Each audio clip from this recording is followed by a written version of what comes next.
The Mummy, a novel by Max Allan Collins. This audiobook was created by Patrick Predator. With text-to-speech software, please keep in mind that it can contain pronunciation mistakes. Part 1. The Mummy's Curse. Thebes 1290 BC. Chapter 1. The Painted Paramour. As straight and shining as a well-burnished sword, the river that would one day be known as the Nile slashed through the verdant valley in the midst of a vast sand-swept bleakness that in time would be called Sahara. Any boat or barge gliding down the wide river's smooth surface would eventually be greeted by the shining golden nubs of temple flagpoles, hundreds of them, catching the sunlight to wink at the cloudless sky. Shortly thereafter, the river would widen to a harbor, and an army of colorful linen pennants, shimmering against purple cliffs, would announce the city that was the crown jewel of the pharaoh's domain. Thebes, the city of the living, sprawled upon the east bank, a crowded, thriving metropolis of riches and poverty. In the shadows of its vast limestone palaces, tiny brick houses huddled, and wide avenues befitting the grandest royal procession were within a stone's throw of narrow alleyways, where rats and drunks made their homes. On the west bank, symmetrical waterways fed the silty black soil, green fields edged by the paint, plaster, and pennants of grand temples. Behind these temples and fields stretched a strip of desert where the dead of Thebes, in their fine white linens, occupied burial chambers below ground. It was said that the dead rose from their underground city on certain sundowns and stood in the blue dusk striped by the orange dying sun, looking longingly across the water at the city of the living. Even as Pharaoh Seti had ruled over the living citizens of the bustling, vital city, so did Imhotep, the high priest of the green-eyed god Osiris, prevail over the decaying bodies of those who awaited the afterlife. The towering, sinewy Imhotep, head-shaved, copper-skinned, intense-eyed, and as well-chiseledly handsome as any idol, was one of the most powerful men in the city of the living. He was the keeper of the dead. And now in death, even the pharaoh, murdered by his favorite mistress, the ethereal beauty, Ankh-Sunamun, was under Imhotep's dominion. Seti had regarded Imhotep as a loyal servant, prized advisor, and, as much as a potentate could be said to have one, a trusted friend.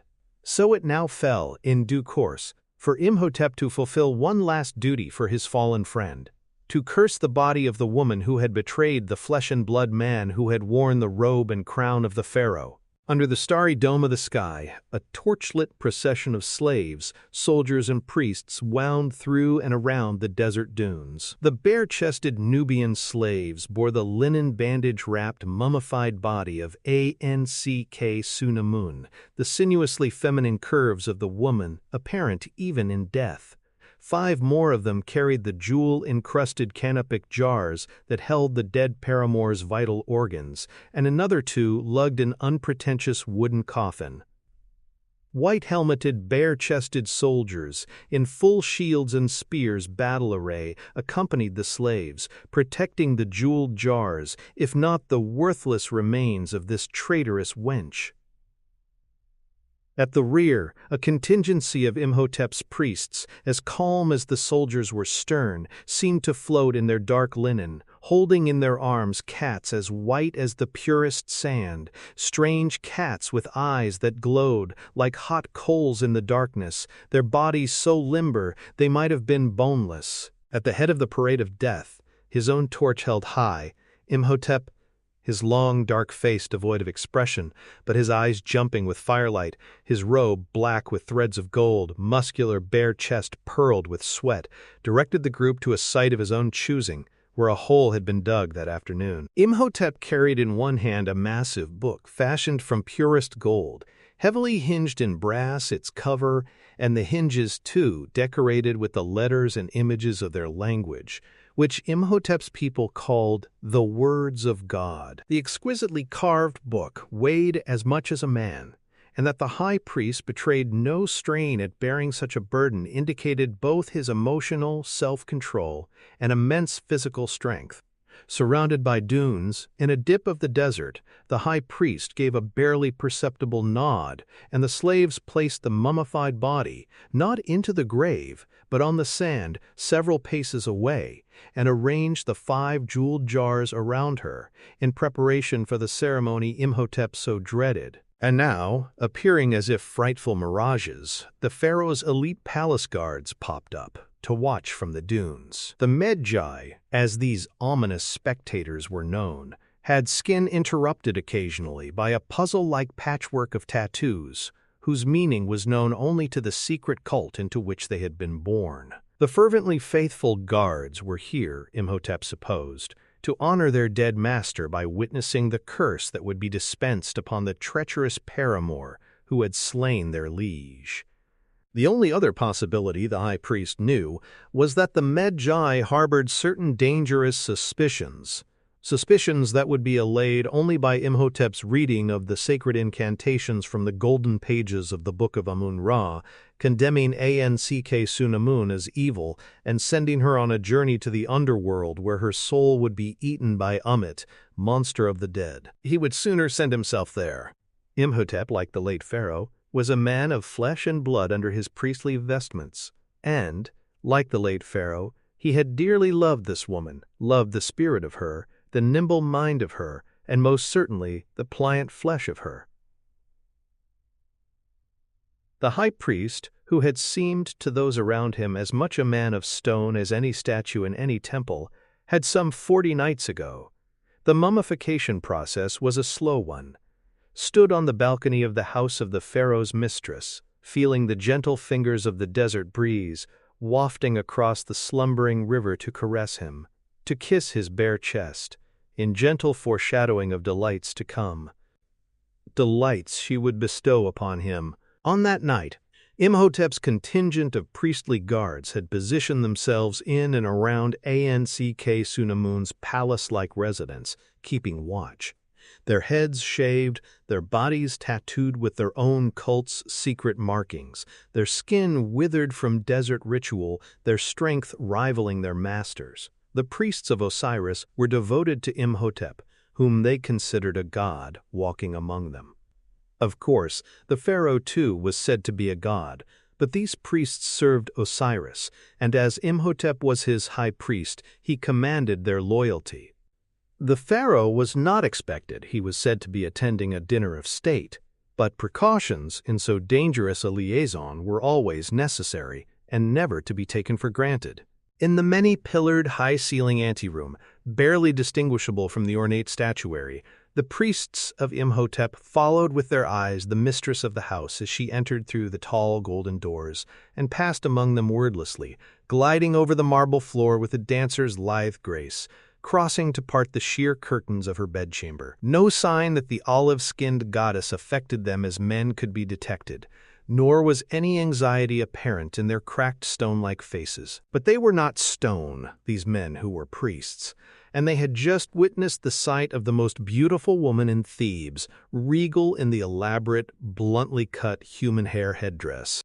Ankh-Sunamun's lovely cat-like face twitched a smile as she gestured to her painted skin. "This is the final indignity, my love," she said, in a voice nearly as low as his.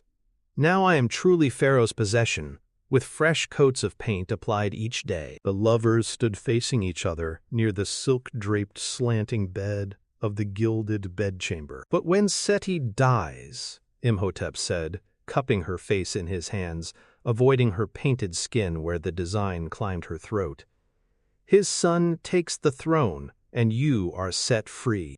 He kissed her greedily, and she returned the kiss with equal passion. They both knew that upon the pharaoh's death, his mistress would receive this house, a considerable annual stipend, and the full rights of a citizen. And while they could never marry, a high priest could keep his own mistress. A high priest in Thebes could do almost anything. "He's an old man," she said, reaching a painted hand out and stopping just short of caressing his cheek, "but healthy. He has many years left." "Does he?" Her eyes narrowed, dark jewels in the oval mask of her face. "Are you willing to take the necessary steps?" His answer was a smile, and he kissed her again. "For the love of you," he said, nuzzling her throat, "I am willing to risk death itself." "Death itself," she echoed, and her lips found his. They had no way to know that even as they began hatching a plot to take his life, the pharaoh was barreling through a nearby plaza, driving his chariot so hard that the phalanx of royal guards could barely keep pace with him. They would do it. The murder. Here in this chamber, tomorrow night. Imhotep would himself do the deed, with a Hittite dagger which would remain in the pharaoh's breast, placing blame on a known enemy. But the plan for the terrible act they contemplated was not complete when the heavy gilt doors Imhotep's priests guarded burst open with the force of an explosion. Unaccompanied by his usual contingent of royal guards, the Medjai, whom he had outrun in his zeal to discover the identity of his lover's lover, Seti charged into the anteroom as Imhotep's priests, startled and dismayed by the pharaoh's presence, backed away. Face made longer by his high, cap-like serpent-embossed gold crown, Seti, his square goatee like a black stain on his chin, scowled at the cowering priests, growling, "Why are you here?" Then, without waiting for a response, he strode past them, sandaled feet, sending echoes off the marble floor like deep drum beats. And the priests watched in helpless horror as the formidable figure in leather and gold breastplate, muscular arms and legs bare, jewels glittering at his wrists and at the hilt of his sword, went swiftly to the curtain that separated anteroom from bedchamber, his sheer cloak trailing after him like a ghost. Anck Sunamun, apparently alone in the chamber, stood at the foot of her bed, arms behind her, head lowered submissively, but gazing up at her longtime lover with the sensuous smile that had won her this house and so many riches. "What a wonderful surprise, my lord, my love," she purred. Seti sneered. "So the rumors were true."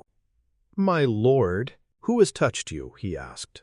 Then he demanded, "What man has dared touch you?" Stepping from the shadows of the balcony behind the pharaoh, Imhotep answered Seti's question by reaching around and withdrawing the pharaoh's heavy sword from its scabbard. Spinning sheer cloak trying to catch up with him, Seti faced his own raised weapon in unexpected hands. The ruler's dark eyes widened in shock. "Imhotep? My priest!" And then the eyes narrowed in contempt. "My friend." Those words froze Imhotep momentarily, and he did not bring down the blade. But in back of the pharaoh, her eyes and nostrils flaring like those of rearing horse, Anck Sunamun raised a gleaming dagger, and her small hand with the big knife came swiftly down. And again the pharaoh's eyes widened in shock and in pain. And a scream of agony escaped the god who was a man, a scream articulate in the many layers of anguish it conveyed. The pharaoh fell to his knees, as if in supplication to his priest, who stood over Seti with the man's own sword raised high. Momentarily, the dying ruler's expression asked for mercy, but the coldness of Imhotep's gaze matched that of the blade hovering over Seti, whose expression turned blank, even accepting, of the blessing Imhotep was about to bestow. In the foyer, Imhotep's bald, tattooed priests saw the shadows of their leader and his lover undulating upon the sheer curtain as sword and dagger hacked and stabbed the fallen pharaoh. As if to seal off this terrible sight from the world, the priests instinctively slammed shut the golden doors, barring and bolting them tight. Behind the curtain the shadows slashed and cleaved, and the blood of a victim long since dead spattered the fabric like mud droplets thrown by a chariot's churning wheels. The priests watched in stunned silence, as if observing some bizarre religious rite, a sacrifice of particular savagery, and had no forewarning when the loudest knock ever heard in the kingdom came at the barred double doors. Startled, the priests turned toward the sound, as did Imhotep and Anck Sunamun, their bloody blades poised in midair, dripping red. "They've come," Imhotep whispered. The Medjai, Anck Sunamun breathed, terror in her face. The bare feet of Seti's bodyguards, as they'd finally caught up with their king, had kept their approach secret, behind those massive locked doors, But now, responding to their master's screams, they were ramming the doors with their shoulders. "Pharaoh's guards!" a priest cried to Imhotep, and the doors again shuddered under the relentless onslaught of human battering rams. The eyes of the lovers, Imhotep the high priest and Ankh-Su-Namun, the royal mistress, locked in sudden desperation, as if the realization of what they had done had finally dawned upon them. They looked down, as if seeing for the first time the crowned corpse and the pooled blood at their feet. Then a priest of Osiris was at Imhotep's side, respectfully but urgently saying, "My lord, they will be upon us! Come!" No. But then 2 more of his priests were upon him, and the 3 of them seized their master, pulling him toward the balcony, where a 1-story drop led the way to escape. Imhotep, teeth bared, howling his displeasure, did his best to extract himself from their well-meaning but infuriating grasp, straining at their combined strength, and as he struggled, someone reached out and plucked the blood-streaked sword from his hand. Ankh-Su-Namun. Tall and slender though she was, she seemed small, delicate, with the massive sword in one hand. But she had surprising strength when she used her other hand to shove the momentarily slack Imhotep, taking with him the trio of priests he'd been struggling with, onto the balcony. Again, shoulders slammed into the double doors, the thunder of an approaching storm. "You must go, my love," she said, quietly but firmly. "You must save yourself." Again, Imhotep's eyes locked with those of his beloved, and in a terrible fraction of an instant, he knew what she intended. His mouth was forming the word "no," even as she spoke. "Only you can resurrect me," she said, and the doors splintered open and the Magi, swords and spears raised high, poured in, eyes and teeth white in their faces, rushing toward them. But Imhotep's priests were dragging him onto the dark balcony when the Magi yanked at and ripped aside the curtains. One of the high priest's would-be saviors clamped a hand over his lord's mouth as the shadows concealed them. The pharaoh's royal guards had their attention fixed upon their fallen leader and the beautiful, sword-wielding woman who stood over the bloody, slashed remains. "My body is no longer his temple," she snarled at them. And as Imhotep screamed silently into the palm of his protector, Ankh-Su-Namun turned the sword on herself, both hands on its hilt, and plunged the blade into her heart. Now, 40 days and nights later, the mummification process of Ankh-Su-Namun's remains complete. Imhotep stood under the starry sky in the flickering orange light of torches, in the company of Nubian slaves and Pharaoh's soldiers and his own priests of Osiris, under the wary gaze of the Magi high on surrounding dunes, and read from the book of Amun-Ra, intoning the sacred incantation of damnation over the linen-wrapped body of his beloved. And the massive metal book held open in Imhotep's hands began to emanate a golden glow, as if the sun were rising from its pages. Like golden lightning it flashed, sending the muscular black slaves to their knees like whimpering children. Washed in the golden glow as if the book in his hands were aflame, Imhotep, his voice a rumbling, emotionless baritone, continued the fearsome incantation. And now the golden lightning was accompanied by an impossible wind which whipped at the clothing of those gathered around the mummified mistress, and soldiers who had fought in ferocious battles now cringed like frightened children, hiding behind their shields as their skirts fluttered in a wind that caused not a grain of sand to shift. Imhotep, unaffected by the lightning and the wind, read on, uttering the ghastly malediction as his faithful priests, holding their white cats in front of them ceremonially, remained as calm and unaffected by the lightning flashes of gold and the lashing wind as their high priest himself seemingly was. As Imhotep neared the final words of the incantation, the linen-wrapped mummy began to tremble, as if coming back to life. As gold lightning intermittently flashed, a whirlpool of wind seemed to find the woman's body, and at first slowly, then with dramatic quickness, raised her into the air. The eyes of the terrified slaves, the frightened soldiers, the calm priests, followed her ascent, watching mesmerized as the mummified woman floated there, eerily, Imhotep's deep voice rumbling through the concluding passage. Then, in one last all-pervasive golden flash, and a blast of wind that should have, but did not, created a sandstorm, the mummy fell back to earth, where Anck Sunamun's remains suddenly revealed themselves as no longer shapely, but shriveled, twisted, and grotesque, as if even the final few vestiges of beauty had been siphoned from her. Silence draped the desert like a suffocating cloak. No wind. No one spoke as the priests of Osiris gathered up the gnarled mummy and deposited it in the wooden coffin. The Kennecu jars were placed within the box as well before the lid was shut. The Noel wands carted the coffin to the grave and dropped it in, then began shoveling sand in on top of it with their hands. On the surrounding dunes, many of the Medjai turned and drifted away into the night, satisfied, apparently, that their late master had been avenged. Anck Sunamun would soon be in the underworld, her soul devoured. When the sand had been smoothed over, the grave disappearing into the desert floor, the Nubian slaves looked toward Imhotep for their next order. But the next order Imhotep issued was not for the slaves. The high priest nodded to the soldiers, who raised their spears and hurled them at the Nubians, whose cries of pain and surprise broke the unearthly silence.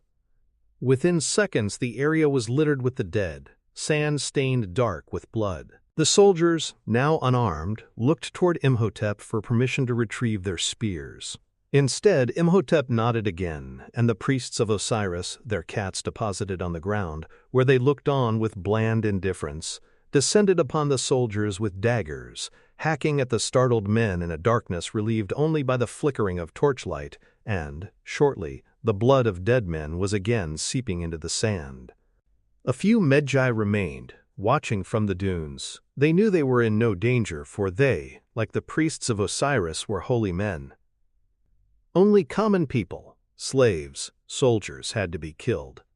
No unholy person could ever know the exact location of the burial site, and the handful of Medjai who had stayed to watch the inevitable slaughter now slipped away into the night as well. The priests of Osiris rose from the corpses they'd created, their holy knives dripping rubies, and, at Imhotep's nod, climbed the dunes to watch the Medjai depart. When his priests reported back to him that the final Medjai had vanished over a distant dune, Imhotep nodded one last time. Then he and his priests raced to the grave of Anck Sunamun and began digging at the sand with their hands, urgently, furiously, as if the most valuable buried treasure in the world awaited them, which, in Imhotep's eyes, it did. Chapter 2.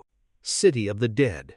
The starry sky conspired with the scimitar-slice moon to turn the desert a blue-tinged ivory, its dunes undulating sinuously, sensuously, like reclining concubines beckoning their lovers.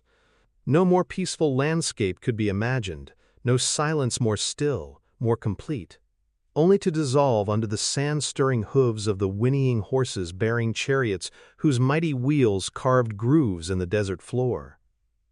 Whip cracks split the night, horses straining forward, men straining forward, as the priests of Osiris followed their highest, most holy master on the lowest, most unholy of missions. Imhotep led the charge, racing against time, against discovery, against the gods themselves. He was the general of a small army of black chariots, steered by bald, muscular men, with desert-withered flesh, who served their smooth-skinned master unquestioningly, willing to follow him even into hell, which, on this lovely desert night, they were. The chariot just behind Imhotep served as the hearse of the twisted, shriveled mummy that had been Anck Sunamun. The curse Imhotep had leveled upon his beloved must be cast out, must be reversed. And in this land there was only one way, one place, one book that could dispense such a forbidden mercy. Just as the book of Amun-Ra had sucked the soul from Imhotep's lover, so could that other book, that volume of which even to speak was blasphemy, restore Anck Sunamun's spiritual essence. Moreover, this book, which in the rites of his religion must never be opened, this blackest of books, the Book of the Dead. This book alone held the incantations that could bring his beloved back to life, and in her perfect earthly state, To do such an unholy thing was to defy the gods. As high priest of Osiris, god of the underworld, Imhotep understood this as few living men could. And yet, had not Osiris himself risen from the dead, due to the love of Isis, his own beloved? As the loyal high priest of Osiris, should Imhotep be denied any less for the woman he loved? No matter, for the return of Ankh-Sunamun, Imhotep would willingly risk not just his life but his soul.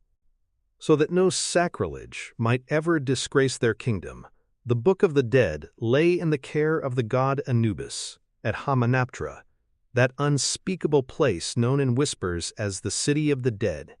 Not a city in the sense of the city of the living, Thebes, Hamunaptra was the temple of the god Anubis. And like many temples in the kingdom, it was not a single structure, rather a walled complex of buildings and courtyards with the honored statue of Anubis, who lived in the temple, in its midst. No one lived at Hamunaptra but the warrior priests of Anubis, and the real City of the Dead lay below ground, carved into the rock under the dunes' rock-cut tombs, having replaced those impractical, pyramidal monstrosities of the early pharaohs, an underground maze of tunnels, staircases, corridors, mausoleums, and elegant underground rooms, booby-trapped with false doors and blocked passages to be devil-grave robbers. The small army of chariots raced up the sloping sand and rumbled onto the stone ramp, rising to the massive wooden gates of the temple complex, where a company of warrior priests, their shields bearing the skull-like design of Hamunaptra, stood guard. But these fierce soldiers of Anubis did not question the entry of such holy men, particularly with Imhotep himself at their head. This place was guarded from thieves and heretics, not the high priest of Osiris. Soon Imhotep, on the pretext of paying a visit to the god who lived in this place, was alone in the grandly pillared chamber of the central open temple that looked out on the sandy courtyard of the complex. Kneeling at the feet of the enormous jackal-headed statue of Anubis, the high priest of Osiris might have been praying before the great god. But in fact, Imhotep was finding the small trip lever that would open the hidden compartment at the base of the statue. The small, heavy stone door swung open with an accusing creak, and Imhotep removed an ornately carved and painted chest. He opened it, lifting out a big, heavy, brass-hinged book which in size and shape, and to some degree form and ornamentation, mirrored that of the Book of Amun-Ra. However, this intimidating volume was not fashioned of gold, but carved from pure obsidian. Imhotep stared upon the black face of the Book of the Dead, and in the smooth stone surface, his own face looked back at him. For a frozen moment, his tortured expression questioned what it was he was about to do. Then he returned the chest, now empty, to the base of the jackal-headed statue, closed the compartment, and went swiftly, massive stone volume held in one hand, slipped under his flowing black robe, hidden away from the eyes of any stray warrior priest, to gather his followers for the ceremony, into the catacombs that were the underground necropolis of the City of the Dead. The high priest, now bearing the Book of the Dead before him like an offering, led his black-robed followers, again with torches in hand. The procession, which included 2 priests solemnly conveying the mummy of Ankh-Sunamun, descended a stairway carved from the rock into a cavernous chamber. Black hairy rats, the size of small dogs, scurried as sandaled footsteps echoed through the amphitheater-like area, its cave-like walls painted orange with torchlight. At the periphery burbled motes of black muck that might have been tar, but was instead the decayed residue of human remains mingling with what had once been water, a soup of despair in which skulls bobbed like onions. In the center of the open area was a strange, twisted altar of heavy dark stone, adorned with golden decorative touches, winged scarabs, cobra heads, ram's horns. And onto its smooth surface the priests carefully placed Imhotep's mummified beloved. Then Imhotep's followers gathered in a circle around the mummy on the altar, and began to chant, eyes hooded, faces lifeless, bald heads rocking, bodies swaying. The eerie hum of their chanting filled the chamber as, One by one, Imhotep received from 5 of his priests the 5 precious canopic jars, placing them around the altar, around his loved one, in the precise position the incantation required.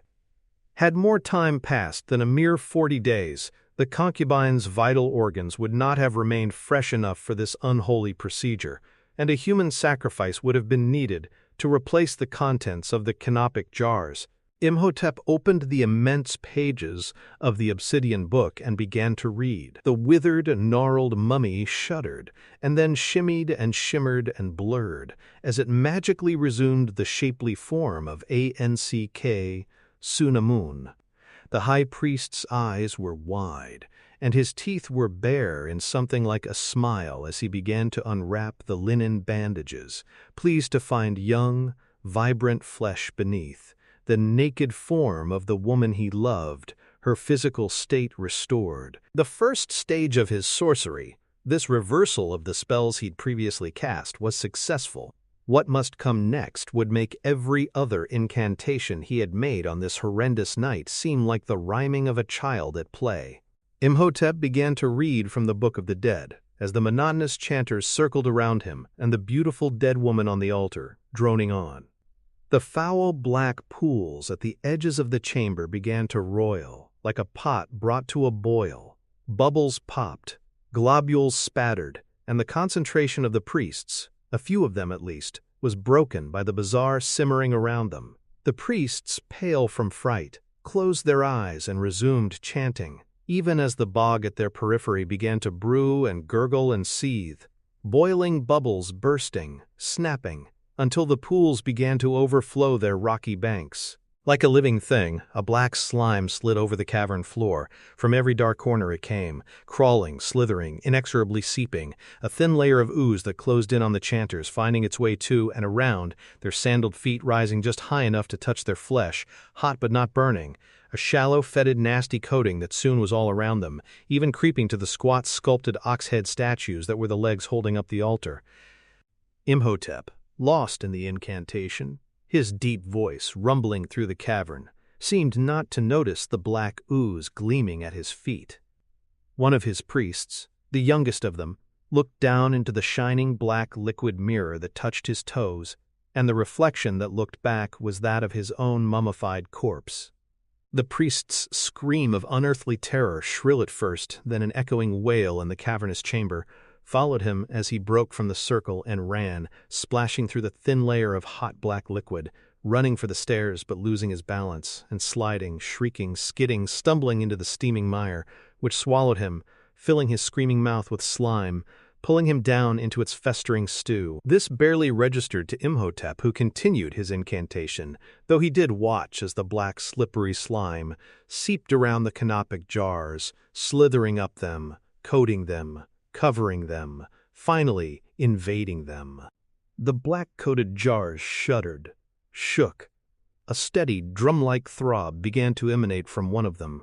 Anck Sunamun's heart beating again. Imhotep spoke the forbidden words, the whites of his eyes exposed all around, teeth bared like a grinning animal, watching aghast yet elated, as the black fingers of ooze crawled up the legs of the altar, trickling up over the decorative icons, painting the scarabs and cobras and ram's heads a glistening obsidian, like the Book of the Dead itself, until it had risen to glide up and over the naked body of the beautiful dead concubine, covering her, encasing her in slippery, shining black liquid, heightening and highlighting the exquisite dunes and valleys of her body.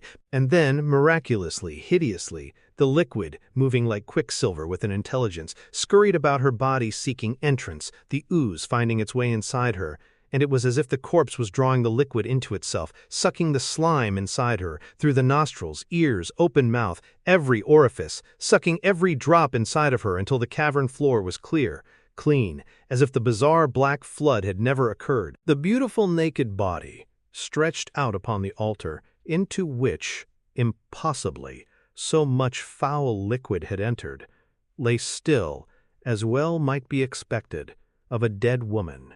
Then the corpse trembled. Imhotep's eyes widened further.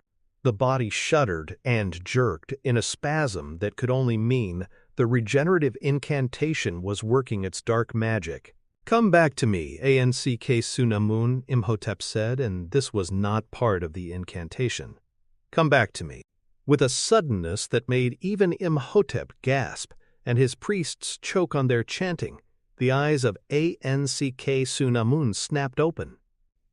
Wide, alive, Imhotep touched her cheek. The eyes met his, but she did not speak. She could not speak. Her soul had come back from the dead, but for her full return, her physical return, her organs must be transferred from the canopic jars to their rightful place within her body. And this required one last terrible step. "There will be no pain," he told her tenderly. Though her face held no expression, her eyes spoke to him. "Do what you must, my love, do what you must." Imhotep shifted the massive Book of the Dead into his one hand, holding the heavy volume open there, a feat his priests could only marvel at. Then, steeling himself for what he must do, the high priest of Osiris withdrew from under his black robe a sacrificial knife, its long blade wide at the hilt, and narrowing to a point so honed that to test it with a touch was to bleed. And now Imhotep, face clenched with an intense display of emotion his followers had never suspected him to possess, raised high the gleaming blade, fist white around the knife's hilt, its serpent's tooth hovering high above the perfectly restored body of his beautiful beloved, her eyes alive and granting him absolution for the vicious penetration he must perpetrate upon her tender flesh. Anck Sunamun would, upon replacement of her vital parts, be again pristinely restored to her natural, magnificent physical state. There would be no scar, no sign of the invasion of Imhotep's blade, nor, for that matter, of the blade with which she had ended her life 40 days before. The foul, boiling liquid within her would work its strange sorcery, its mystic healing powers. Around them the droning chant of the priests continued. The beating of her heart in its canopic jar grew louder, as if the organ were anticipating its own return to the home in her lovely breast, providing a drumbeat to their tuneless song. Imhotep's eyes fell on the obsidian pages of the open volume in his left hand, knife poised to plunge into his beloved's breast. He began to read the final incantation, almost shouting to be heard about the rising volume of the chanting and the anxious, beating heart.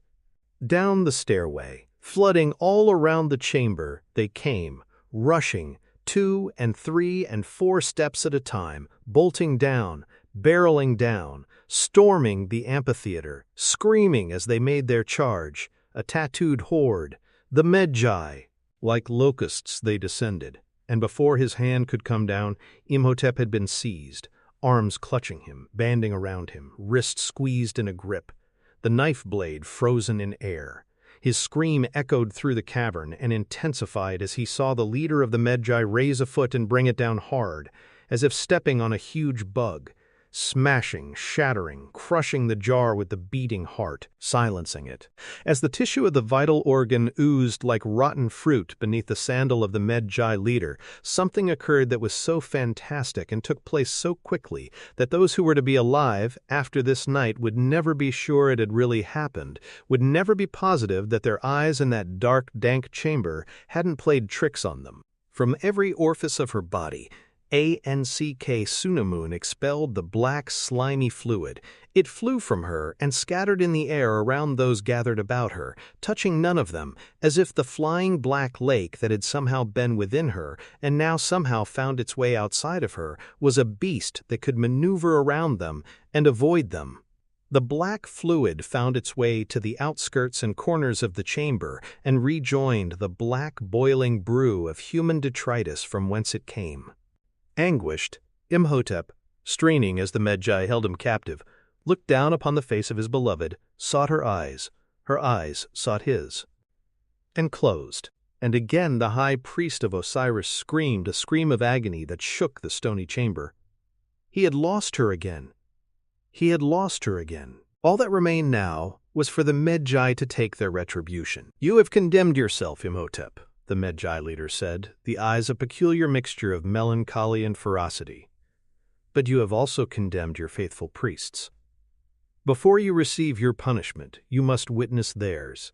to carry that guilt with you into the judgment of the underworld. So it was that in another chamber of the city of the dead, in flickering torchlight, restrained by embalmers masked, like Anubis, in jackal heads, Imhotep was made to watch as his loyal followers were embalmed and mummified alive. The embalmers were as calm as if the men they were using their knives and needles and thread upon were corpses, not screaming, squirming, living men. The final step in the process was to wedge the head of each priest's scream sealed inside sewn-shut mouths within 2 strong boards so that a red-hot sharp poker could be shoved up the nose to cut their brains into small pieces before removal through their nostrils. Insanity preceded death in every case. Imhotep tried to look away, but his jackal-headed captors would turn his face toward the torture and hold open his eyelids when necessary. This went on for hours until all 21 of his loyal priests were before him on the chamber floor, squirming within their wrappings, wriggling like caterpillars trying to escape from their cocoons, their brains extracted. This was presumably reflex action, or were they still somehow experiencing pain? Yet as unimaginable as the pain his priests had suffered might have been, Imhotep could not fathom any pain worse than the emotional suffering that racked his body, his spirit, as he was made to view this dreadful sight. That was when the embalmers pried open his mouth and cut out his tongue, changing his opinion. It was possible, though difficult, Imhotep discovered, to scream without a tongue, and the pain blinded him, sparing him the sight of the rats scurrying from their crannies to gather up his discarded tongue, scuffle over it, and then eat their fair share of it. When he could scream no more, held forward by his captors so that he would not drown in his own blood, Imhotep heard the voice of the Medjay leader informing him, "You are to enjoy a rare honor, Imhotep. You will be the first upon whom the curse of Homdai has ever been bestowed." That worst, most horrible of curses, an ancient curse no one who had walked the earth had yet sinned severely enough to earn. A rare honor indeed. Like his priests, Imhotep was wrapped alive, holes cut for his eyes, nostrils, and mouth. His bandages were slimy with muck from a boiling cauldron whose contents had been scooped from one of the ponds of human black detritus. As he squirmed within his bindings on the cavern floor, Imhotep's bandages were patted down with the fetid slime by the embalmers, who made sure his bandages were drenched with the foul liquid. Then the jackal-headed embalmers lifted him like the object he'd become and dropped him into a simple wooden coffin. That coffin was then placed within a granite sarcophagus. Numb from pain, barely conscious, Imhotep stared up at the high, rocky ceiling and waited for the lid to be placed over him. The darkness and the death it would bring would be almost a relief. But there were more pleasures awaiting him first. A jackal mask looked down on him. A large jar was in the embalmer's hands. One last indignity to be rained down upon him. More muck, maybe? The jackal-headed embalmer began to pour the contents of the jar down upon the living mummy, and it was not muck. Beetles. Living, wriggling scarabs. Rancid dung beetles that scampered upon him, like a living vest, scurrying across his chest and up across his throat and onto his face to cover it like a black, writhing mask, many of them vanishing into his tongueless mouth and up his nostrils. Imhotep would have laughed if there hadn't been beetles crawling in his throat. He was eating them, and they were eating him. By so doing, Imhotep would be cursed to live forever, and the bugs were cursed the same. They would go together, through eternity, companions forever. And now the coffin lid was slammed shut. Imhotep, in the darkness, invaded by beetles, of course did not see the Medjay leader step from the darkness to lock the coffin lid tight, with 8 gold keys connected as one. The embalmers lilted the heavy sarcophagus lid and set it into place, sealing it airtight with a whoosh. The Medjay leader again used the strange 8-sided key, locking the sarcophagus lid. "Here you will remain," the Medjay leader said softly, and yet Imhotep, within the sealed coffin, heard these words echoing within his small world. Sealed within, undead for all of eternity. The deed complete, the Medjay leader folded the many-sided key into a small, octagonal, golden puzzle box. As his followers gathered about him, the Medjay leader said quietly, "We must take all precautions that he who shall not be named never be released from his imprisonment, for he would be a walking disease, a plague upon mankind, an unholy eater of flesh with the strength of ages, power over even the sands themselves, with the glory of invincibility." Around him, the Medjay priests nodded gravely. They knew, even as Imhotep himself, trapped with his beetle friends within the slime-sealed sarcophagus, knew that such was the price of that most horrible of curses, the Hamdai. That was why, never before, no matter how severe the infamy, had any villain ever been so punished. Using many ropes into a pit where the black slime boiled and roiled, the embalmers lowered the heavy sarcophagus, the muck splashing up over it, then streaming down its sides like melting candle wax, only to be sucked into the seams of the granite casement, until, as when the black liquid had vanished into Ankh-Sunamun's mummy, the sarcophagus had drunk the pit dry of the viscous fluid, its sides clean, all of it clean and dry, not a bead of dampness remaining. The embalmers, pulling upon the many ropes, withdrew the sarcophagus from the now parched pit, and, at the Medjay leader's bidding, carted the granite casement to its chosen burial site. Within his cold hell, the skittering beetles upon him and within him, Imhotep knew the ramifications of the portentous curse his burial carried with it, the Hamdai. If he were to raise himself and his beloved Ankh-Sunamun from their respective places in the underworld, they would together be unconquerable. They would unleash upon the world an infection so vile, so indomitable, that a cataclysmic ending would come to all living things, all but Imhotep and Ankh-Sunamun. Perhaps, like his priests before him, Imhotep had been driven insane by the torture of living mummification. And yet the muffled, tongueless screams that emerged from the living mummy in the coffin within the granite sarcophagus, onto which sand and dirt were rudely being shoveled, seemed to threaten revenge, and were tinged with a chilling promise of inevitable triumph. They buried him in the temple courtyard, near the base of the looming statue of Anubis. The Book of the Dead returned to its hiding place, where the jackal-headed death god could look sternly down on he who shall not be named. For many hundreds of years, Anubis and armed generations of Medjay watched the grave of Imhotep, until the sands of time and the Sahara had all but hidden the ruins of Hamunaptra, the decayed head of Anubis, barely visible above the shifting desert's dry tides. And yet, as civilizations lived and died, came and went, sealed within his coffin, with his scarab companions, Imhotep lived. Chapter 3: Legion of Lost Men. Uncovered by the unintentional excavation efforts of a recent sandstorm, the ruins of the temple complex at Hamunaptra poked from the sand like the sun-bleached bones of some unfortunate desert wanderer who had died of thirst. Once grand, now partly crumbled pylons proudly bore the hieroglyphic record of gods and kings. A scattering of wind-worn stone columns and partial walls remained upright, while others had been toppled by time. Stone statues with the heads of lions or rams, exquisitely carved, carelessly chipped, stood tall here, rested there, and within his open shrine, the massive jackal-headed Anubis, swimming in sand, seemed lonely for supplicants. The ruins were themselves the skeleton of a once mighty people, whose deeply held religious beliefs in modern times might seem strange and even barbaric. And yet in a day when a telephone wire stretched from Cairo to the pyramids, and European tourists could play lawn tennis in the court of a hotel built near the base of old Cheops himself, the strange and the barbaric remained a potent presence upon these timeless sands.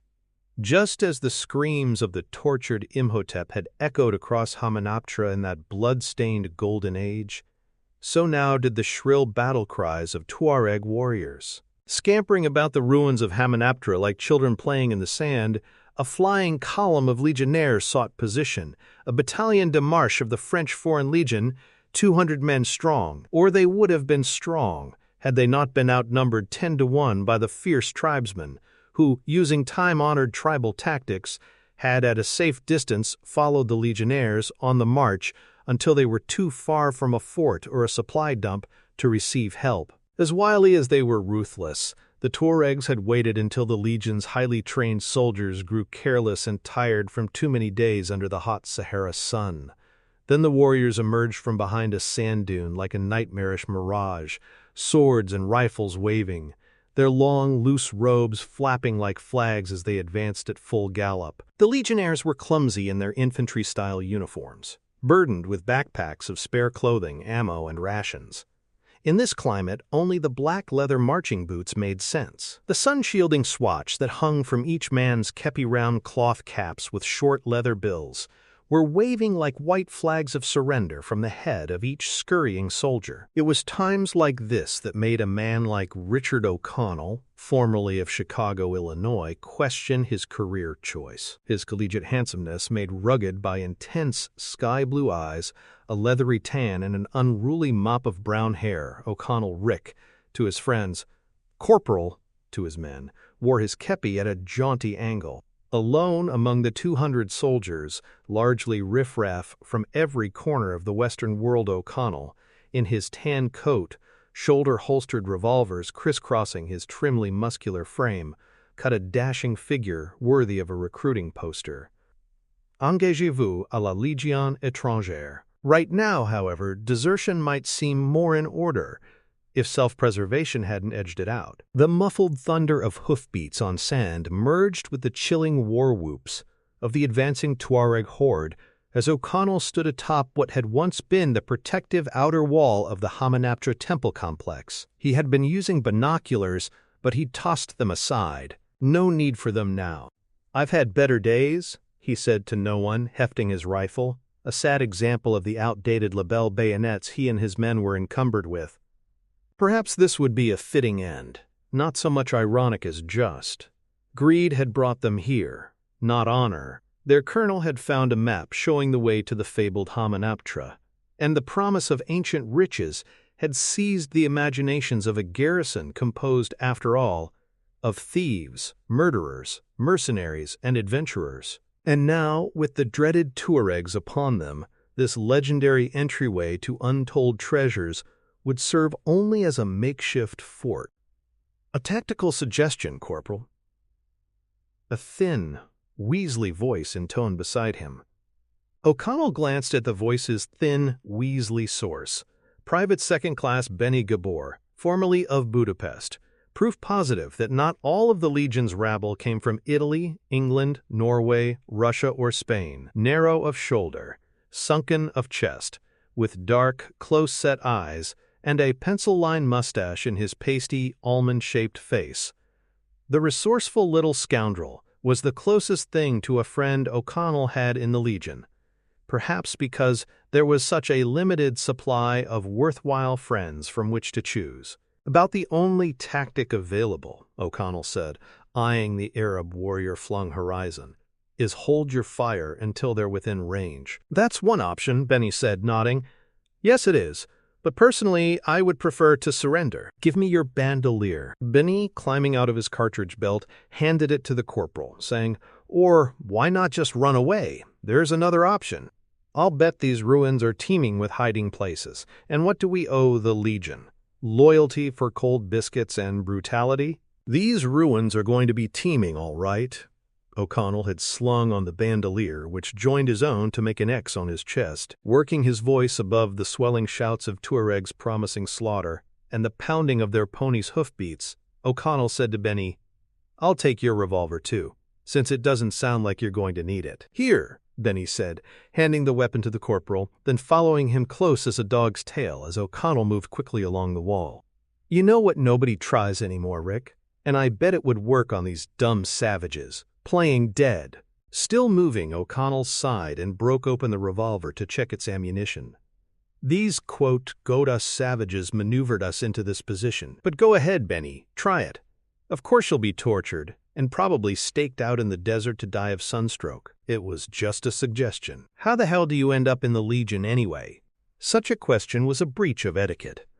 Many legionnaires had embraced that famous motto, Legio Patria Nostra, The Legion is our homeland, because they were wanted by the police of their former homelands.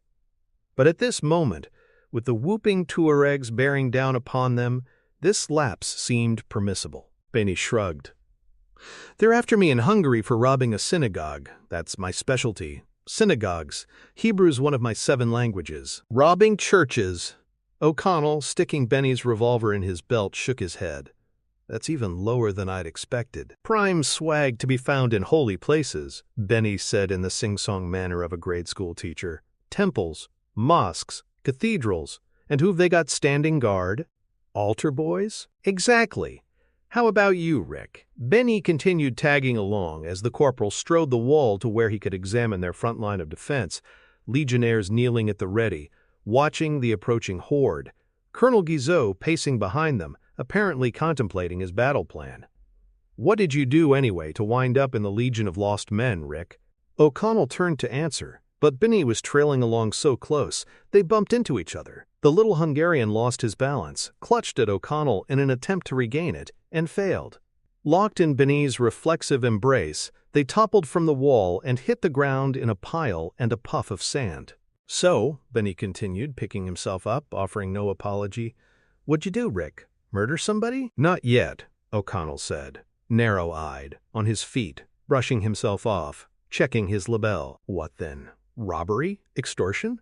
I know. I hear it's the latest thing in America, kidnapping. Shut up already, O'Connell said. He strode down a sand dune within the walls of the ruins and walked out between the front pylons onto the stone ramp where, in another time, the chariots of the high priest of Osiris had rolled up to make a fateful call. Benny frowned. Listen, I told you my damn story. You tell me your damn story. The warrior horde was half a mile out now. The roar of charging horses and screaming men would soon be deafening. O'Connell reflected, as if time were no factor, his voice soft, musical. It was Paris. It was spring. And I was looking for a way to impress a young lady. And maybe I was looking for a little adventure. He left out the part about being drunk.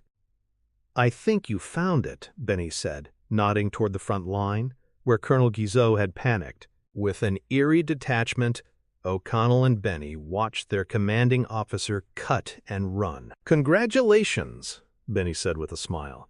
You're promoted.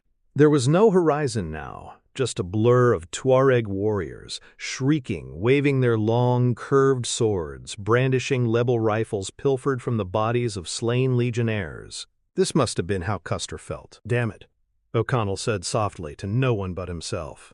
Then, with as commanding a tone as he could muster, he yelled, Steady, men! Wait till you see the whites of their eyes. I can't believe you said that, Benny said, standing behind the corporal. Hooves pounded the sand. Screams pierced the air. The Tuaregs knew about getting into firing range, too. They were raising their rifles, taking aim. You are with me, right, pal? O'Connell said with a glance at his friend still standing directly behind him. Your strength gives me strength, Benny said, clutching his label with both hands. The Tuareg war cry now shifted into a bird-like whoop. Ooh-loo-loo-loo! That's all, brother, Benny said, backing away, and ran away so fast his boots barely touched the sand. O'Connell allowed himself a wry smirk, drew a deep breath, said a quick prayer, and yelled, Steady, men, steady! Steeling himself, rifle in his hands, but not poised to shoot, O'Connell waited, ears filled with the ghastly cries, the pounding hoofbeats, waited one more moment, then yelled, Fire! And the kneeling legionnaires fired as if one, the sound of so many rifles reporting simultaneously like an explosion, a blast of firepower that blew dozens of Tuaregs off their mounts, dead before they hit the sand, their corpses becoming instant barricades over which other horses trampled and stumbled, beasts and riders going down. O'Connell, kneeling himself now, holding fire, thought, Good volley, as the legionnaires quickly reloaded. Here and there, a man falling as a Tuareg bullet caught him, and O'Connell repeated his command. Fire! This time O'Connell joined the volley, the sound of which was more staggered, but again, bullets yanked warriors from their steeds, and men and horses tumbled to the sand, creating chaos. Another successful volley, O'Connell thought, But he knew. The legionnaires remained 200 men. And 200 men, no matter how brave, however well trained facing 2,000, were still 200 men. And the Tuaregs began firing. The noise of their weapons was not the unified thunder of the legionnaires' 2 volleys, rather a rumbling, snapping, cracking, continuous hail of lead that ripped the air of the day and the flesh of the Tuaregs' foes. The native warriors, robes flowing, were terrible apparitions moving like the horsemen of the apocalypse through the clouds of smoke that their own gunfire had fashioned. At least a third of O'Connell's men fell under this onslaught, choking on dust and blood, twisting in pain and death. "Fire at will!" O'Connell shouted, retreating toward the pylons of the temple complex entry. "Seek cover!" Shooting on the run, the legionnaires headed toward the temple. Boots slowed by the sand, but their bullets finding more purchase, sending Tuaregs spinning off steeds, crashing to the sand. Small victories, tiny triumphs in a great defeat.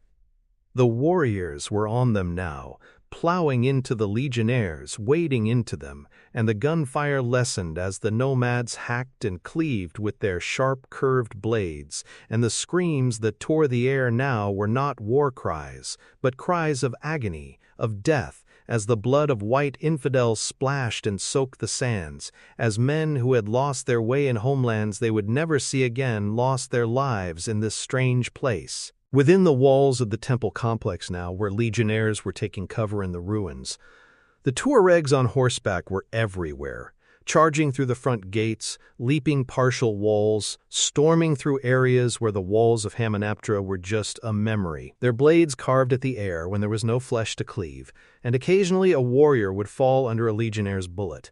But O'Connell, still outside the walls of Hamunaptra, throwing down his empty rifle, yanking both revolvers from their shoulder holsters, knew they'd been overrun, knew this was the Alamo, and that he would never see his family again, much less his country.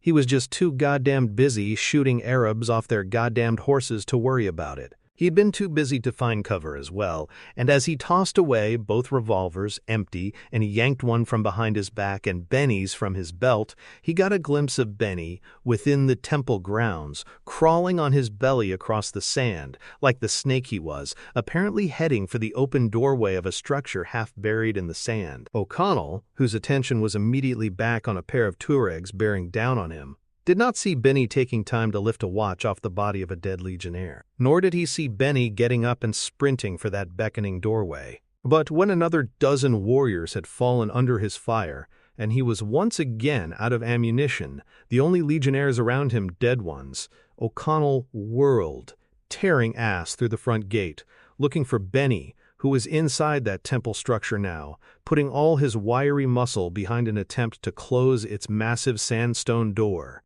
O'Connell grinned. Benny had found his hiding place after all, and O'Connell was ready now to accept one of his tactical suggestions. "Benny!" O'Connell called.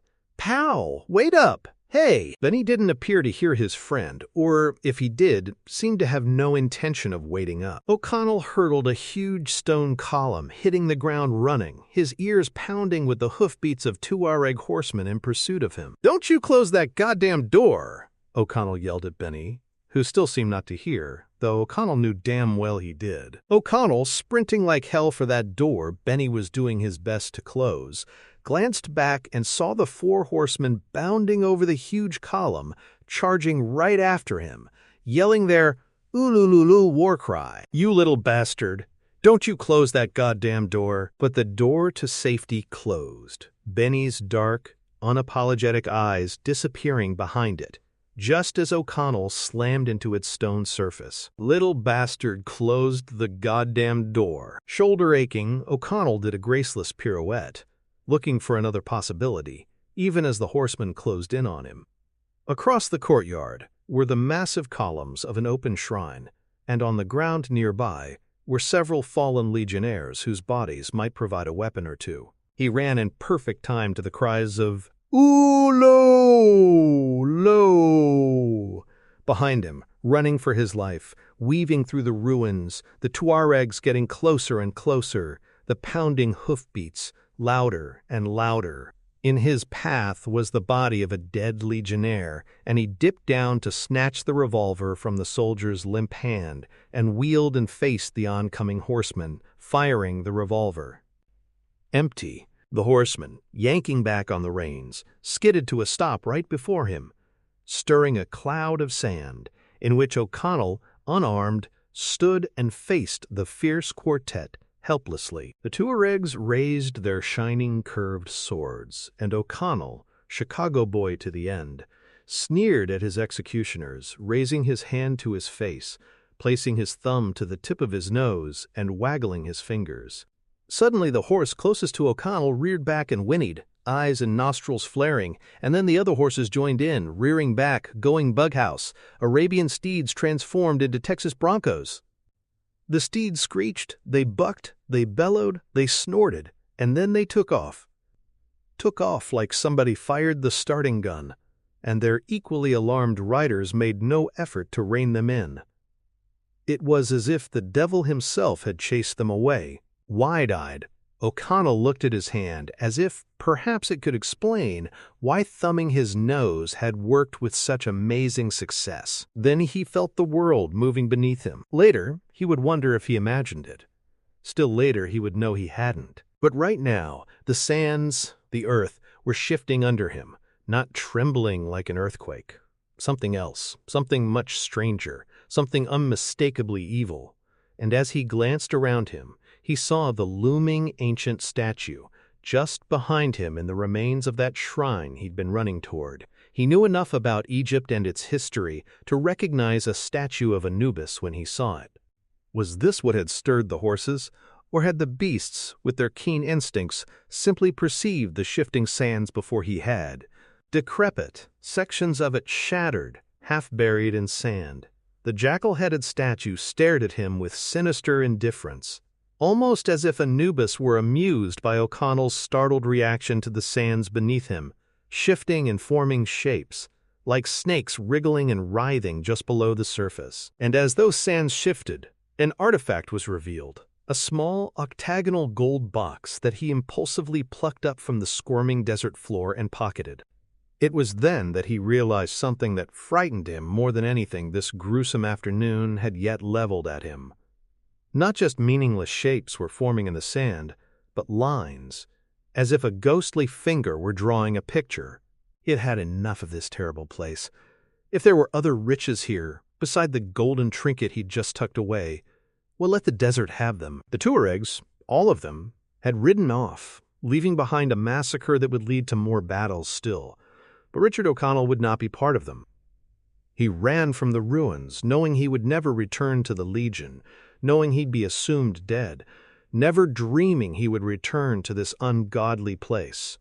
He left without seeing the face that the sands had drawn upon themselves, a screaming face that he would not have recognized anyway, though the group of riders on horseback high on a ridge, watching him stumble from the fragmented temple complex, would have Imhotep. But they did not. They saw only O'Connell, and that was enough. These observers on the ridge were not Tuaregs, though they were indeed Arab warriors in the loose-fitting robes of their breed. "He has found Hamunaptra," one of the riders said to Ardeth Bey, their leader. "He must die." "Let the desert kill him," said Ardeth Bey, tall, sinewy, robed in black, golden scimitar at his waist, crossed by a gold dagger that was nearly a sword. And the cruel dark eyes set like glittering stones in the face of Ardeth Bey, a face that might have seemed handsome were it not marked with strange tattoos. Watched the legionnaire survivor stagger off into the open desert. Chapter 4. Another worthless trinket. Cairo, capital of the Mohammedan world, the majestic minarets of mosques rising above the squalor of crowded slums, was the African continent's largest city, and among its oldest. The stars themselves had changed position in the sky since the city's birth, though in all that time one thing had not changed: the chasm that yawned between rich and poor, the only two classes into which its 800,000 inhabitants fell. In this sprawling, teeming city of donkeys and camels, this world of turbaned men and veiled women, the streets of the bazaars were too narrow for motor cars, and a pedestrian might be grazed by donkeys carrying grain or bricks, or even a wealthy wife of some rich Egyptian who dwelled in a mansion behind high, solid stone walls, gates guarded by eunuchs, as the rest of the master's harem strolled a great tropical garden within. The modern section of Cairo, with asphalt streets as wide as any in Paris and a beautifully landscaped park alive with flowers, shrubs, and trees, offered electric streetcars and automobiles for hire, magnificent hotels, beautiful villas, modern apartment houses, and the Muski, its main business street, was lined with fine European shops. But Evelyn Carnahan, who, though schooled in her native England, had spent much of her childhood here, never deluded herself into thinking that Cairo was becoming a Christian city, that the Arab element was giving way to the European. She, perhaps more than any other white woman of her age in this city, or anywhere for that matter, knew that she lived in an Egypt as ancient as civilization itself. Her parents, who had died several years ago in a plane crash, had not been as wealthy as some supposed, and at any rate had left the bulk of their estate to the Cairo Museum of Antiquities, leaving her brother Jonathan and herself only the house and an allowance of a few £100 a year each. This Jonathan greatly resented, though Evelyn did not. Her great love for this land and its history had been learned at the feet of her late archaeologist father. Howard Carnahan, son of an English painter of birds and himself a gifted watercolorist, had joined Sir Gaston Maspero, before the turn of the century, in the Egyptian government's Department of Antiquities, and made his reputation with his celebrated detailed drawings of important objects and murals found in the Valley of Kings. And, of course, his crowning achievement had been his role in the discovery of Tutankhamun's tomb in 1922. The loss of her parents, the press had insisted upon connecting their accident to the Tutankhamun curse, was still keenly felt by her. In her small way, however, she hoped to follow in her father's legendary footsteps, though she had chosen archival work and had no real longing to go out on digs. She was a librarian, not an Egyptologist. She was, as might be expected, rather torn between her passion for history and a respect for those bygone people who had, with their lives, written it. Her father had certainly suffered pangs of conscience over his work, feeling the success of the Tut dig had opened the door on wretched excesses tantamount to grave robbing. Just a year before his death, he had precipitated the firing of the curator here at the museum, who had rather notoriously been selling mummies excavated in the valley of the Nile for $100 each, in cash, complete with certificates of authenticity as to age and nobility.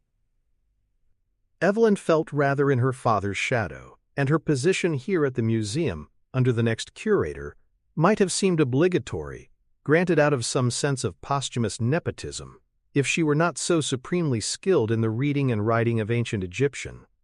Few could rival the young woman's ability to decipher hieroglyphs in hieratic, and perhaps no one anywhere was better suited for the proper coding and cataloging of the vast library deep in the recesses of the museum. Still, as much as she loved this place, she hoped to move on, and on this afternoon, a month and 2 days after the Legionnaire massacre, an event of which she had no knowledge, incidentally, Evelyn Carnahan was perhaps off her form, suffering from the disappointment of the rejection of her application by the Bembridge scholars. The second rejection, actually. The tall, slender young woman, her Nefertiti-like shapeliness lost in a long cream linen skirt, mannish white pinstriped shirt with brown scarf, an oversized tan cardigan, was atop a tall ladder between two of the many towering rows in the stacks, the museum's extensive collection of volumes pertaining to the history and culture of ancient Egypt. Her long brunette hair was tucked into a bun, and her almond-shaped blue eyes lurked behind the eyeglasses she used for close-up work. None of this served to heighten her attractiveness, but could not wholly disguise the lovely features of her heart-shaped face either. Her love for Egyptian antiquities was her father's doing, but her looks had come from Mum. The glasses did cause certain misjudgments of distance, as was about to become evident. She had just discovered a book on Tuthmosis, improperly shelved among the S's, and was attempting to reach across to the adjacent shelf, just behind her, where the T's would find the volume a rightful home. She had to stretch a little to reach it, and pulling on the top rung of the ladder, she leaned across the aisle. Almost there. A little closer now. And suddenly, the ladder pulled away from the shelf. And Evelyn, who prided herself on her composure, on her cool handling of any problem, yelped and flung the Tuthmosis book as if it had caught fire. The volume sailed, then fell, pages fluttering like a bird with too many wings, and landed with a thunk on the floor below, far below. Instinctively, she latched on to the top rung with both hands, only to find herself on a ladder that was standing straight up, precariously so, as if she were standing on one stilt. Teetering there, she drew a slow, steady breath. There would be no more undignified yelps, thank you, and then she lost her balance. Still walking down the aisle on the ladder, Evelyn did not yelp, it was more of a prayer.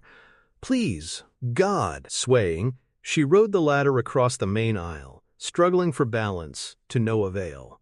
The ladder crashed into the next bookshelf and came to a stop. Evelyn heaved a relieved sigh, which preceded the bookshelf falling away from her, crashing into the bookshelf behind. This produced two results, one being helpful. The angle allowed Evelyn to slide down the now slanting ladder to plop unceremoniously, but none the worse for wear, to the floor. The other result, however, was most unpleasant, and the term domino effect should suffice here. She chose to close her eyes through much of it, and so spared herself the sight of one bookshelf toppling into another, and another, and another. But she did not think to cover her ears, so was privy to the sounds of thousands of precious volumes flinging themselves off shelves and scattering to the floor. When the last bookshelf crashed into the far wall and emptied its books to the floor like a wagon dumping coal down a chute, the worst was over. Almost. When she opened her eyes, one at a time, as if that would lessen the blow, she saw not just a librarian's worst nightmare in the jumble of fallen shelves and spilled books, but the wide-eyed presence of her boss, the museum's curator, Dr. Bay. She looked up at him timidly, ventured a tiny smile. "Oops," she said. The curator was a small round man with a small round face in a dark suit with a black string tie. His black hair sat upon his skull like a spreading spider. "Oops?" he asked, black eyebrows climbing a high forehead, his black mustache lost in his curled back upper lip. "I didn't hear you come in, Dr. Bay." Perhaps it was the books crashing to the floor. Quickly, she got to her feet, smoothed out her sweater and skirt, adjusted the scarf at her open collar, and began picking up books, as if implying this was a mess easily cleaned up, when it would obviously require months of her time. Dr. Bay was shaking his head. "Give me frogs, flies, locusts!" "Compared to you, Miss Carnahan, the other plagues were a joy." "I'm sorry, sir. It was an accident." "No Ramses destroying Syria. That was an accident. This is a catastrophe." He shook a thick finger at her.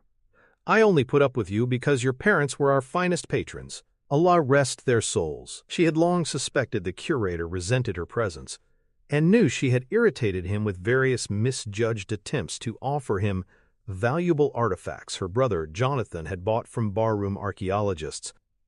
"Dr. Bay," she said, "anyone could have made this mess, but not just anyone could put it right. That stopped the fat little man cold." "If you'd like my resignation," she said, "I'll gladly offer it, though I doubt you could find anyone within 1,000 miles who could put this particular Humpty Dumpty back together." Brusquely, he said, "Straighten this up," and stormed out, irritated and embarrassed, but pleased that she'd made her point with Bay. Evelyn surveyed the scene of the disaster. She would have to gather all the books, check them for damage. One of the museum assistants would have to reposition the shelves themselves. They were much too large and bulky for her. A sound interrupted her planning. Footsteps. She turned to look, to see if Dr. Bay had returned, but no one was there. The silence became eerie, as it frequently could in this sprawling turn-of-the-century building, where room after room was lined with the coffins of kings, their embalmed bodies often exposed to view. There it was again. Someone was walking, but it was a slow, ominous shuffle, as if a bad leg were being dragged. It seemed to come from the gallery across the way. "Dr. Bay?" she called. Nothing. Abdul? Still nothing. Mohammed? Bob? She moved through the connecting room into the area where treasures from the Middle Kingdom were on display. This was after hours, and the gaslighting was subdued, flickery, throwing shadows, making a haunted house of this room filled with the plundered possessions of the ancient dead. She moved down the aisle, past a closed sarcophagus, skirting cases of artifacts. Another noise. Someone was in this room. A prowler? A thief?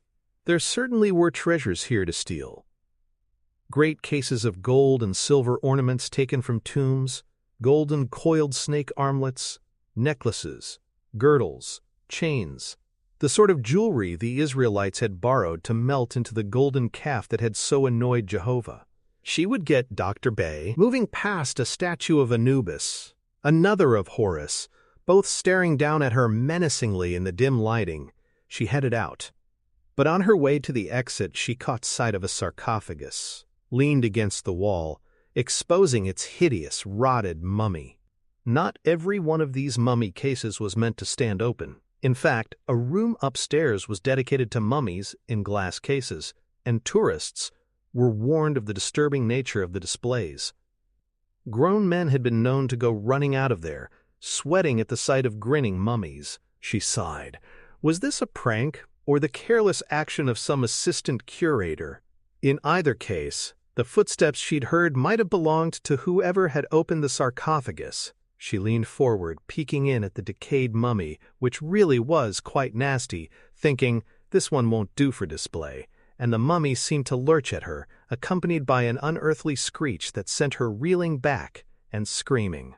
"Quiet, sis," Jonathan Carnahan said, slipping out from behind the sarcophagus, "or you'll attract that dreadful little man back here again." "Jonathan, you bloody idiot!" Such language, sis.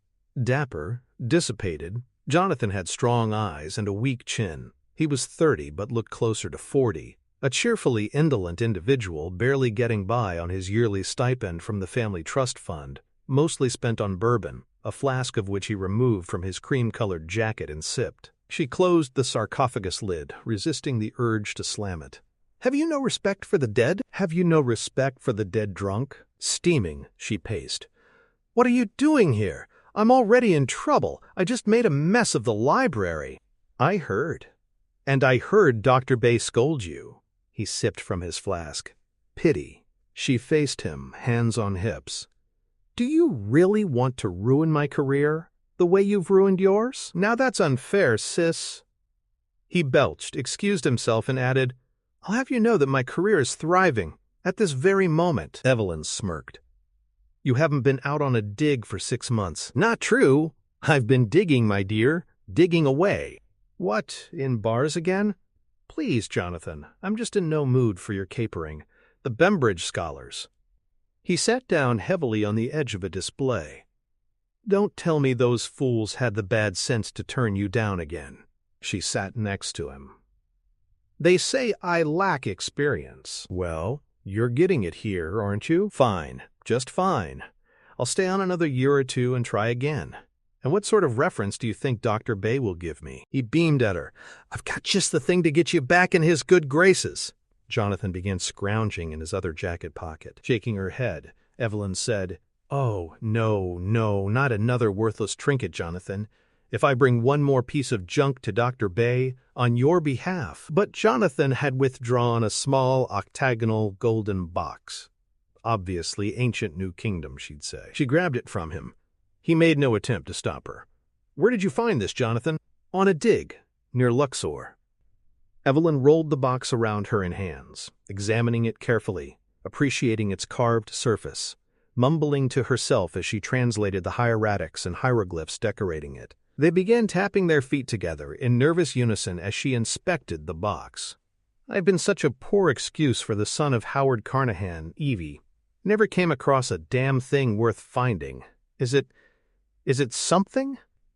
Please tell me I've finally found something, old dear." The box had tiny little slats on it, which she began to shift this way and that. "What is it, Evie? Is that a puzzle box?" As if in reply, the thing seemed to unfold itself, blossoming into an 8-sided key, and sitting within the open box was a folded piece of papyrus. Carefully, Evelyn unfolded it into what was clearly an ancient map. The Nile was obvious, as was a representation of the jackal-headed Anubis. An eagle and various other drawings and hieroglyphs indeed dated it to the New Kingdom. Jonathan? Yes, sis? You found something. Seated behind his desk in his cluttered, cubbyhole office, the curator used a jeweler's eyepiece to examine the box.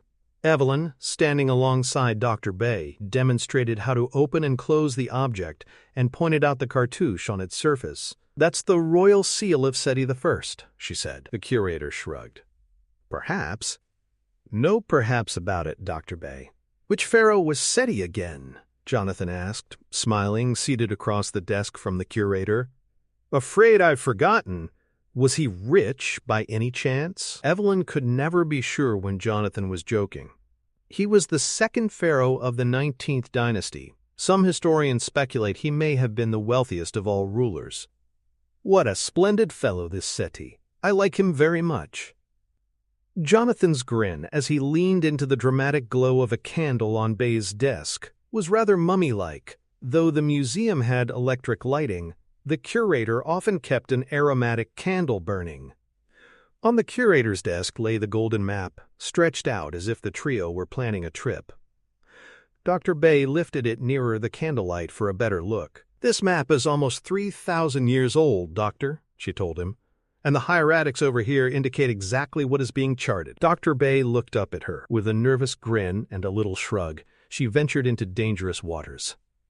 It shows the way to Hamunaptra. The map trembled, or rather Dr. Bay's hands holding it did.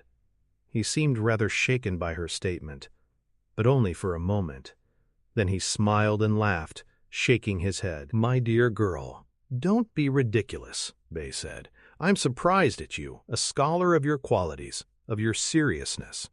That's a myth, Hamunaptra told by ancient Arabs to amuse Greek and Roman tourists. Let's not confuse the myth of Hamunaptra, Doctor, she said, with the very real possibility that the temple and its necropolis may have existed. Of course, I don't take that silly blather seriously. A mummy's curse, a place of evil pure nonsense, obviously. Hold on there, Jonathan said, candlelight flickering on his suddenly keenly interested face. You're not talking about the Hamunaptra? City of the dead sort of thing? Hiding place for the wealth of the early pharaohs? Evelyn was amused. Amazing how your Egyptology has improved. Where treasure is concerned, dear girl, I'm a bloody expert. Anyway, every schoolchild knows of Hamunaptra and its wonderful big underground treasure chamber. You suppose it's true that the pharaohs had it rigged so the whole place could disappear under the dunes? Flick of the switch? None of it's true, Bay said, chuckling, but still examining the map, holding it closer to the light. As the Americans would say, it's bunk. Hooey. Hokum. Are you sure that's English, old man? Say, watch it. The corner of the map had touched the candle's flame, and now the map was on fire. Bay bolted to his feet and tossed the burning papyrus off the desk, onto the floor, where Jonathan dropped to his knees and patted it quickly out with his hands. Then Jonathan held the smoldering papyrus up, and the left third of the map was gone. Oh dear, Evelyn said, fingers touching her lips.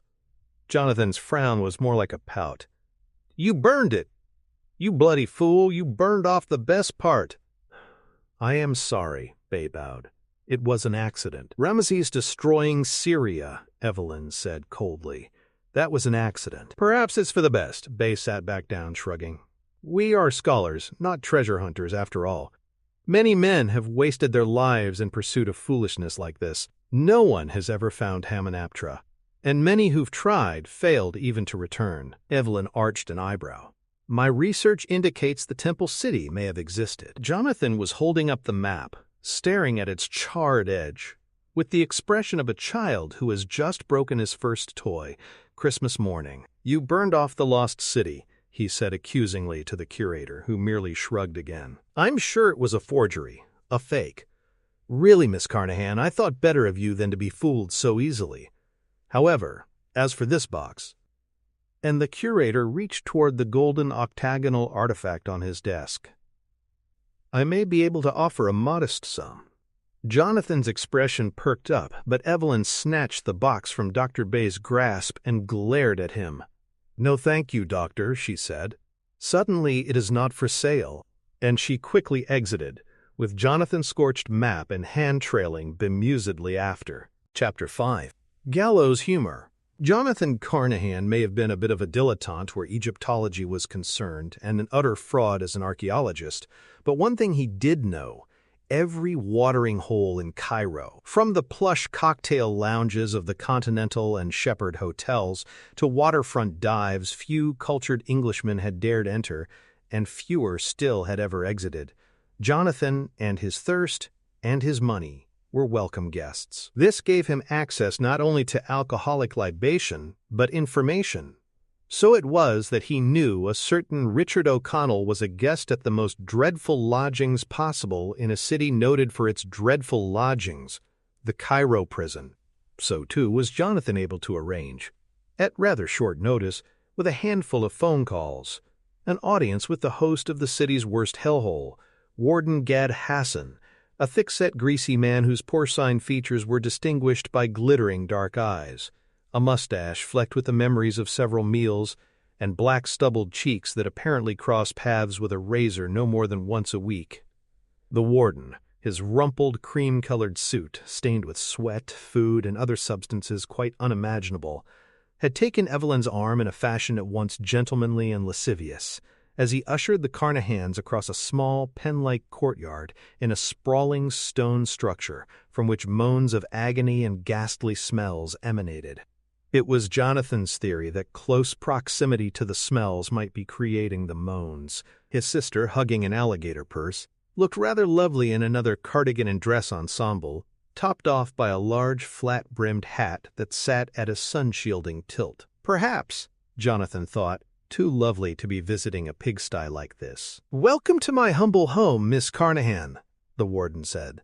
"It is a rare honor to have a woman of your elegance step across my lowly threshold." Despite the musical accent so common when Arabs spoke English, the warden's command of Jonathan's native language was impressive. But then again, a man this gross, the chief difference between Hassan and his worst prisoners was that Hassan was in charge, did not achieve so prominent a position without brains. As they walked, the warden's palm cradling Evelyn's elbow, Hassan gestured with his other hand about the crushed stone area.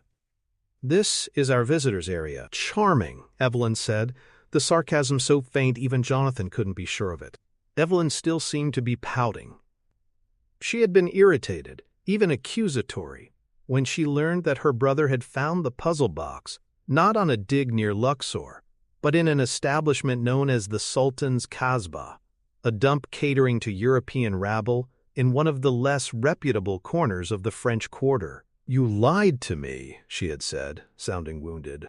Why did that surprise the silly girl? It was hardly the first time. Lying to one's family, after all, was where the art of fabrication began. If one couldn't deceive the gullible sods who loved one, how could one hope to pull the wool over a stranger's eyes? Jonathan had explained that he'd lifted the box from the pocket of the unconscious O'Connell, who had been involved in a drunken brawl, after which he, O'Connell, had been arrested. Evelyn, following the requisite expression of shock that her own brother could commit such a horrendous act, had insisted the box's previous owner be interviewed at the prison, but said nothing about returning that box. This had seemed a less than smashing idea to Jonathan, having stolen the box, knowing that in Cairo the penalty for picking pockets thereafter made scratching one's nose, or anywhere else for that matter, a physical impossibility. The warden ushered them toward a barred cage that would not have been out of place in a monkey house at a zoo. The heavily barred pen was attached to the prison wall, where presumably a prisoner would be brought out to meet with visitors. Evelyn asked Hassan, "Why is Mr. O'Connell in custody? My understanding is he was arrested after behavior that might be termed drunk and disorderly." Quote, the warden shrugged. "Why don't you ask him? His only excuse is that he was looking for adventure. I will say this. Your visit is well-timed. I saw his name on the list today." "For his trial, you mean?" "Trial?" The warden laughed explosively. His teeth were that shade of green so attractive in jade jewelry, less so in a smile. "How very droll, Miss Carnahan. So seldom does a woman of your grace and beauty have so keenly developed a sense of humor." They had reached the cage when the interior doors on the wall of the prison burst open, and 4 Arab guards dressed in khaki dragged in a handsome, unshaven young white man, heavily shackled at the wrists and ankles, in what had been a white shirt and jodhpurs, before they had become filthy and torn from a week in captivity. "Ah," the warden said.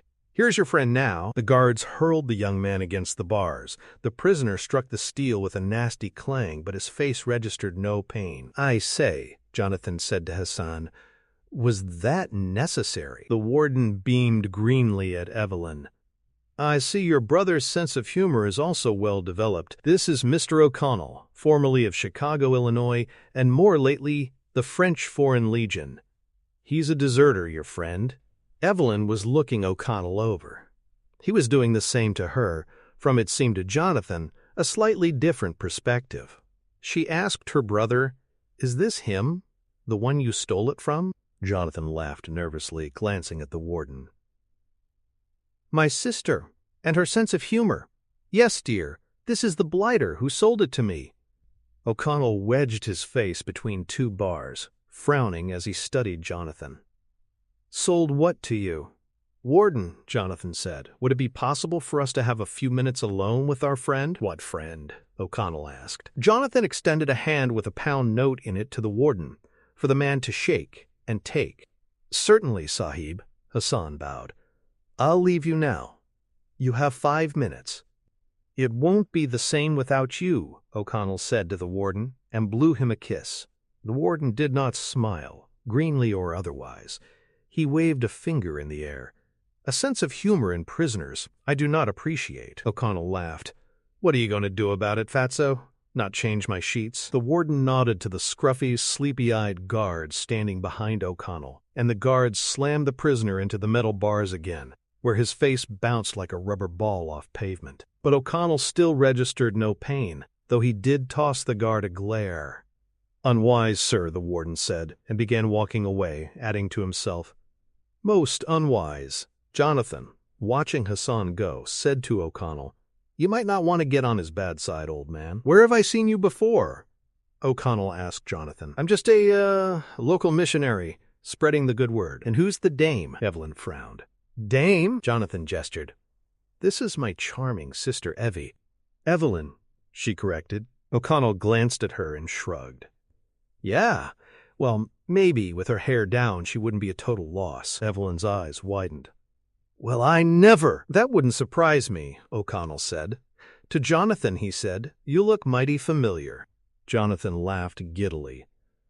"I just have one of those terribly common faces, old boy." "No, I know you from somewhere," Evelyn said. "Mr. O'Connell, allow me to explain why we've come." Face striped with the shadows of prison bars, O'Connell half smirked. "Till I heard your British accents, I was kinda hoping you were from the American Embassy." "Sorry, no," she said. "We're here about your box."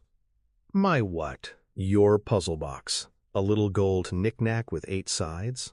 You see, that is my brother, found your box." "Now I remember," O'Connell said, nodding, smiling, and, shackled or not, the prisoner managed to throw a short, sharp right jab into Jonathan's jaw. Pugilism had never been a long suit of Jonathan's, and the punch dropped him to the ground. He sat there rubbing his jaw, not quite unconscious. "At any rate," Evelyn continued, "we found your puzzle box, and we've come to ask you about it." O'Connell was looking at her with renewed interest. "I just decked your brother, you know." "Yes, well, and I'm sure he deserved it. He is my sibling, I would know." O'Connell half smiled at her. "I guess you would at that, Evie. That's Miss Carnahan, if you please. Now, about the box." "Don't you mean about Hamanaptra?" White teeth flashed in the unshaven, deeply tanned face.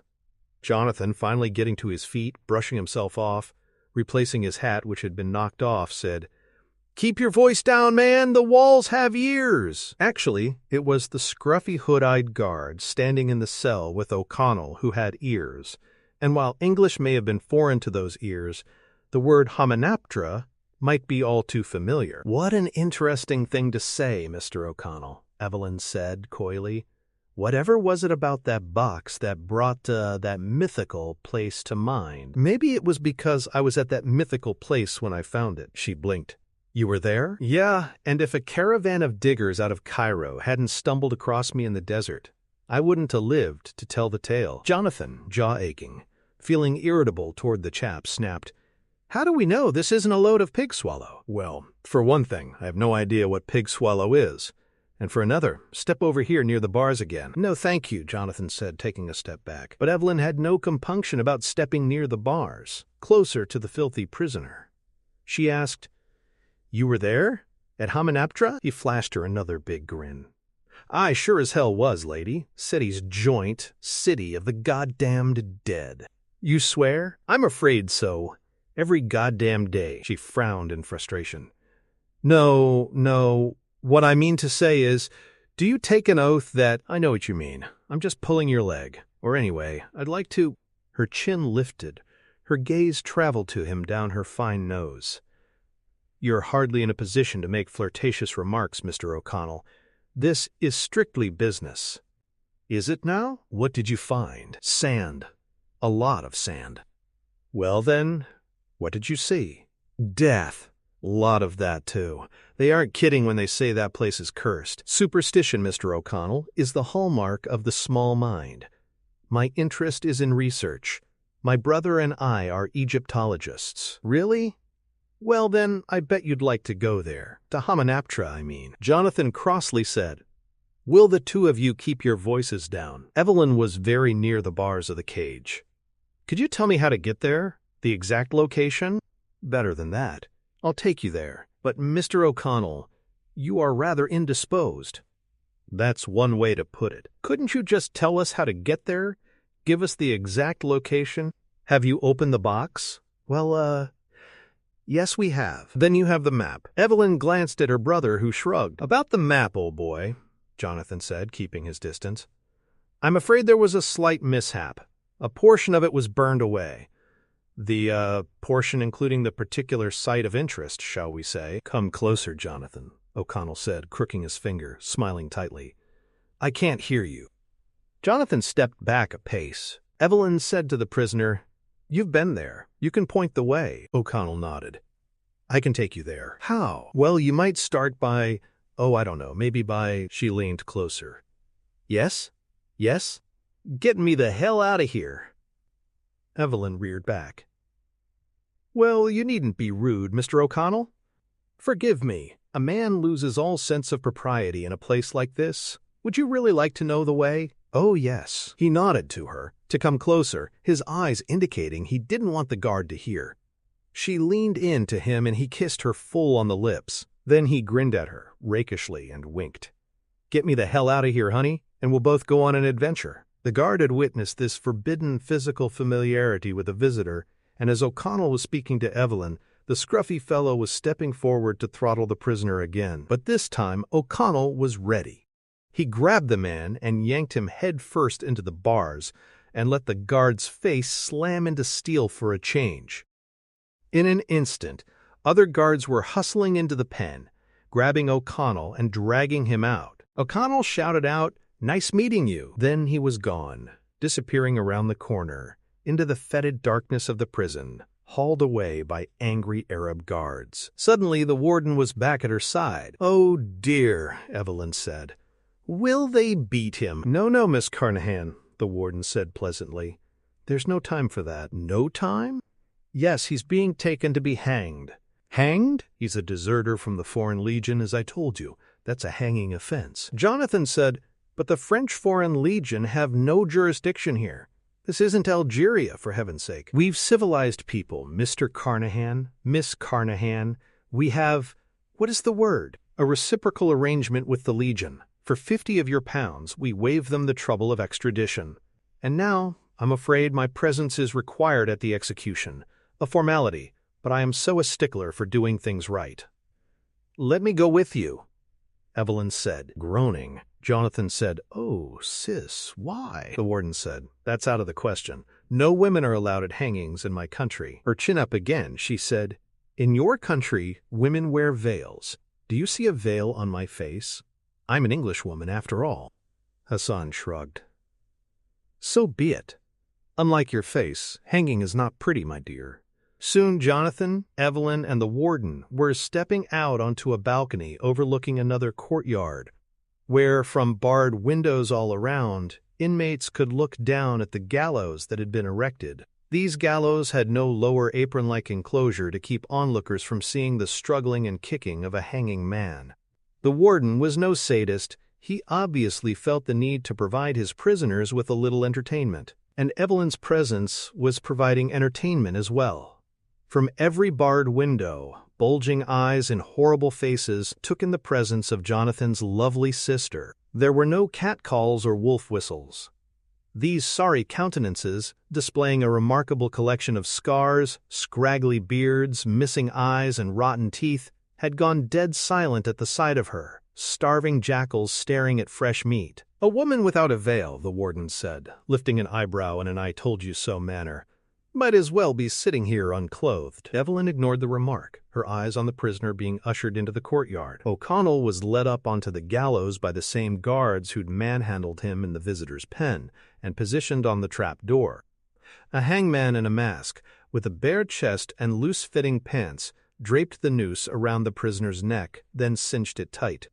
O'Connell noticed Evelyn and Jonathan seated in the balcony nearby, and at first frowned, then smiled. The warden took his seat, and Evelyn sat next to him. Jonathan preferred to stand. Evelyn said to Hassan, "I will give you £50 more to let him live than the legion's paying you to kill him." Jonathan could barely believe his ears. £100 for that lout? Of course, if he could lead them to Hamunaptra. The warden's nose twitched like a big dark bunny's. "I would pay £100 to see the insolent pig hang." "Two, then," she said. £200? Jonathan asked. Now he sat down, heavily, next to his sister. £200, Evelyn said, nodding curtly. The warden shook his head dismissively and raised a hand. "Proceed," he called to the hangman, who stood near his deadly lever. O'Connell's forehead was tensed and beaded with sweat. He could hear every word of the negotiation between the warden and Jonathan's sister. £300, Evelyn said. Jonathan clutched his sister's arm, whispering, "Are you mad? A year's stipend for that blackguard?" Evelyn looked daggers at her brother, and her mouth formed, but she did not speak the word Hamunaptra. The warden, however, did not even reply to this latest offer. Down on the gallows, the hangman was saying to O'Connell, "Any last request?" "Yeah, could we do this tomorrow instead? That fish-head lunch just isn't settling." That stopped the hangman cold. He'd never had such a request, and he turned and, yelling, repeated the plea for the balcony, though the warden and his guests had heard every word. Interrupting, the warden said, "No, he can't wait until tomorrow. Get on with it!" Embarrassed, the hangman gave O'Connell a "why I oughta" look and grabbed the trapdoor lever. £500, Evelyn said firmly. Jonathan covered his face with a hand.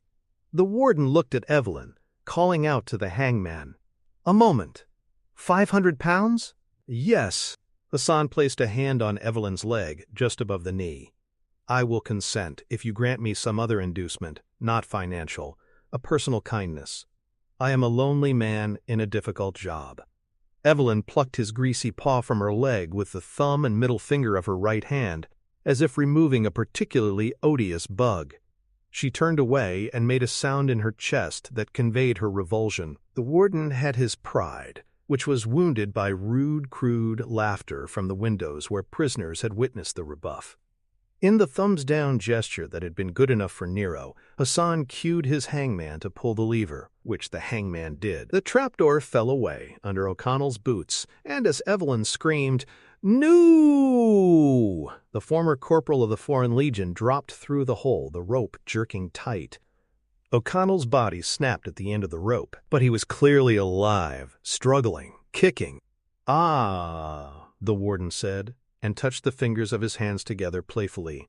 "A rare treat. His neck did not break.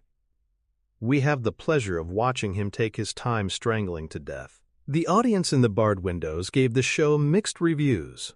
Some were amused and hooting with laughter. Others were angry, possibly outraged that the prisoner should be tortured so slowly, or was it annoyance over having the fun of seeing a neck broken denied them? Jonathan certainly took no pleasure in seeing the beggar turning various shades of red, struggling so piteously. Evelyn was whispering in the warden's ear. Surely she wasn't telling him about Hamanaptra? The warden said, eyes wide. You lie. Never. I'm a respectable woman. Hassan frowned. This filthy, godless son of a pig knows where to find the city of the dead? And all its treasures? Yes, and if you cut him down, we will give you 5%. O'Connell, strangling and eavesdropping, managed to croak out, 5%? His eyes were bugging out, in part due to Evelyn's cheapness, Jonathan supposed, but also because he was choking to death. All right, Evelyn said. 10%. 50, the warden said. 20. Give it to... O'Connell was saying as he twisted and turned redder. 40, the warden said. 30. I'm dying here, O'Connell called. 25, the warden said. Done, Evelyn said, and they shook hands. The warden flashed his green smile, yelled a command in Arabic, and a scimitar slashed the air, cutting the rope, sending O'Connell crashing to the ground. He rolled on the gravel, half dead, still gagging, but he'd won the crowd over. The captive audience at the barred windows was cheering and clapping and whistling, though O'Connell was in too much agony to appreciate his celebrity. Jonathan didn't feel much better himself. 25%! That city of the dead better bloody well be out there. Evelyn stood and leaned over the balcony railing and smiled down at her new partner. Nice meeting you, too, she said, and O'Connell passed out. Chapter 6. A Night on the Nile. The Nile, with its two branches, the white and the blue, was the longest river in the world and the only one Richard O'Connell ever heard of that flowed north. Everyone in this damn fool country lived on the river's banks or along its canals. Here at Cairo, and just south, was the widest part of the valley, 5 whole miles. Under the hot, dry afternoon sun, the Nile lay like a bolt of shimmering satin, a few shades deeper than the nearly cloudless sky, spiked by pyramids across the way.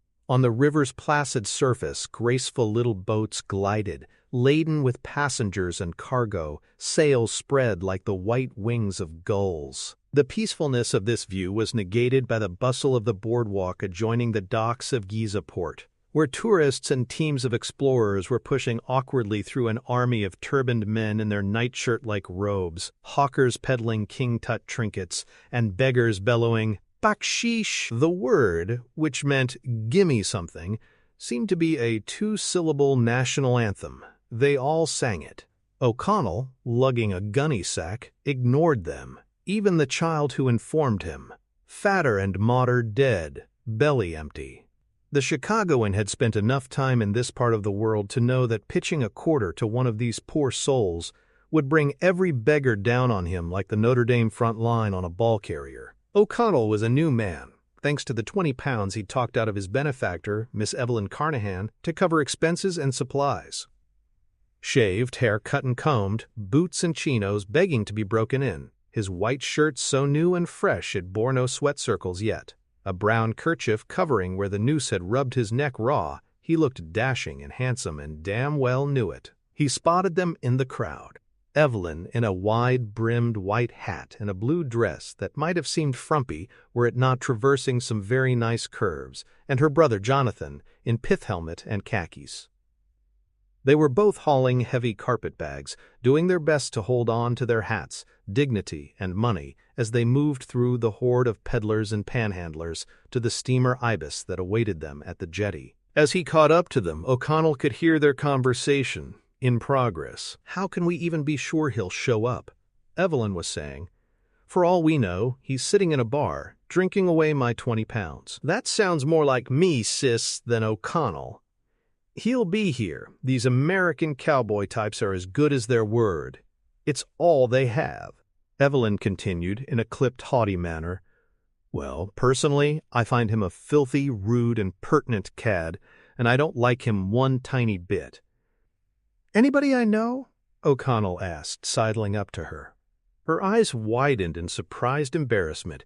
big blue eyes that O'Connell wouldn't have minded diving into, and that mouth, full, sensual. He caught himself, not wanting to give her the satisfaction of noticing his admiring her, and in the process he failed to notice that she had been admiring the new spit and polished him. "Afternoon, O'Connell," Jonathan said, nodding toward his sister, taking the American's arm, shaking his hand enthusiastically. "Don't mind, sis. She was talking about some other cad." "He sounds pretty bad," O'Connell said with a little smile. "Hello, Mr. O'Connell." Evelyn smiled nervously at him, pretending she didn't know she was being needled, as O'Connell fell in step with them, pushing through the crowd toward the waiting sternwheeler. All around them, beggars were bawling, "Backsheesh!" "Ripping day to begin an adventure, what?" Jonathan said, a hand on O'Connell's shoulder. "Yeah," O'Connell said, withdrawing himself from Jonathan's grasp and stopping to check for his wallet. "Ripping, quote, dear boy," Jonathan said, pausing to touch his heart in a gesture of wounded pride. "I would never steal from a partner. Nice to know you have standards. How's the chin?" The bruise on Jonathan's jaw, from O'Connell's punch through the bars, was a lovely black, blue, and orange, like an exotic blossoming flower. "Think nothing of it, partner mine," Jonathan said cheerily. "That sort of thing happens to me all the time." "Bet it does." Evelyn dropped her bags to the boardwalk, where they clunked heavily, drawing the two men's attention. She cleared her throat, and with exaggerated formality, said, "Mr. O'Connell, as you well know, we have a considerable journey ahead of us. 1 day by steamer, 2 by camel, yes, ma'am." "Yes. And before we embark on this arduous adventure and put ourselves to considerable trouble and discomfort, not to say expense, can you look me straight in the eye and convince me that this is not a sham designed to bilk me of my money?" "What?" Evelyn, lovely face blushed blue by her hat-brim shadow, lifted her chin and looked down her nose at him, a habit she had that was not her most endearing, in O'Connell's opinion. "Despite what you might assume, my brother and I are not wealthy, nor do we have any desire to spend our meager funds and risk our lives on, what is the phrase?" O'Connell lifted an eyebrow. "A wild goose chase? That would seem to cover it, yes. I would understand entirely if a man facing the gallows were to stoop to deception to find his freedom. If that is the case, you have my permission, even my blessing to—" "Straight in the eye, is that how you want it?" O'Connell marched right up to the patronizing young woman and practically touched his nose to hers. Her eyes became huge and her lashes fluttered like startled butterflies. "Lady, 200 men, my whole battalion, followed our colonel across Libya and into Egypt to find your precious city of the dead. They found it, and they joined it, all but me. Now, I'm willing to go back there because those bloody sands defeated me, and I intend to win this time. I'm going with or without you, and frankly, I would advise you stay here in Cairo and let your brother and me take the risks." She did not back away, holding her ground, despite how obnoxiously, presumptuously close he was standing to her. "No, thank you. I'm going along, to look after my interests." He took a step back, shrugging, intoxicated by the fragrance of her lilac-scented perfume. "Suit yourself. Let me get those." And O'Connell, slinging the gunny sack on its strap around his shoulders, bent down and picked up her bags and headed up the gangplank. He did not hear Jonathan whisper to Evelyn, "Oh yes, you're right, dear sister. He is an utter cad." Nothing to admire there, in the least. But O'Connell did hear a familiar voice, a voice he had hoped never to hear again, saying to the Carnahans, "A cheery good afternoon to you." O'Connell, halfway up the gangplank, whirled, and Evelyn asked his question for him, minus an obscenity or two.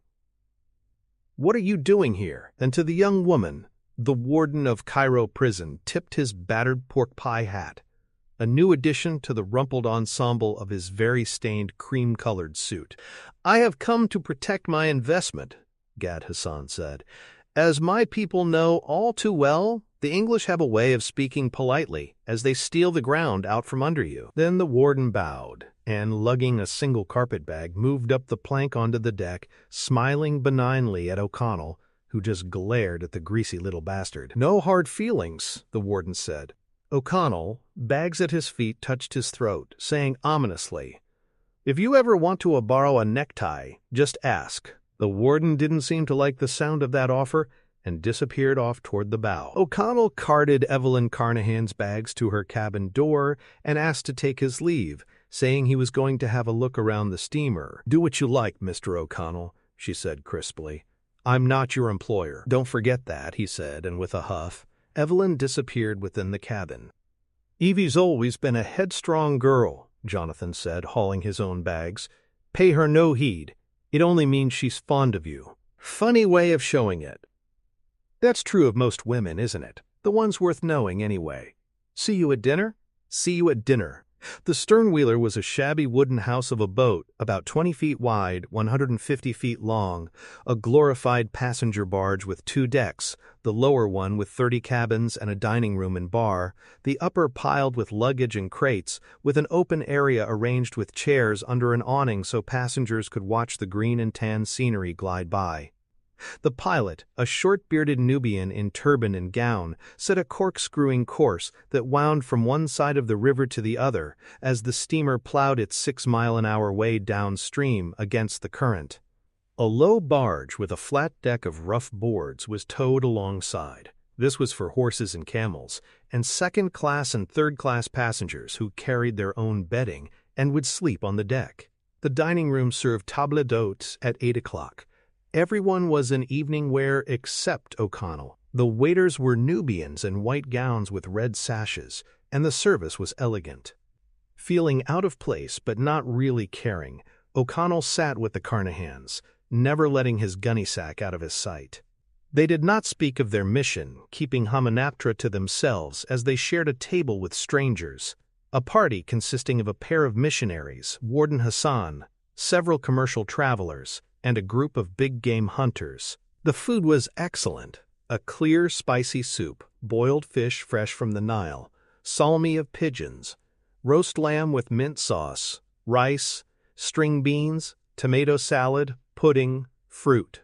O'Connell wolfed it down greedily, and at one point Jonathan said, "Good God, man, you're eating everything but the tablecloth. I suggest you do the same. We won't be dining like this in the desert." Jonathan thought about that and dug in. After dinner, O'Connell stood at the rail on the lower deck and watched the moon stare back at itself from the surface of the iridescent Nile. The desert on either bank turned a soothing ivory. Moments like these reminded him why he'd left Chicago behind and gone looking for adventure. Then a bug bit him, and he went inside the bar, at the bow. At a central table, a poker game was in progress. 4 Americans and Jonathan. O'Connell stood and watched, gunny sack at his feet. No introductions were made. Poker precluded social niceties. But before long, O'Connell had gathered that the Americans were heading out on a dig. A small professorial fellow of perhaps 55 with clear blue eyes and a white, wispy mustache drive Chamberlain was the expedition's Egyptologist. The others were rough-hewn, thrill-seeking adventurers of O'Connell's own stripe, men in their late 20s and early 30s. Henderson, tow-headed, loud, cheerfully arrogant. Daniels, dark, quiet, even brooding. And Burns, easygoing, in a good mood, but then he was winning. Coins and dollar bills littering his side of the table. Right now Burns was polishing his wire-rimmed glasses with a hanky. Maybe 20 seconds ago, Henderson had slammed the deck of cards down in front of him. "For sakes, Bernie, you see good enough," Henderson roared, a stubby cigar in a corner of his mouth. "Cut the cards already." The toad. Burns put his glasses on and said, "Gotta see 'em to cut 'em," and did. "Join us, Mr. O'Connell," Jonathan said, waving toward an empty chair. "Sit down. We can use another player." "No thanks. Not much of a gambler." "Not what I hear," Henderson said, grinning as he fanned his 5 cards out for his personal perusal. "Only a gambler goes looking for the city of the dead." "What am I looking for?" "You heard me, O'Connell? Sure you never bet?" "Not with money." "Pity. 'Cause I got 500 smackaroos says our little bunch gets to Hamunaptra before you." O'Connell twitched a smile. "Oh, so you're looking for the city of the dead?" Hope to shout. "And I'm supposed to be looking for this place too, huh?" Henderson grunted a laugh. "Damn straight. Says who?" "Little Lord Fauntleroy here." Henderson jerked a thumb toward Jonathan, who smiled awkwardly. Then, under O'Connell's glare, returned to the study of his latest hand of cards, whistling innocently. Henderson flashed a yellow grin. "Well, what do you say, O'Connell? We got a bet?"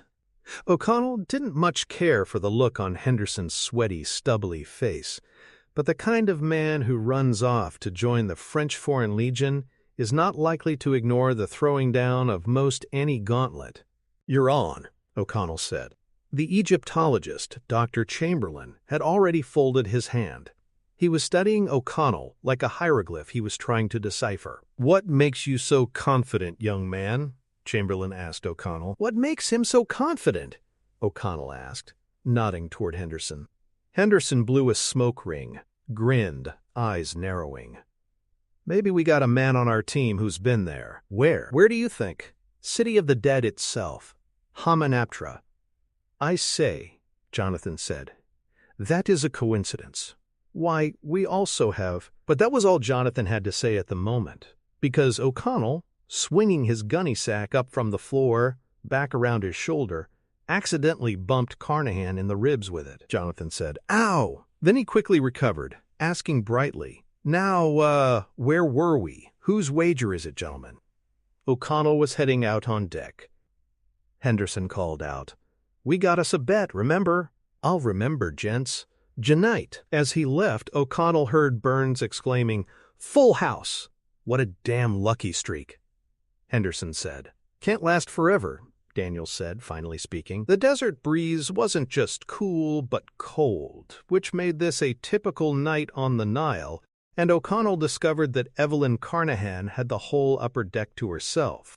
The moonlight was so bright, Evelyn was reading by it, hatless, wearing her glasses, sitting beside a wicker table where her cup of tea rested. She was lost in E.M. Forster's A Passage to India. O'Connell set his gunny sack onto the deck nearby, and she jumped, startled. "Sorry," he said. "Didn't mean to disturb you." "Chin up," she said. "The only thing that disturbs me, Mr. O'Connell, is your frightfully poor sense of decorum." He shrugged. "I didn't bring any evening dress with me." "I wasn't talking about that." "What then?" "Oh, you aren't miffed 'cause of that peck I gave you, back at the prison?" "Peck, Mr. O'Connell." "You know, kiss. Is that what you call it?" She returned her attention to E.M. Forster, and O'Connell shrugged, kneeling at the gunny sack, from which he began to withdraw various items, mostly weapons. A pair of revolvers, several hunting knives, an elephant gun, and half a dozen carefully wrapped sticks of dynamite. Arching an eyebrow, peering over her book, Evelyn said, "Did I miss something? Are we going to war?" "You and I've had a few skirmishes already, I'd say. Look, the last time I dropped by your precious City of the Dead, everybody with me got themselves butchered." O'Connell sat in the chair on the other side of her reading table, with the weapons spread out at his feet. From the gunny sack, he withdrew a box of oversized shells and began loading up the elephant gun. "I suppose certain precautions are necessary," she granted him. He looked up at her from his work. "You notice that group of Americans? Those roughnecks with the little professor?" "Yeah, them," she nodded curtly. "I noticed them all right. I recognize one of them. An Egyptologist, Dr. Chamberlain, formerly attached to the Metropolitan Museum in New York, left under a cloud of scandal. Treasure-hunting riffraff, I'd say." O'Connell smirked at her. "Guess what treasure they're hunting?" "Oh dear, not Hamunaptra. What a terrible coincidence. I don't believe in Santa Claus, and I don't in coincidences. On the other hand," she frowned thoughtfully. "On the other hand, what, Mr. O'Connell? Something is out there, you know." "Pardon?" "Under the sand." "Well, of course there is. Unimaginable riches, which is what attracts my brother." She sighed and shook her head. "I'm afraid Jonathan is little better than those dreadful American treasure hunters. What attracts you?" She tapped the cover of A Passage to India. "A certain book." "A book?" "Yes, not that you'd understand. A rare antiquity. What do you think is out there?" O'Connell gazed out at the peaceful shimmer of the Nile, the steamer slowly chasing the moon. "Something very old, Miss Carnahan. Something older than civilization itself. Evil." "Evil?" "Yes, evil. Tuaregs and Bedouin think that place has a curse on it." Your Hamanaptra in their language is the doorway to hell. Quote, she arched an eyebrow. Amar Isos Osirion, actually, passageway to the underworld. Quote, he began cleaning and oiling the revolvers, which he'd bought secondhand. You can't learn about evil from books. Mr. O'Connell, I don't believe in Santa Claus either, and I don't believe in curses. But I do believe that one of the most famous books in the history of mankind lies buried in those sands. Somewhere. The Book of Amun-Ra. I've been fascinated with the Book of Amun-Ra since I was a child, when my father first told me of it. Why, because he told you that book is made out of solid gold. That threw her. Well, yes. And you're not a treasure hunter, she stiffened. Mr. O'Connell, my objectives are purely those of the scholar. Her expression softened. He'd impressed her. But I must say, for you to know that the Book of Amun-Ra is purportedly fashioned from gold, you have a better grasp of history than one might suspect, he grinned at her. Maybe I have a better grasp of treasure than one might suspect. The moon had found a cloud to slide behind. No longer able to read, and obviously disconcerted by their conversation, Evelyn stood. If you'll excuse me, Mr. O'Connell? Sure. Good night. But she wasn't leaving. She was just standing there, hesitating nervously, apparently trying to get the nerve up to say something. What is it, Miss Carnahan? I was just wondering, why did you kiss me back there at the prison? He shrugged elaborately. Hell, every condemned man gets a last meal, doesn't he? She drew in a sharp breath, her eyes widening, said, well, and stormed off. What did I say? O'Connell asked himself, and resumed the inventory and maintenance of his arsenal. The gunny sack was nearly repacked, and he was just examining one last weapon, a gun-like mini crossbow, when he heard a movement and sensed a presence. He rose slowly, stepped over his scattered weapons, then spun around and grabbed the eavesdropper out from behind a large crate. Benny Gabor, last seen shutting the door on his pal back at Hamanaptra, smiled his weasel smile. He wore what appeared to be black pajamas with a red fez, suspenders, and sandals. You are alive, Benny said, beaming unconvincingly, clasping his hands together. It is a miracle! My friend Rick is alive! No thanks to you, buddy. O'Connell shoved the point of the mini crossbow in Benny's neck, and Benny backed up against the crate, hands in the air. Why are you alive, anyway? Probably managed it the same way you did, Rick. The camels of the dead milled around the ruins. When it was safe, I came out and helped myself to a couple. Take that thing out of my neck, Rick, please. Why should I? Why shouldn't I kill your sorry ass? Uneasy as he was by the point at his throat, Benny could still grin nastily. Because your lady friend might not appreciate the mess. She is attractive, in a schoolteacher way. But careful, Rick. You know the ladies are your weakness. O'Connell shoved the point just a little harder into Benny's neck. I should have known you were the one leading those raggedy-ass Americans. What scam do you have in mind this time? Ditch 'em in the middle of the desert and leave 'em for your relatives, the vultures. Benny was sweating now. An admirable plan, Rick, but unfortunately impossible. These Americans may be filthy pigs, but they are smart filthy pigs. O'Connell backed off the crossbow point, laughed harshly. Half down, half on delivery, huh? Benny nodded glumly, rubbing his throat, where the point had left its mark. That's the American way, pal, O'Connell said. You'll have to deliver the goods, and climb over me to do it. Benny gestured with open arms. We should not compete, Rick. We're friends, comrades. Go to hell, you little weasel. Benny's eyes glittered in the moonlight. I've been to hell, Rick, and so have you. Treasure takes me back there. What's your excuse? After all, greed isn't what makes you tick. Below them, someone, a female someone, yelped. O'Connell looked over the railing and saw Evelyn, who had been walking alongside where the barge was being towed, specifically near the paddock of camels and horses, moving away from a camel who was apparently craning his long neck onto the deck to have a nip at her. She yelped as the camel tried again and scurried toward her cabin. O'Connell returned his attention to Benny, who was grinning at him with narrow-eyed knowingness. Rick, the ladies, Rick. They'll be the death of you. Yeah, but what a way to go. Benny didn't disagree with that. So we part friends? No hard feelings? Naw. Goodbye, Benny. Goodbye? You mean good night? don't you? No, I mean goodbye, O'Connell said, and he grabbed the little man by his pajama-like garments and chucked him over the side, where Benny went sailing and flailing and howling into the Nile, making quite a splash. O'Connell picked up his gunny sack and walked down the stairs to the lower deck, heading to his own cabin. Out on the Nile, Benny was treading desperately, his face distorted with rage. His voice echoed across the water. "You will pay, Rick! Oh, how you will pay!" O'Connell regarded Benny and his threats with mild surprise. He hadn't been aware the little bastard could swim. That was when he noticed the 4 sets of footprints, very wet footprints, as if someone, 4 someones actually, had climbed up and over the railing from the river.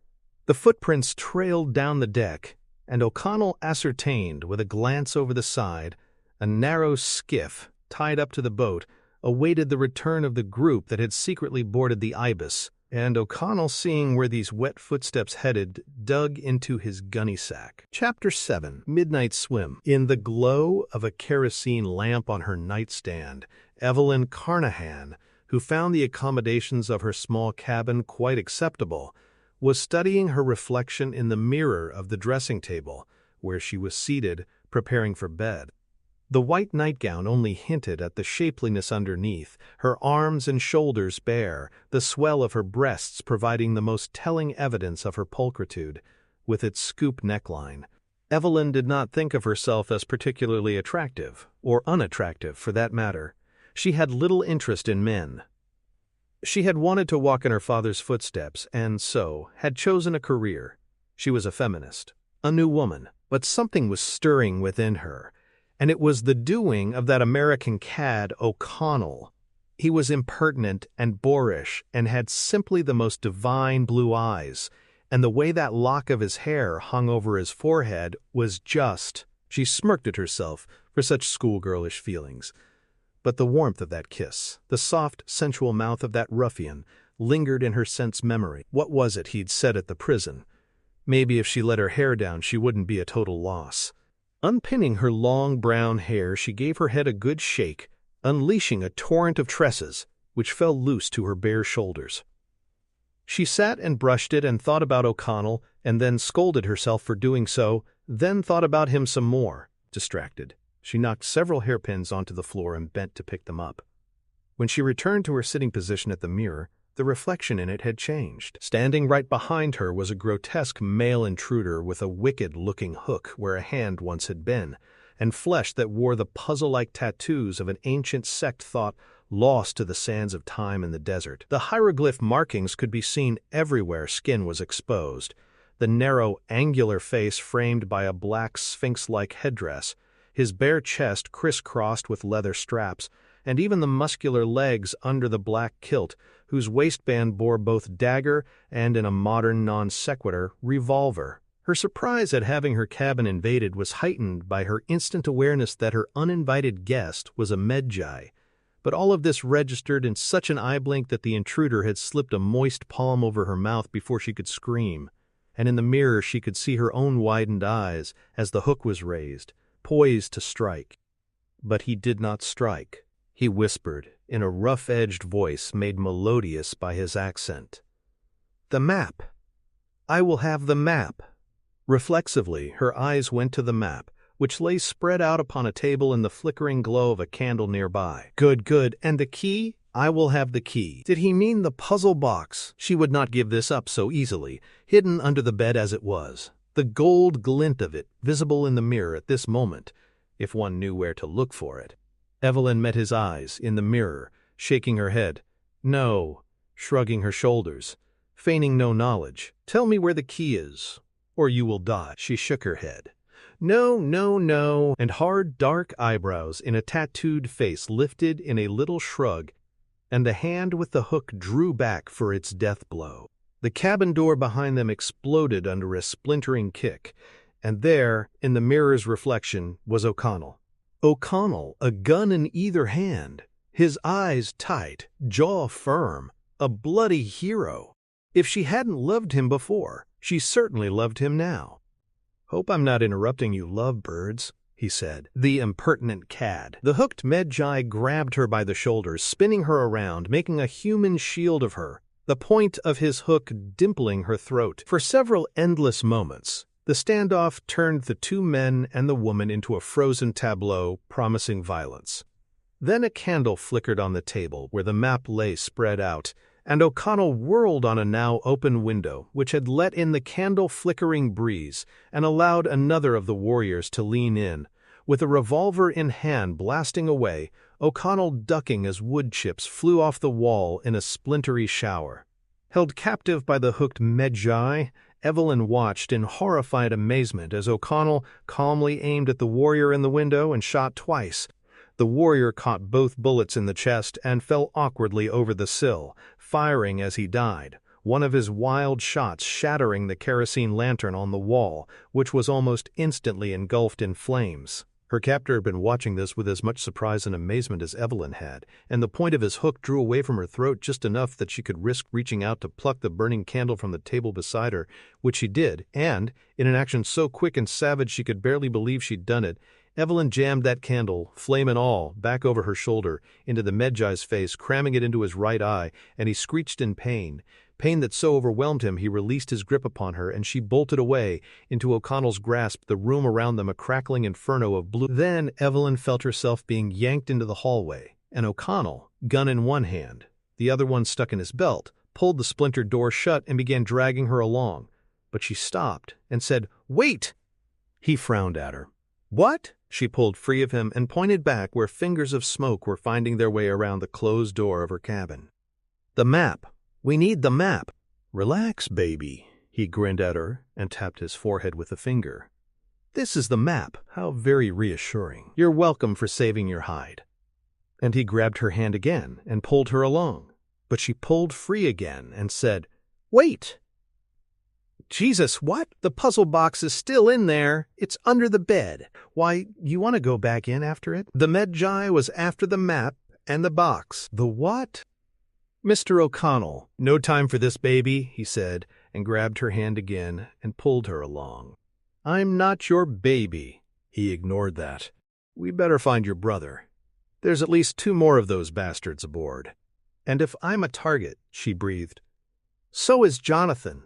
They headed out on deck and did not see behind them, coming down the hallway from the other direction, the man they were looking for, Jonathan Carnahan. Jonathan was saying, "Good Lord, smoke!" which he had smelled, then saw, leaching out from around the door to his sister's cabin, a ruptured door that seemed to be somewhat the worse for wear. What the hell was happening? Still, he managed to shove it open, and did not realize that in so doing he had slammed the door into the upturned buttocks of the hooked Medjai, who, risking his life in the burning room but pledged to fulfill his purpose, had been on his hands and knees, searching for the golden puzzle box. "Evie!"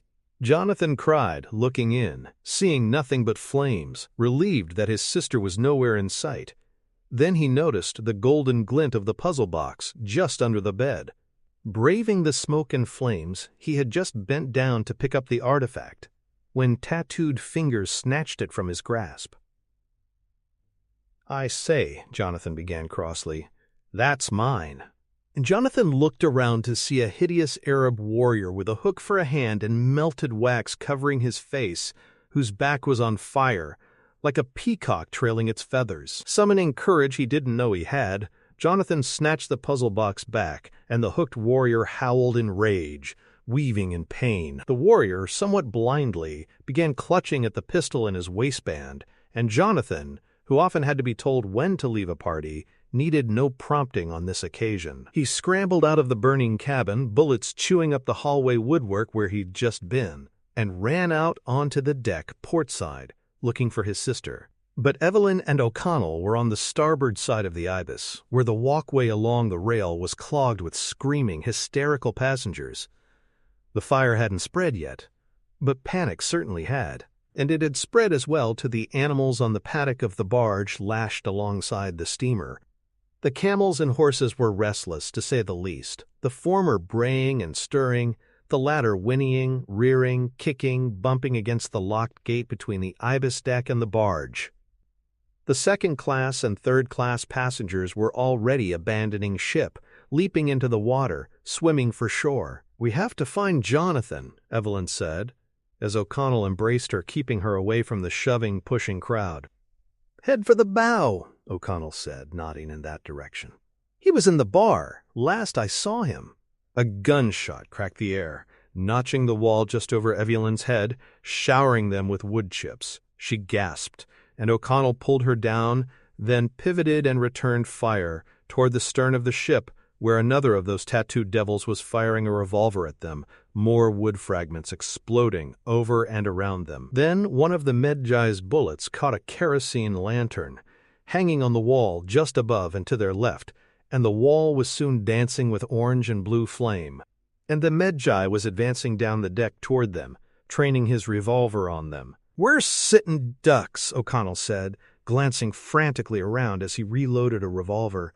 Behind them, toward the bow, the walkway was jammed with panicking passengers, shouting and coughing with the spreading smoke.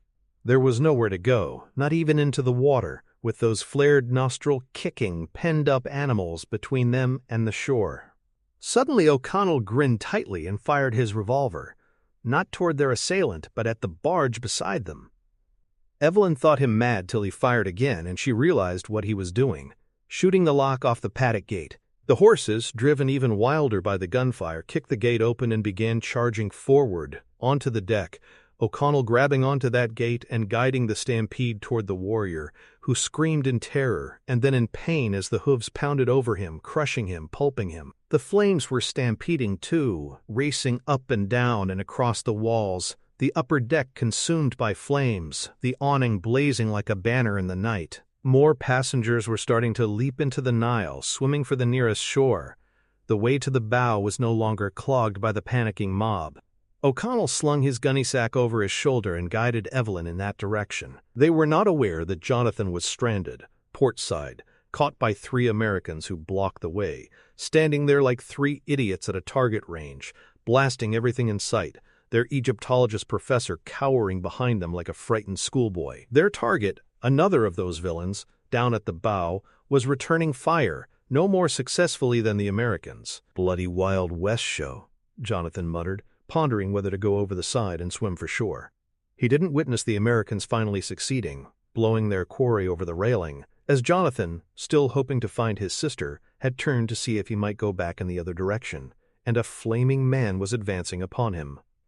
A flaming man with wild eyes and a hook for a hand raised to do him no bloody good at all.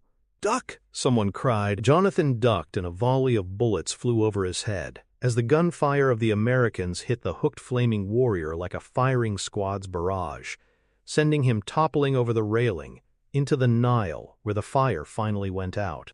"Wild West indeed," Jonathan exulted. "Jolly good show." But the Americans were looking at him with wide eyes, terrified suddenly, as if Jonathan were one of those dreadful scoundrels, and then the blighters were running off toward the bow like scared puppies, only their footsteps sounded like a bloody stampede of horses. And then Jonathan realized those were indeed hoofbeats, accompanied by frenzied whinnying, and turned to see the wild beasts pounding toward him, toward the bow, and he ran. The Americans had turned the corner and leaped from the starboard bow, but Jonathan dove in from port side, wondering what had become of his poor sister and that American chap. On the starboard side, where O'Connell had come upon more passengers diving into the drink, he and Evelyn bumped into their unwanted business partner, the warden of Cairo prison, waiting his turn. O'Connell turned his back to the man. "Swim to the far bank," he told Evelyn. Everyone else was swimming to the near bank. "Why?" she asked. "You can swim, can't you?" "Certainly, if the occasion calls for it." Around them were billowing smoke, leaping flames, screams, shouts, pounding hoofbeats, braying, whinnying. "I'm going to go out on limb here," he said, "and say the occasion calls for it." He picked her up in his arms, as if he were the groom and she the bride, and the railing of the ship their threshold. "Put me down!" she demanded. He did, pitching her over the side, into the Nile. Then he dove in after her. The water was freezing. It shocked Evelyn, chilling her body to the bone even as her mind wondered how a desert river could be so blasted cold. She dog-paddled for a moment, gasping for breath, looking about her, seeing all those people, and animals too, swimming for the near shore. But O'Connell was stroking toward the far shore. She followed him, and soon was clambering up onto the riverbank, pleased to see her brother standing there with O'Connell, both of them dripping wet, shivering with cold but alive. Her nightgown clung to her, and it did not occur to her that her every physical attribute was on display, at least not until she saw O'Connell standing there, with his mouth open, river water running down his face like drool, as he drank in the sight of her. Wringing out her nightgown, she said, "Get your mind out of the gutter. We've lost everything, you fool. All of our equipment, our tools." "Not everything," O'Connell said, and nodded toward his gunny sack at his feet. Then Warden Hassan came crawling out of the water, like a big fish beaching itself. "I took your advice about swimming to this bank," the warden said, grinning greenly. "I'm so glad you didn't drown," O'Connell said. The flaming ibis was drifting up the Nile with the current, going back the way they'd come, already starting to sink. Across the way, the passengers had made it to shore, and a skinny man in a red fez and black shirt and pants was working with the Americans to round up the horses and camels. The animals were tired and wet and easily tamed. "We lost the map," Evelyn told Jonathan glumly. "Ah, but we still have this," her brother said, and withdrew from his shirt the gold puzzle box. "Did I panic? I should say not." "Nice going," O'Connell said to him, and Jonathan beamed at the praise. "Hey, Rick," a voice called, echoing across the river. It was the skinny man in the red fez. "Who is that dreadful person?" Evelyn asked O'Connell. "Oh, he's my pal," O'Connell said dryly as a soaking wet man could manage anyway. "We go way back clear to Hamunaptra." "Oh dear, he must be working with the Americans." "Yeah. Another Legionnaire deserter. Maybe we can talk the warden into hanging him for us." Benny was dancing about, calling out, "Hey, Rick! Looks to me like we got all the camels and horses." This was followed by a peal of obnoxious laughter, as high-pitched as it was unpleasant. "Maybe so, Benny," O'Connell called back, "but looks to me like you are on the wrong side of the river." The skinny man in the fez stopped dancing in mid-step. He looked up at the stars and shook his head and his fists, then started angrily kicking the sand, cursing in several languages, a display both impressive and ridiculous. "What now?" Evelyn asked O'Connell. "We try to keep warm till morning. You do know how to cuddle, don't you?" She smirked at him, arms folded over her breasts. "When the occasion calls for it." Chapter 8, Camel Jockeys. The endless, sun-baked Sahara stretched out before them, a frying pan for the little camel caravan to sizzle in. O'Connell led the way, with Evelyn just behind him, keeping up nicely, trailed by her brother and the Cairo prison's absentee warden, Gad Hassan. O'Connell found the great desert, with its sweeping vistas shimmering in the sunlight, an awe-inspiring, intimidating landscape, not be taken lightly. Right now they were moving over hard, sandy terrain, littered with stones plains, not unlike the American Southwest, dotted with the Egyptian version of sagebrush Visija. But a day ahead awaited seas of fine, shifting sands, with the peaks and valleys of dunes, where at any moment the scorching winds called siroccoes could sweep in, suffocating man and beast. They had purchased these 4 flea-bitten camels at the trading post of an oasis several miles inland, after their rescue by Bedouins who had seen the fire against the sky, its date palms thriving along a shallow stream. The oasis was a site of bustling Bedouin commerce, and O'Connell had spent much of the night dickering over the price of the camels, some rudimentary camp equipment, and food supplies, dates, cakes, and mint tea. Jonathan, whose cash supply had survived the swim, complained about the price of the 4 mangy beasts, until O'Connell pointed out that the alternative was to give the Bedouin trader Jonathan's sister. "Tempting proposition, what?" Jonathan had said, and O'Connell had said, "Tempting indeed," but in reference to the sight of Evelyn Carnahan emerging from a tent wearing her new dress, a beautifully sewn, blue, Bedouin gown that both flowed over and clung to her womanly curves. At first they had trekked through the green valley of the Nile, breathing in the sweet perfume of grass and clover wafted to them by a bracing desert wind. But only a few hours later their camels were shuffling over the flat, stone-littered desert floor, ground dry with a centuries-old thirst, unquenched by rain. Jonathan rode well enough. Though a trained equestrian, He obviously resented the ungainly gait of the camels. "Filthy buggers," he said to O'Connell. "They smell, they bite, they spit. Never seen the like." Apparently Jonathan hadn't noticed the warden, just behind him, gobbling up dates, spitting out their seeds, unheedful of the flies buzzing about his head. "Well," Evelyn said, "I think they're adorable." O'Connell figured she was referring to the camels, not the warden and his flies. Evelyn seemed to be enjoying herself, her skills as a horsewoman serving her well. She jogged up on her beast, bobbing along next to O'Connell, and said, "Don't mind Jonathan. He's just a trifle peevish. You see, his bourbon supply is at the bottom of the Nile somewhere." O'Connell squinted at the blinding bright sun. "We're all likely to get peevish before this journey's over." "Well, personally, I think this is lovely countryside," she said, chipper. "Doesn't it just make you wonder what all the fuss is about our so-called civilization? I mean, here we are, in the midst of this barren immensity. Doesn't it just put humility into your soul? And purge the vanity from your heart? Doesn't it make you ponder that the great vastness of the desert is like the universe, and we are but tiny grains of sand?" "I was just going to say that," she smiled, her chin crinkling cutely. "You're making fun of me, Mr. O'Connell. Why don't you call me Rick?" "Why should I?" "It's my name." She looked down her nose at him, reining back on her camel, to fall back in place behind O'Connell. "But then, Mr. O'Connell, I should have to allow you to call me Evelyn." He grinned back at her. Or worse yet, Evie, and she had granted him a tiny smile. Perhaps an hour later, however, she and her camel sidled up alongside O'Connell again. And now her cheery attitude had darkened, her brow tightly troubled. "I've been reflecting on last night's unfortunate incident," she said. "Those terrible men on the boat, the ones with tattoos, you mean. It's nothing to make light of. I believe they may have been attempting to halt us in our quest." "How so?" "Their tattoos were ancient markings, indicating they belonged to a sect known as the Magi, a cult thought lost in antiquity." "What sort of cult?" "Well, that's why I suspect they had hoped to prevent us from reaching Hamunaptra. The Magi were said to be the guardians of the city of dead. Little more is known of them." "So you think we might run into some more of these jokers?" "That's difficult to predict, Mr. O'Connell. After all, the ones we saw last night were the first, to my knowledge, ever seen in the 20th century. Or the 19th, for that matter.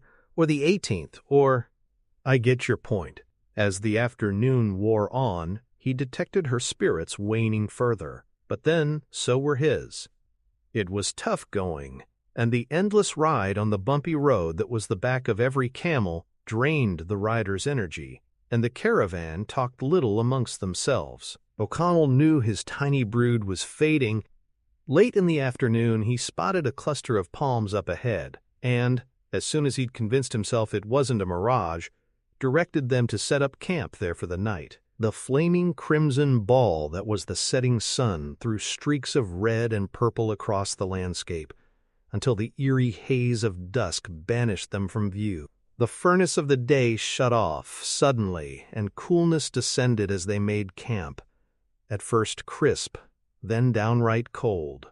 An old well-provided fresh water, drawn in a goat's skin at the end of a rope, draped over a worn beam, which they hitched to O'Connell's camel, pulling the water pouch up by driving the camel away from the well. "I want you all to get some sleep now," O'Connell told them, as they gathered about the small fire he'd made of palm tree twigs and branches, eating dates and cakes and sipping the syrup-sweet, minty tea.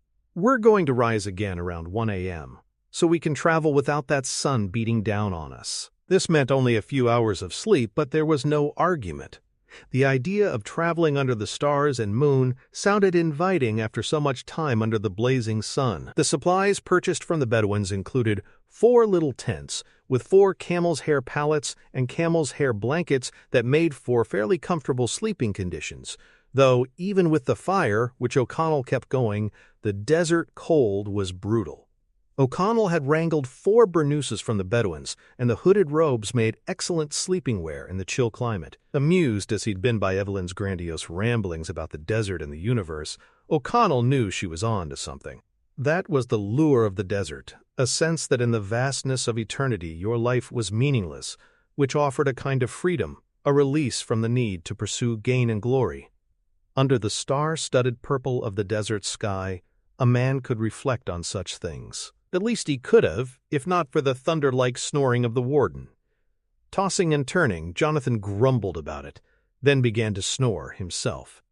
O'Connell, amused as he lay in his tent, was almost asleep when Evelyn crawled in with him. "I'm so sorry," she said, "but it's so bitterly cold.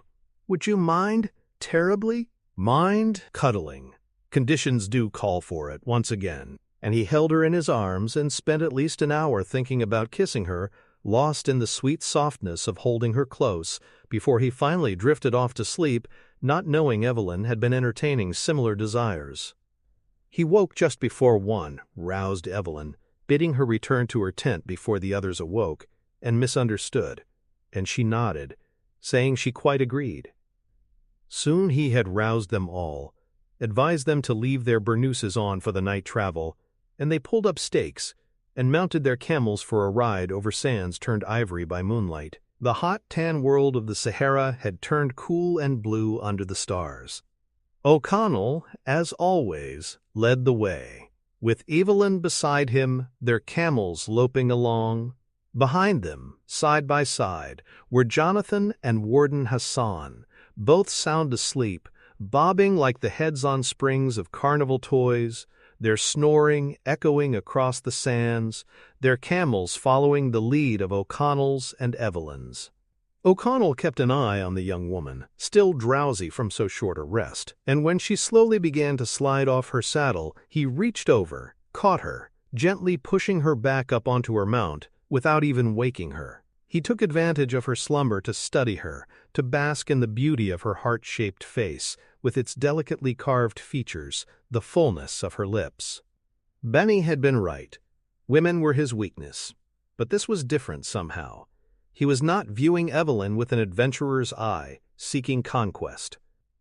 He was facing the worst danger that could befall a soldier of fortune, a woman he could love. Then his eyes rose to a distant ridge where he detected another danger, a group of riders on horseback, dark-garbed Arabs, who seemed to be following along with them, keeping pace. They were too far away for him to be sure, and with the moonlight painting the desert ivory and blue, it was hard to be sure. But he could swear the riders' hands, their faces, were the tattooed flesh of the warriors who'd attacked on the Ibis last night. Could these desert shadows be Evelyn's fabled Medjai? Of course, they could be desert nomads of any number of tribes, none of which were a threat to the little caravan. As if bearing this theory out, the riders disappeared from the ridge and, as the early morning hours edged their way toward daylight, O'Connell saw nothing of them again. The coolness of night began to disappear before the sun had shown its face, and as the heat of the coming day began to assert itself, the 4 lone camel riders stopped to stow away their burnouses and sip some water. Jonathan and Hassan took this opportunity to bicker, accusing each other of snoring, each denying his own guilt. Soon the caravan was underway again, the dawning sun hiding behind an immense sand dune, alongside which their camels loped. Evelyn fell in beside him. "What are you thinking?" she asked him. "I'm thinking we're almost there. How can you be sure? One stretch of desert looks much like any other stretch of desert, not if you pay attention to the road signs." And he nodded off to his left, and her eyes followed his lead to what at first glance appeared to be some sort of rock formation. Then she realized what she was looking at: bleached bones. Human bones, skeletons sticking out of the sand, haphazardly, looking as if they were trying to crawl up out of desert graves. "Oh, my dear," she said. "Bloody hell," Jonathan said. "Who do you suppose those poor blighters were?" "Other seekers of the city of dead," Warden Hassan said. He was shivering, though the chill of the night had long since gone. A wooden sign on a post had been stuck in the sand, in the midst of the boneyard, bearing Arabic script. "What does that say?" Jonathan asked his sister. "Keep off the grass?" Evelyn flashed her brother a withering look. "It says, 'Go back, stay away,'" quote. Jonathan shrugged. "I was fairly close at that." "That was recently placed," O'Connell said of the sign. Had it not been, the shifting sands might well have covered the freshly painted warning. "Advice from your Medjai friends, perhaps?"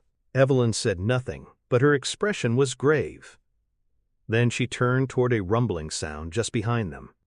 The rumbling quickly grew to a thunderous pounding of hooves as, around the far end of that looming sand dune which still blotted out the sun, came 36 riders, kicking up their own sandstorm. Evelyn, next to O'Connell, reached for his sleeve. "The Medjai!" she cried. "No," O'Connell said. "Those are native diggers. That's my pal Benny, in the lead." "With those blasted Americans," Jonathan added. And indeed it was. The 3 American roughnecks on horseback, their mousy professor of Egyptology on a mule, and Benny leading the expedition, the man who, after all, knew the way to Hamunaptra, was astride a camel, a considerably better groomed one than those of O'Connell's group. Benny reined his camel to a stop, and the expedition drew up behind him, like cavalry waiting to attack. Perhaps 100 feet separated the larger American party from the little caravan. "Good morning, Rick," Benny called.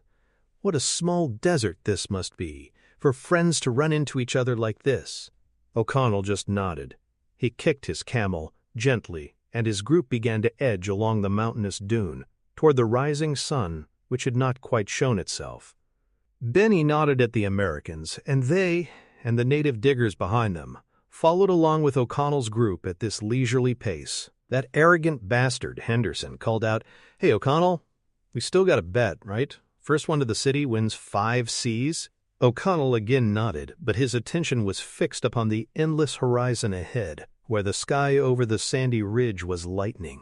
"What the hell are we doing?" the stoic Daniels demanded of Benny. This was a conversation O'Connell and his group could not hear. "Patience, my good Baratum," Benny said. "Patience." Burns, squinting behind his wire-rimmed glasses, asked Benny, "On this terrain, which mount is faster, camels or horses?" "Camels." Daniels leaned in. "Want to make 100 clams, Benny boy?" "Clams?" "Smackaroos. Bucks. Simoleons. Dollars." "Ah, yes, a rose by any other name." "Well, help us win that bet, and you can have your 100 roses. You be our jockey in this little camel race." During this consultation between Benny and his employers, O'Connell was having his own tete-a-tete with Evelyn. "You're a fine rider," he told her. "Why, thank you," she said, surprised. "Obviously, you're a skilled horsewoman, or you wouldn't sit a camel so well." "Thank you, Mr. O'Connell. Why do you, quote, get ready." "For what?" His eyes tightened and he almost smiled at her. "We're about to be shown the way." The crimson sun was finally revealing itself, rising to flood the sands with its rays. Yet a dark shape was rising too, revealed by the sun, the silhouette of a mountain, its peak lopped off. No, a volcano, older than antiquity, dead as the desert sands, but as unmistakable and as majestic a landmarker as the gods, or God, had ever provided.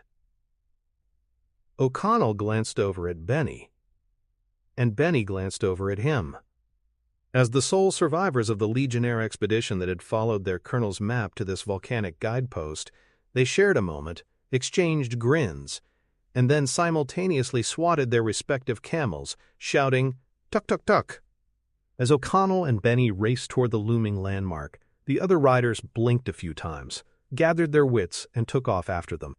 The horses were magnificent Arabian steeds, but on these sands were no match for the mangy, graceless camels. One of the camel riders, Jonathan Carnahan, amazed and delighted by this turn of events, jeered back at the Americans and damn near fell off his perch, but O'Connell and Benny were still way out ahead, neck and neck, though Evelyn was coming up fast, hair streaming in the wind. Benny, his face clenched in a terrible smile, whipped his camel, then suddenly, viciously, used that whip on O'Connell. The air cracked twice as the whip lashed out for O'Connell in Benny's attempt to knock him from his camel. But on Benny's third try, O'Connell reached out, grasped the whip and jerked it, yanking a screaming Benny right off his saddle, slamming him to the sand in a tumbling pile, in the direct path of the oncoming camels and horses. Stumbling awkwardly at first, then dancing nimbly, Benny got out of the way as Jonathan and all the others stampeded past him in a cloud of dust and sand,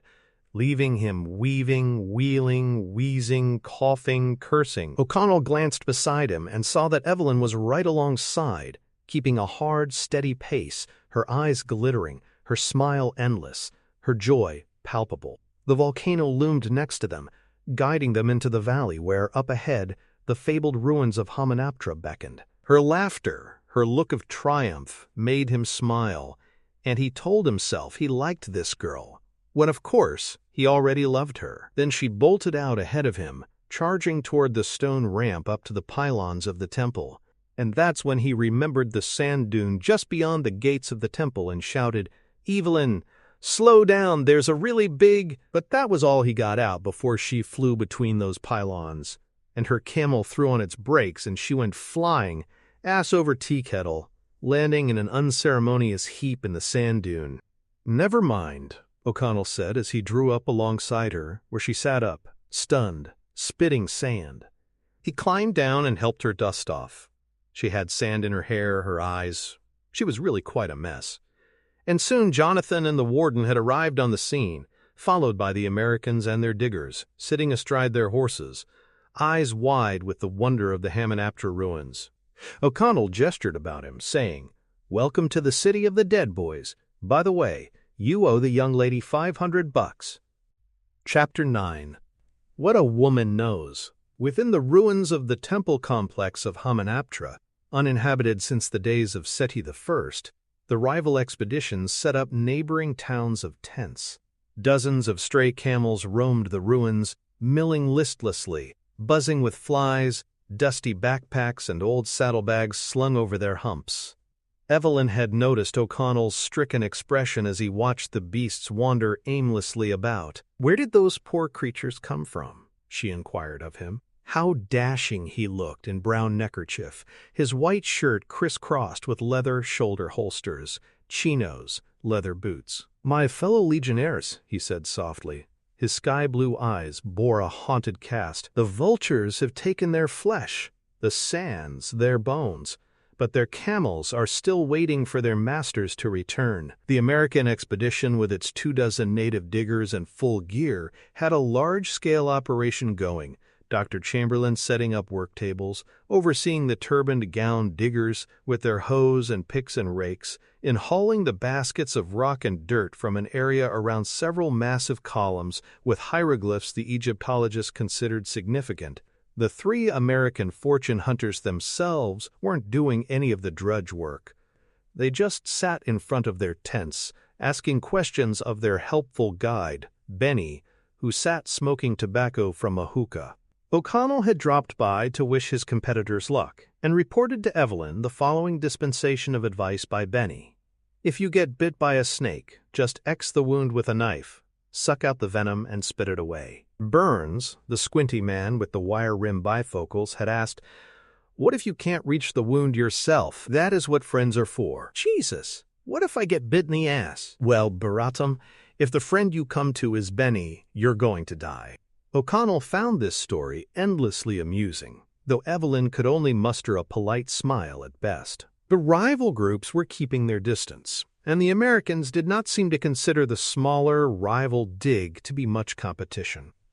Dr. Chamberlain had been overheard saying, "They're led by a woman. What does a woman know?" This Neanderthal attitude suited Evelyn just fine. It prevented interference and sabotage.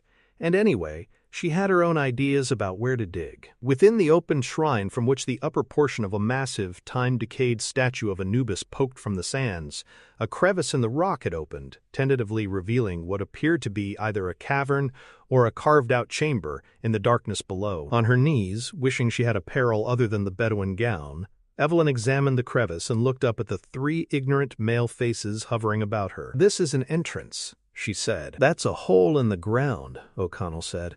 "It's not man-made.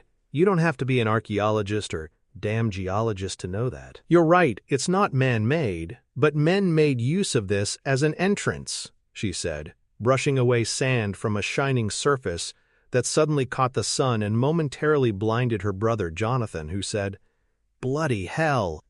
What is that?" "A mirror," O'Connell said, eyes tightening. One really old mirror. The small round mirror in its ancient hieroglyph-embossed bronze frame was affixed to the rocky edge on the left side of an area where the crevice widened enough to accommodate a man or woman. Standing, Evelyn said, "This was a shrine. and this crevice was no doubt covered by a floor of stone or perhaps wood. Understand that the pharaohs took advantage of natural rock formations, caves, and what have you, but they then dug their burial vaults out of solid rock. I believe that below us is a subterranean city, of caverns, yes, but also of chambers cut from solid rock. She instructed her meager digging team, with its handful of tools purchased at the Bedouin trading post, to seek more of the mirrors along the lip of the crevice. Within an hour, half a dozen of the ancient mirrors had been uncovered, on either side. "What the hell are they for?" O'Connell said, brushing himself off. "Ancient Egyptian lighting system." She moved along the crevice, angling the mirrors to catch sunlight, just guessing about their positioning, but excited nonetheless. "If I'm right in my educated estimations, you should soon see for yourselves. Ready to go down there?" O'Connell said. "Please." He began to tie ropes around a nearby pillar. "According to the Bembridge scholars," she said as her brother and the warden and the dashing adventurer listened with rapt attention, "somewhere within the statue of Anubis is a secret compartment which may conceal the Book of Amun-Ra." O'Connell, heavy hemp ropes affixed to the pillar, tossed its trailing coils down into the darkness of the crevice. He slung on his backpack. In his waistband were the wooden shafts of a pair of torches whose canvas nubs, though dry, were thoroughly soaked in kerosene. "I'll signal with the torch when it's safe," he said. "I don't want to yell and alert the other team." "Keen thinking, old man," Jonathan said. Pausing at the edge of the crevice, O'Connell reached around into his backpack and withdrew something, which he tossed to Evelyn. She caught it, a brown leather pouch about the size of a small book, and before she could ask, he said, "Little something I, borrowed from my fellow Americans when I dropped by to wish 'em luck." He grinned at her, and, holding onto the rope with leather-gloved hands, jumped into the crevice, rappelling down. "What a lovely present," she said softly, examining the gleaming archaeologist's tools that filled every compartment of the pouch. Soon the orange waving signal of the lighted torch below told them he'd found his footing, and, at Jonathan's bidding, and after an endless after you exchange, the sweat-beaded, wide-eyed warden went down the rope first. Jonathan smiled at his sister, saying, "I guess if the pillar supported his weight, we're safe enough," and went on down. Finally, Evelyn, in her flowing gown, descended hand over hand into the spooky darkness, wishing more than ever she were in trousers.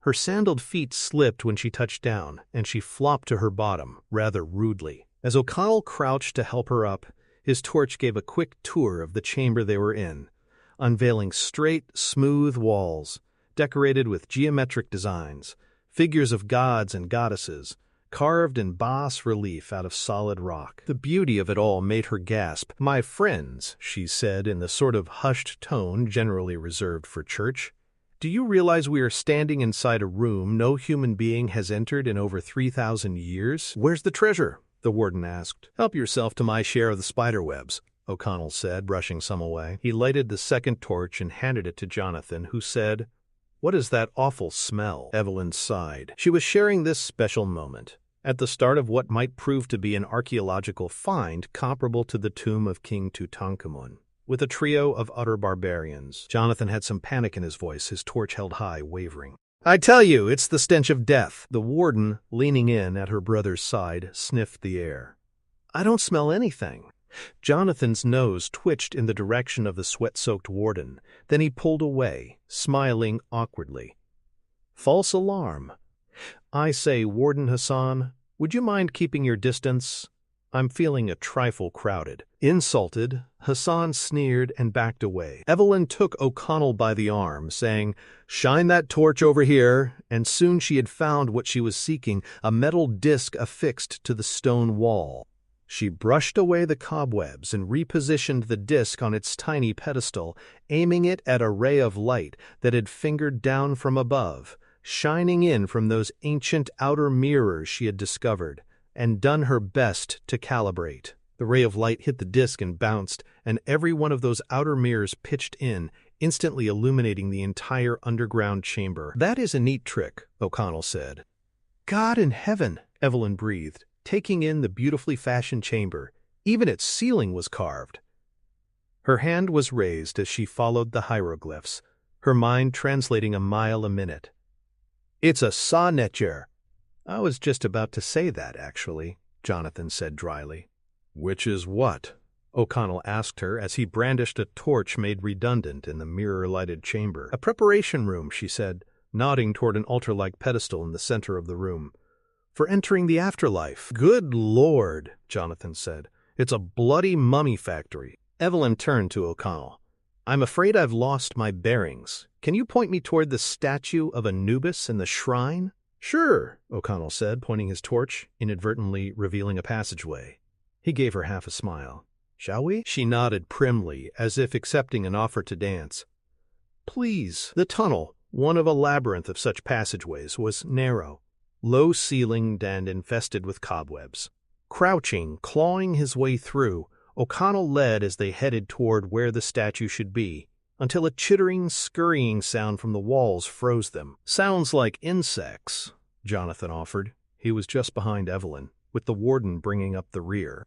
O'Connell drew one of his revolvers then, lighted torch in hand, pressed onward, the light from the ancient mirrors dissipating, the passageway growing darker and darker as they went deeper and deeper. Finally they emerged into a cavern, not a man-made area at all, into which, either over time or perhaps as a result of some ancient earthquake, the statue of Anubis had partially dropped. At any rate, there it was, the lower half of the massive idol. A sound of movement. Was it that same scurrying sound? Evelyn wasn't sure. Seemed to come from the other side of the statue. O'Connell handed Evelyn his torch, whispered, "Stay close," and withdrew his other revolver.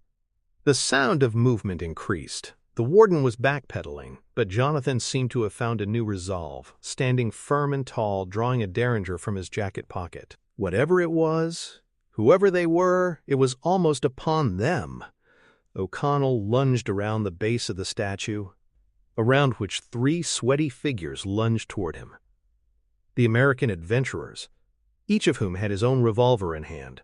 And now the 3 Americans were thrusting their revolvers at O'Connell, whose 2 revolvers were pointed at them in what promised to be an all-around massacre. "Stop!" Evelyn cried. "Don't anyone do anything stupid." The 2 groups froze in a dangerous, poised-for-action tableau around the base of the idol. Behind the 3 Americans were Benny, who also brandished a revolver, Dr. Chamberlain, and a wide-eyed group of turbaned native diggers. "Jesus, O'Connell," Henderson said, backing off. "You scared the heck out of us." "Watch your language," O'Connell said. "There's a lady present." A swagger in his shoulders, O'Connell stepped back, lowering his revolvers. The Americans backed away a step too, also lowering, but not holstering, their weapons. Burns, eyes narrowing behind his wire rims, pointed toward Evelyn, saying, "Hey, that's my toolkit." Evelyn hugged the leather pouch to her breast, saying, "Impossible. It was a gift from a dear friend upon my graduation." "I tell you, it's mine," Burns said, and he stepped forward. O'Connell moved between them and raised his revolver, training it directly between Burns's squinty eyes. "You're mistaken," O'Connell said. "But if you'd like to borrow a bullet, just ask." Burns swallowed, smiled nervously, backing away, saying, "I believe you're right. My pouch was a darker brown. These eyes ain't what they used to be." Evelyn moved up next to O'Connell, near the base of the statue, which she rested a hand against, in a gesture that pretended to be casual, but was actually proprietary. "Well, gentlemen," she said sweetly, "do run along now and have a lovely day. My companions and I have considerable work to do." Dr. Chamberlain, face tight with controlled rage, moved up between Henderson and Daniels, saying, "Young lady, this is our dig site. Would you kindly vacate these premises at once?" She glared at him, her arms folded. "I would think, Dr. Chamberlain, that I would not have to explain the protocol of such matters to so eminent an Egyptologist as yourself. To put it in terms your American confederates might understand. Finders keepers." O'Connell and Benny exchanged glances, and the 3 American fortune hunters did the same. Then all of the men raised their guns again, and the opposing groups were right back where they started, tension mounting, violence waiting for its chance to explode. Daniels, the stoic brawny one, shared one of his rare comments directed at O'Connell, that "there is our statue, pal. Funny, O'Connell said, smiling, and Evelyn didn't ever recall seeing such a terrible smile before. I don't see your names carved on it anyplace. Chum, the skinny, mustached, fez-wearing guide of the Americans, Benny, was pointing his revolver at his former Foreign Legion comrade. Rick!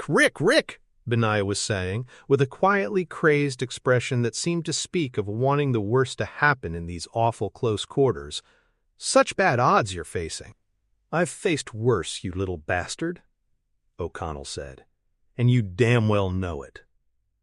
On either side of the standoff, thumbs cocked weapons, making clicks that echoed in the chamber tiny, huge echoes. Evelyn felt helpless, wanting to stop this, not knowing how, and her gaze dropped to her feet, where she noticed, for the first time, a wide crack in the floor. She lowered her torch, as inconspicuously as possible, towing some pebbles into the crack, and faintly she heard them hit bottom. There was a second chamber, below this one. Boys, Evelyn said in her most charming, chiding manner. Behave yourselves. This is an enormous sight, and you are such a large group, and we are so pitifully small. We'll concede the statue to you and press on. After all, there's plenty here to go around. The tension eased, but suspicion still clenched the faces of the Americans, in particular Dr. Chamberlain's. Evelyn's laughter was gentle, if brittle, as she latched onto O'Connell's arm, guiding him away, back toward the passageway, giving him a pointed look that directed him to go along with this as she said, "If we're going to play together, we must learn to share." Moving backward, keeping their guns trained on Benny and the Americans, Jonathan and the warden followed after Evelyn and O'Connell. Evelyn's group did not see the Americans lowering their weapons, but heard their derisive laughter and stinging remarks about cowardice. O'Connell was scowling, burning under that manhood-questioning onslaught, but Evelyn clutched his arm, halting him and her brother and the warden in the passageway.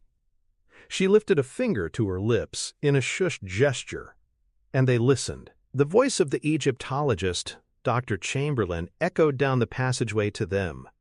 The next step is for me to translate these hieroglyphs. They should lead us to the location of Seti's treasure. These words made Evelyn smile, and she motioned for O'Connell and the others to follow her back to the embalming chamber, still illuminated by the mirror ricocheting sun rays. Dr. Chamberlain apparently is ignorant of the secret compartment in that statue, she told the little group. They're searching for Seti's treasure, not the Book of Amun-Ra. That's what we should be seeking, the warden said, frustration seizing his sweaty face. The book she's talking about, O'Connell told Hassan, is made of solid gold. Get it? The warden considered that piece of information as Evelyn informed the group of the chamber she'd discovered, below the statue. Let's find our way down there, she said, and they headed back into the labyrinth with O'Connell, torch in hand, in the lead. Within minutes, he had found a tunnel heading downward, and, after another crouching, cobweb-clawing journey, they were in a vast, spare, low-ceilinged chamber, similar to the embalming room, less elaborate in its hieroglyphs. This is another preparation chamber, Evelyn said, probably for the mummification of figures less important than royalty. Why? O'Connell asked, guiding his torch around the room. Don't tell me they had different levels of mummy-making. 3, actually, pharaohs and princesses got first-class treatment. I'd say this room prepared the dead to travel by, well, steerage, you might say. Bodies would be thoroughly cleaned and soaked in salt and stored in a chamber like this for 70 days. But it's good for us. We can reach this ceiling without much effort. According to my calculations, which have been pretty precise so far, you must admit, we should be right beneath the statue. Jonathan looked upward at the cracked ceiling, grinning. And when those damn dirty Yanks go to sleep— Oh, sorry, O'Connell. You were talking about those other dirty damn Yanks. Precisely, Jonathan said. When they've called it a day, we dig our way back up there and steal that book right out from under their noses. They'll have guards posted, up top. O'Connell was pacing, his torch fanning the walls in orange and blue designs. We can't risk being seen. We have to get that book without them knowing we have it. Without them even knowing the damn thing exists. Miss Carnahan, you can find that secret compartment, can't you? Yes, unless Dr. Chamberlain gets lucky and stumbles onto it. Good. Then we're all agreed, Jonathan said, and pointed at the ceiling. We've got digging tools. Let's find a soft place and dig up through. Evelyn frowned at her brother. They just might notice a fresh hole in the floor, Jonathan. O'Connell strode across the chamber, holding his torch high, examining the ceiling. We can dig over here. The stone is fragmentary, and it should take us up into one of the tunnels. Do we dare start digging? Jonathan wondered. Or will they hear us? They expect us to be digging, O'Connell said, reaching into his backpack for chisels, and we won't be right under them. I say we get started. I'll take one of those things, Evelyn said eagerly, referring to the chisels, loving the adventure of this. Jonathan hefted the tool, sighed, and said, Physical labor finds me at last. At least it doesn't smell so bad in here. And then he realized why, glancing all around him, adding, I say, where's our fragrant friend gone off to? O'Connell flashed his torch around the chamber. Jonathan was right. The warden was gone. Chapter 10. Plenty to go round. Gad Hassan had not risen to the high position of warden of Cairo prison by following the initiative of other men, much less a woman. Hassan had had quite enough of Miss Evelyn Carnahan's leadership, particularly since the unveiled hussy had made it clear that finding the pharaoh's treasure was not her objective. In this underground city of boundless treasure and endless possibilities of wealth, the lady librarian was looking for a book. Yes, a book fashioned of gold. But when King Tut's tomb had been found, what hadn't been fashioned of gold? The woman was right about one thing, that much the warden would grant her. There was plenty of plunder here to go around.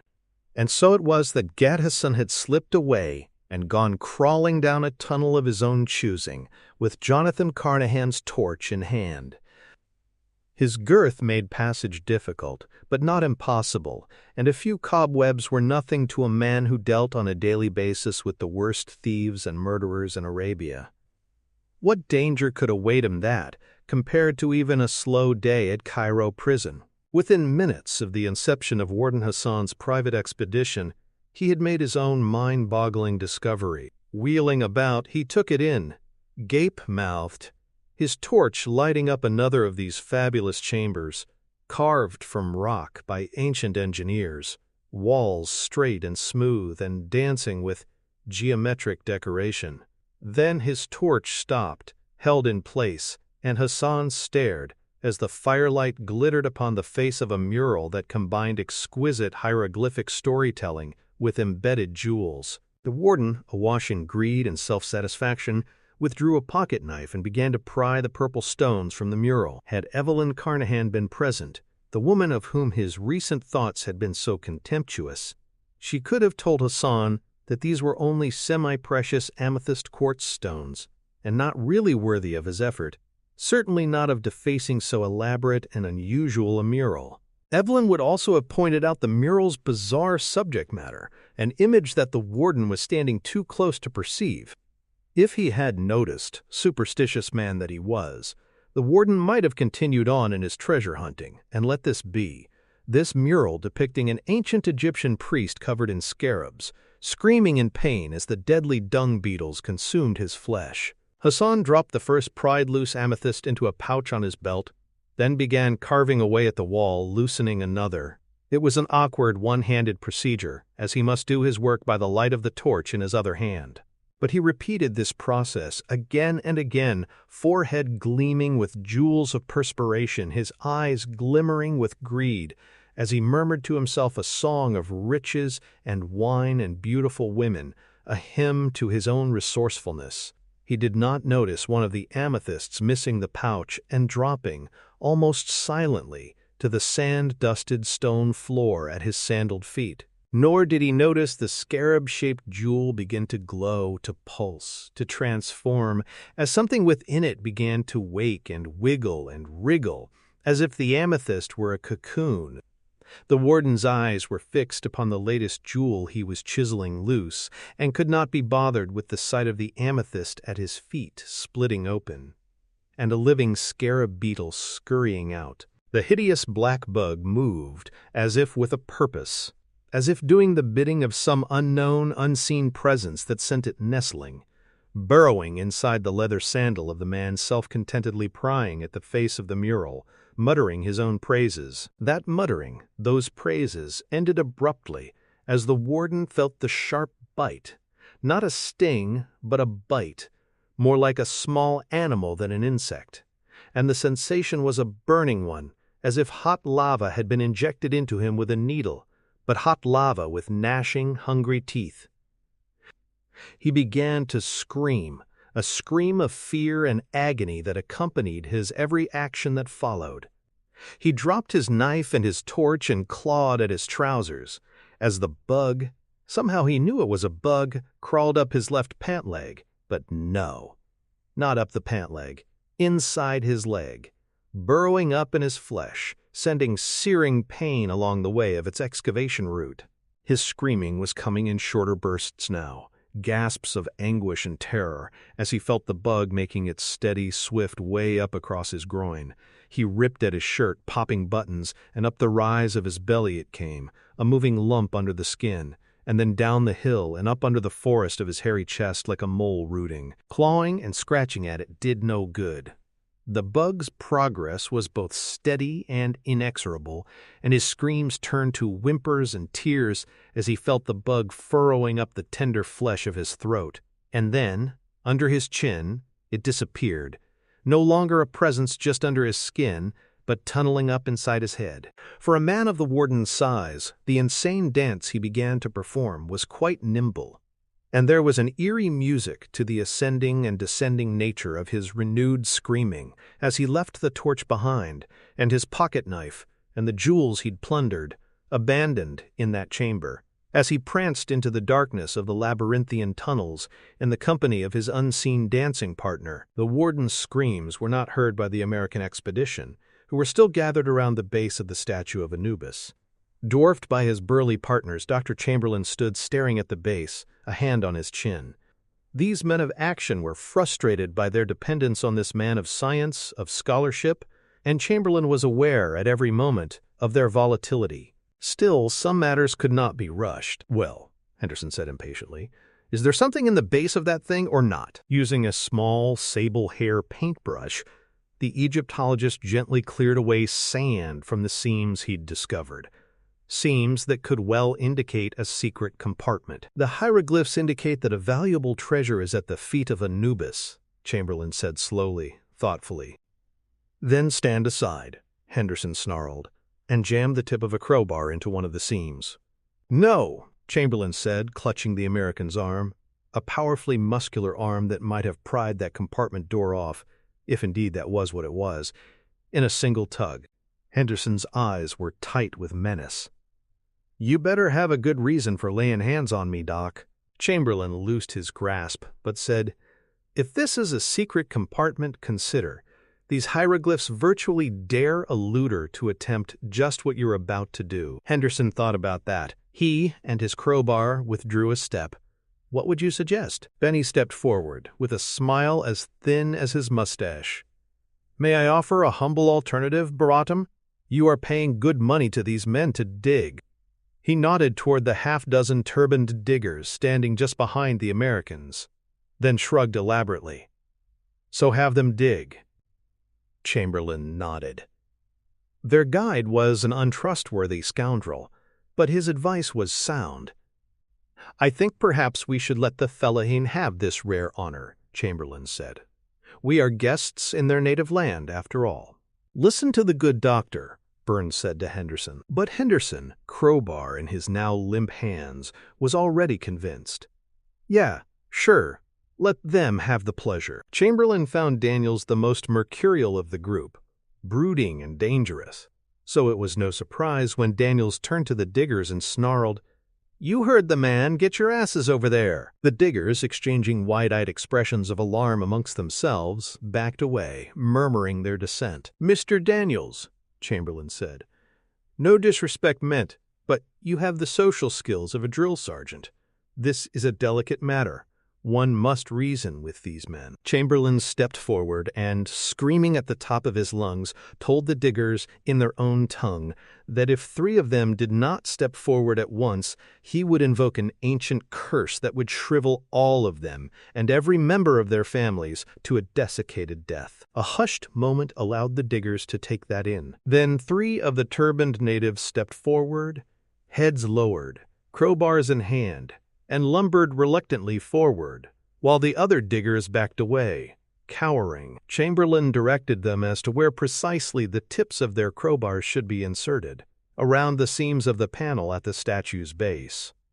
As the diggers were poised to pry, Benny took several steps backward. Henderson noticed this and followed suit, and then so did Burns and Daniels. This amused Chamberlain. The hard-bitten soldiers of fortune were every bit as fearful as the simple natives. Chamberlain stood to one side and shouted, "Fini!" And the three diggers tugged back with their crowbars. Sighing, the professor told them, in their own tongue, to put some damn muscle into it. Again yelling, "Fini!" The three men tugged harder, and the ancient stone panel seemed to give, somewhat. "Fini!" The diggers tugged at the crowbars again, putting their backs into it. The panel seemed to be loosening. "Fini!" And this time the diggers put every ounce of strength into their effort, and the seam widened to a good half an inch. And an intense stream of liquid sprayed out from all around the seams, drenching the three diggers. The three men screamed, each at a different pitch, creating a shrill chorus of anguish and horror as the acid bath stripped their clothes from their bodies and then the flesh from their sinew. Like melting candle wax, their corpses half-skeletal before they even had time to fall to the stone floor. The remaining diggers had long since run off, their own cries echoing through the labyrinth as Chamberlain, the fortune hunters, and their guide, who had backed well away so none of them had even been touched by a drop of the deadly spray, gazed in horrified amazement at the steaming piles of bones that lay strewn at the base of the statue, whose compartment had sealed itself tightly shut once again. The tough Americans were white with fright. Benny was covering his eyes, trembling so severely his knees were knocking. "Interesting," Chamberlain said, rubbing his chin. "What say, gentlemen, shall we move on?"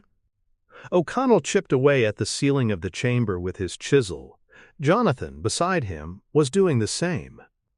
Evelyn, who was holding the torch, wasn't quite tall enough to join in, and since there was nothing for her to stand upon, she was in the process of sharing her knowledge and enthusiasm about ancient Egypt and the practice of mummification. The ancient Egyptians believed in the transmigration of souls, she was saying. The spirit might wander for thousands of years after death and finally come back to its home on Earth, looking to re-enter his or her body. Therefore, the body needed to be kept intact. O'Connell kept chiseling. "And wrapping your body up in bandages does that, huh?" "Oh, that's just a small part of the process. The intestines are removed through an incision in the side, then cleaned and washed in palm wine, covered with aromatic gum, and stored in jewel-encrusted jars. Same with kidneys, liver, lungs. The heart was removed in the case of those who'd been naughty. The body cavity was filled with cassia, myrrh, and other aromatic spices, then sewn up and soaked in, well, a sort of carbonate of soda for 40 days. Only then would the fine linen bandages be wrapped around the mummy." O'Connell glanced at her. "Did they leave the brain in the body?" "Oh, did I forget the brain? The brains were extracted by means of a sharp, red-hot iron probe." Jonathan winced as he chipped. "This is more information than we really require, dear sister." Which they stuck up one's nose, cutting the brain into sections, which were then removed through the nostrils. "That's got to smart," O'Connell said. Evelyn smirked. "It doesn't smart at all, silly. Mummification was strictly for the dead. That process could wake the dead." "It would certainly get my attention," Jonathan said. She rolled her eyes. "You're such schoolboys. Any progress?" And, as if in answer to her question, a big chunk of the roof fell out, right between O'Connell and Jonathan, a huge slab of stone that shattered into 1,000 pieces as O'Connell dove out of its path, pulling Evelyn along with him, while Jonathan leaped the opposite way. They were still scrambling in their respective directions when through this hole in the ceiling dropped a massive granite object, which, accompanied by shower of rubble, came crashing down to the floor with a slam that rocked the chamber, turning pebbles to dust that filled the air like fog. Coughing, picking themselves up gingerly, blinded by the sudden dust storm, the three moved tentatively toward the object, O'Connell plucking the still-lit torch from the floor where Evelyn had dropped it. "Now that was a crash to wake the dead," Jonathan said. "You may be closer than you think," Evelyn said, as in the light of the torch she got her look at what was clearly a man-made object, a massive granite casement. "What the hell is it?" O'Connell asked. "A sarcophagus," she said. The dust was clearing. Buried in the shadow of Anubis, at the feet of the god. Whoever this was must have been a personage of great importance. "They honored him in death, you think?" She shrugged. "Either that, or he needed keeping an eye on by the gods. Perhaps he'd been very naughty," her brother offered. "Shall we look inside and see if he's got a heart?" "Help me dust this off," she said, and from the backpacks of the two men came rags, and soon a single hieroglyph had been revealed on the lid of the sarcophagus, though it seemed to O'Connell that this was a rather simple hieroglyph, not that he had any idea what it meant. Evelyn stared at the thing for the longest time, her expression developing into a sort of stricken look. Jonathan was drumming his fingers impatiently on the stone lid. "Well, who is he? King? Somebody? Or just the royal gardener?" She seemed confused, concerned. Finally she said, "It says, 'He who shall not be named.'" Quote, "Perhaps a very bad gardener," Jonathan put in. "This looks like quarried granite." O'Connell was using a rag to clean off what seemed to be a huge lock. "Yes," she said, "and it's likely to have a copper lining." "If he was such an important chap," Jonathan said, "mightn't the inner coffin be solid gold, like Tut?" "Possibly," Evelyn conceded. "Without a key," O'Connell said, sighing, shaking his head. "It'll take us a month to crack this thing and find out." Evelyn's eyes widened and she snapped her fingers. "That's it! The key! Don't you see? That's what the Medjai on the boat were looking for, that fiend with the hook." "He asked me for the key." "Of course," Jonathan said, brightening. "The puzzle box. He was after my bloody puzzle thingamajig." Evelyn plucked the golden box from her brother's backpack and quickly unfolded the object until its jagged petals revealed themselves as an oversized key shaped precisely like the keyhole of the sarcophagus lock.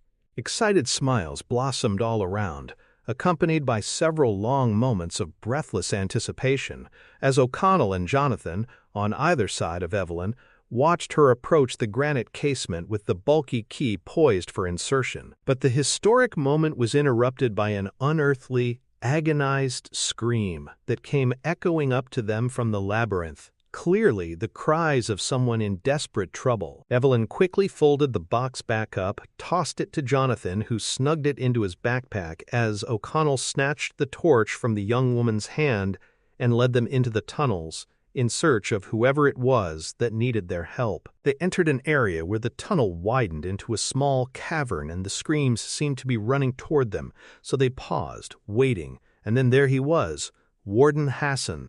The plump warden emerged from a passageway, doing a demented dance, eyes popping, clawing at his head, literally tearing clumps of hair from his scalp. "Grab him," O'Connell said to Jonathan, and soon both men had hold of his arms, pulling his hands away from where fingers of frenzy were ripping at his hair. But the warden, crazed by pain, managed to shove both would-be helpers off, hurling them aside, not breaking stride as, screaming like an attacking horde of Tuaregs, Hassan ran headlong across the cavern and smacked into the rock like a car hitting a telephone pole. Then Hassan just stood there, for a moment, giving Evelyn the chance to gasp in horror before he fell, flopping onto his back, staring at the rocky ceiling with wide-open, unseeing eyes. "Jesus!" O'Connell said. Evelyn had clasped a hand over her mouth. "What got into him?"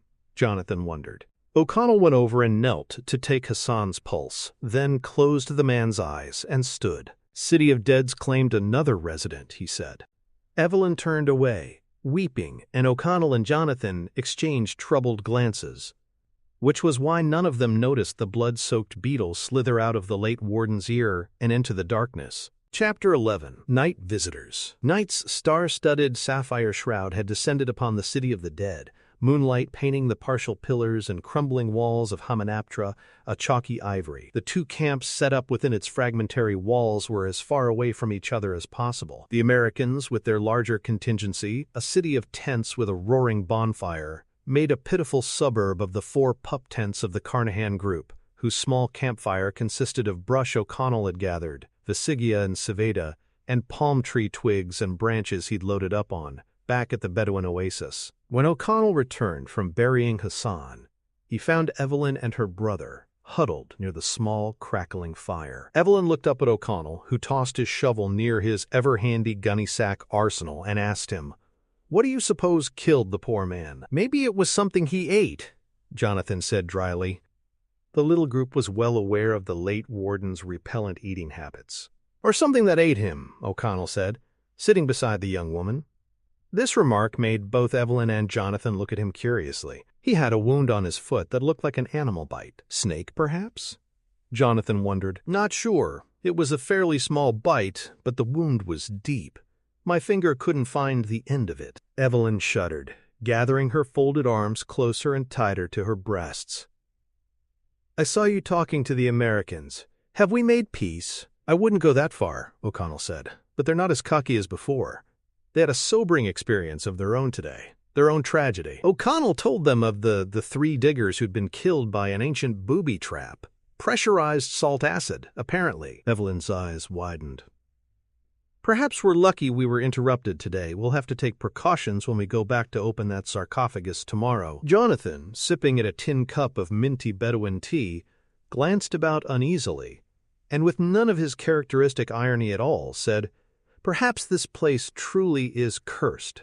As if in response to him, a gust of wind swept through the camp, sounding like a ghostly groan, blowing sand, rippling Evelyn's Bedouin gown, and the shirts and trousers of the men, damn near blowing out their little campfire. O'Connell swallowed, and as the fire flickered and came back to life, he exchanged wary looks with Jonathan. Evelyn picked up on this and laughed at them. "You too! You're such children!" O'Connell leaned back against the rocks, arms folded. "Don't believe in curses, huh?" "No," she said almost snippily. "It's rubbish." "How can you say that?" Jonathan said. "The Carnahans know all too well that such things shouldn't be taken lightly." Evelyn waved him off, laughing a little more. "Be quiet, Jonathan. Don't pay any attention to him, Mr. O'Connell." Jonathan, his expression gloomy all of a sudden, said, "Ask her about our parents, O'Connell. See what she has to say about that." "Am I missing something?" O'Connell asked, confused, almost as uneasy with this conversation as he'd been with the ghostly wind blowing through the camp. Evelyn replied, with crisp confidence, "I believe what can be seen, what can be touched, is real. That is what I believe." "My sister is an atheist, Mr. O'Connell," Jonathan said. "A fairly recent convert to believing in nothing, actually. Ask her about that, sometime too." "What do you believe in, old boy? The stars and stripes and mother and, what is it, cherry pie?" "Apple," O'Connell said. He withdrew his elephant gun from the gunny sack and cocked it, a metallic sound that rang in the night. "I'm an old Boy Scout, Jonathan. I believe in being prepared." "As for me," Jonathan said, "I'm a worshiper in the Church of Self-Gratification." He dropped a hand down to pick up something, the canvas pouch Warden Hassan had worn on his belt, and unsnapped it and reached inside, fumbling. "That was the warden's, wasn't it?" O'Connell said, the massive weapon draped across his lap. "Yes, dear boy. Wouldn't have wanted to bury something so valuable with the poor bloke. Might have incited future grave robbers to plunder." "Ouch!" Evelyn, concerned, sat forward. "Jonathan, what is it?" "Damn it anyway," Jonathan said. "Forgot about the damn thing being chipped." And he withdrew from the pouch a small liquor bottle, and sipping carefully at its broken spout, drank greedily, with orgasmic satisfaction. "Glenn Dooley," Jonathan sighed, wiping his mouth with a hand. 12 years old. For a man with such shortcomings in the area of physical hygiene, our late friend the warden had remarkably good taste in libations. Carelessly, Jonathan tossed the pouch to the ground, and the rest of its contents sand leaked out. O'Connell and Evelyn glanced at each other, shook their heads, amused by their mutual uneasiness over something so trivial. Then a distant rumbling, so distant, of the 3 around the campfire, only O'Connell heard it, caused the American to raise a hand in a gesture of silence. As the brother and sister watched him with alert interest, O'Connell knelt and placed an ear to the ground, listening. But a sudden pounding of hoofbeats, quickly joined by a thundershower of gunfire, rendered his effort moot. The rain of lead was falling on the American camp. O'Connell could see it as well as hear it, how the small orange explosions of rifle fire popped against the darkness like kids setting off backyard fireworks. O'Connell thrust the elephant gun into Evelyn's arms, startling her.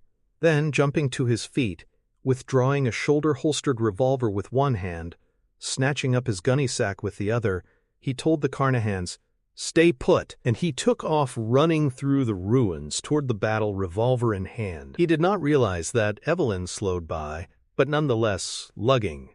The hefty elephant gun had taken off after him. So had Jonathan, reluctantly, wielding his derringer, holding his precious liquor bottle to his breast like a baby he was protecting, calling to his sister, "I say, sis, didn't the man just tell us not to do this?" Keeping low, darting about the rocks and ruins, O'Connell made his way toward the besieged camp.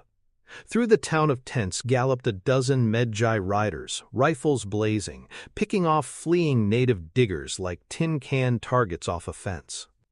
The tattooed horsemen had charged through the bonfire, scattering it about, not putting it out exactly, rather sending small fires burning here and there around the camp. Partially blinded in the cloud of sand raised by the pounding hooves of horses, the Americans, with the exception of Chamberlain, who was apparently cowering in his tent, were standing their ground, firing revolvers, occasionally picking off a warrior, but they were seriously outgunned.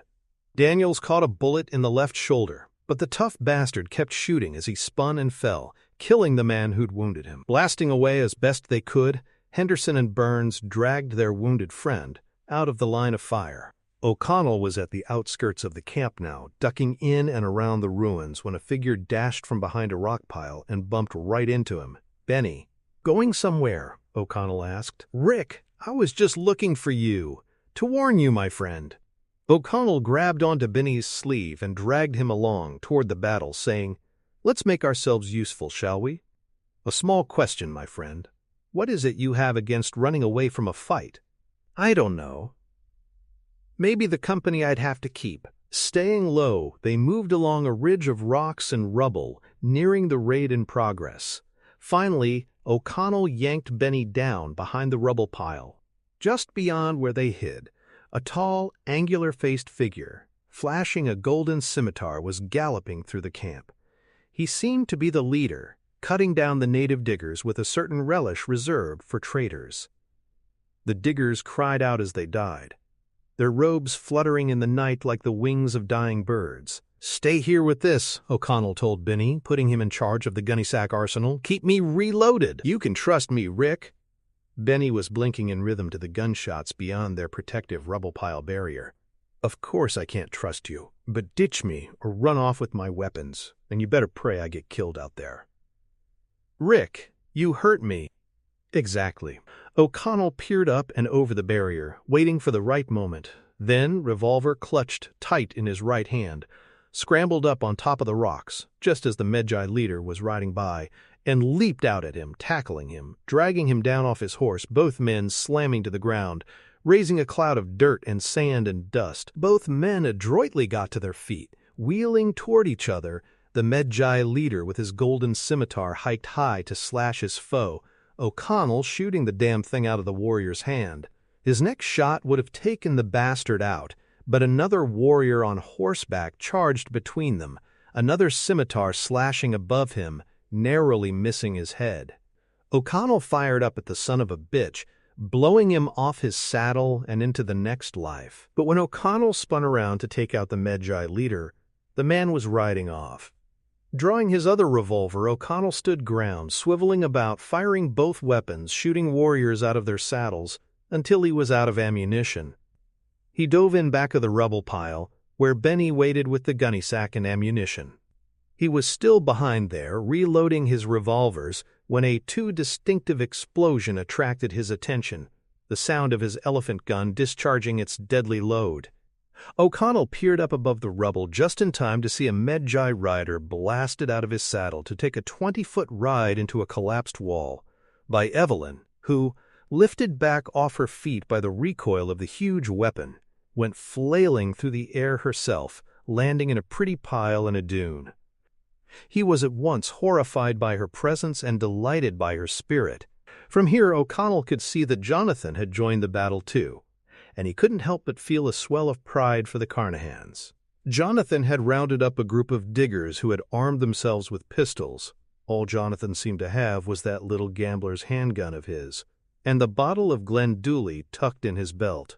But they were positioned down around the front entry pylons, just inside the temple grounds, and as 4 Medjai horsemen charged through, Jonathan's group fired, leaving 4 empty saddles. But several Medjai warriors were coming up over the temple walls, and Jonathan and the diggers were soon in the midst of brutal hand-to-hand combat. Reloaded now, O'Connell, after throwing Benny a hard stay-put, looked scurried around the rubble, hands filled with revolvers, on his way to help Jonathan. O'Connell didn't make it that far. Hearing hooves thundering up behind him, O'Connell whirled, and that Medjai leader was right above him, swinging that golden scimitar. O'Connell ducked, raised an arm instinctively to protect his face, and the scimitar flicked the revolver from his hand.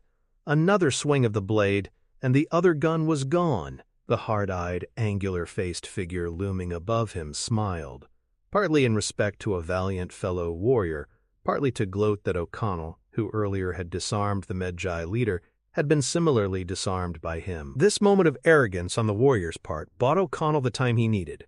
He dove over the rubble pile, where Benny held open the gunny sack like Santa allowing a child to choose a toy, and when O'Connell came running back over the rocks, he had a stick of dynamite in his hand. Quickly, he dipped the fuse of the dynamite into the nearest small fire, helpfully scattered by the warriors, and its fuse came alive, spitting sparks. O'Connell stood before the Medjai chieftain, looming on horseback, and held the hissing stick high. "I hate to lose a fight," O'Connell said, grinning up crazily at the warrior, "but I'll settle for a draw." The warrior's eyes locked with O'Connell's. The fuse sizzled, shortening, making its journey toward a death for everyone in the camp. The Medjai leader thrust his scimitar toward O'Connell, a gesture, not an attack. "Leave this place," the warrior said in a deep, sandpapery voice. "Leave this place or die." O'Connell just looked at him. "That's kind of my point, isn't it?"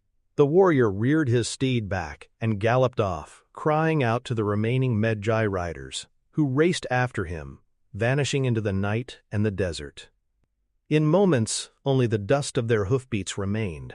That and the destruction they had wrought. Benny looked up from behind the rubble pile. "You want to put that out, Rick? You made your point." "Oh," O'Connell said, "yeah." And he plucked the fuse from the stick of dynamite. Evelyn, covered in sand, came staggering up to him, looking very shaken indeed. He went quickly to her, held her close to him. "Darling," he whispered. "Are you all right?" She drew away from him, just a little, but not breaking their close embrace, perhaps surprised by this tender intimacy. O'Connell was surprised himself. It had just come out. "Yes," she said, "I'm fine. Now." Henderson and Burns, disheveled but seemingly none the worse for wear, came stumbling up. Burns was bracing Daniels, whose shirt, at the shoulder, was a scarlet blotch, though the man revealed no pain whatsoever. "You see," Daniels said through his teeth, "that proves it. Old Setty's fortune is under this goddamn sand," Henderson said. "It's gotta be down there. Why else would these savages try to drive us off like this?" O'Connell's eyes were searching the surrounding ridges of the valley. "These are desert nomads. They value water, not gold." "There's no well here," Burns said, cleaning his glasses on his shirt. "This place sure as hell ain't no oasis." "I know," O'Connell said. "That's what troubles me." Dr. Chamberlain finally emerged from a tent with a first aid kit and tended to Daniels. Running a hand through his thatch of blonde hair, Henderson, clearly embarrassed, said, "Listen, thanks for pitching in. You'd do the same." O'Connell said, not at all sure of that. "About before today, down below. Well, we shouldn't go waving weapons around at each other. We can be rivals without being enemies." "Agreed." Burns said, "Maybe at night we should band together, join forces. Maybe you people would like to camp with us." O'Connell glanced at Evelyn, who nodded. "We'd like that," he said. "Tomorrow we'll make the move." Evelyn was glancing about the overturned camp. "Where's Jonathan? Has anyone seen my brother?" No one had. "We need to look for him," Evelyn said, worry creasing her brow as she clutched O'Connell's arm. "You need any help?"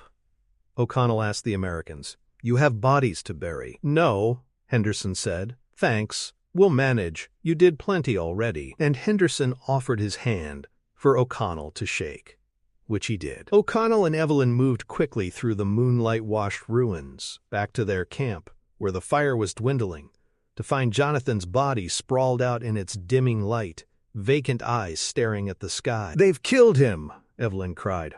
"Oh my God in heaven!" Jonathan blinked and stared up at his sister goofily.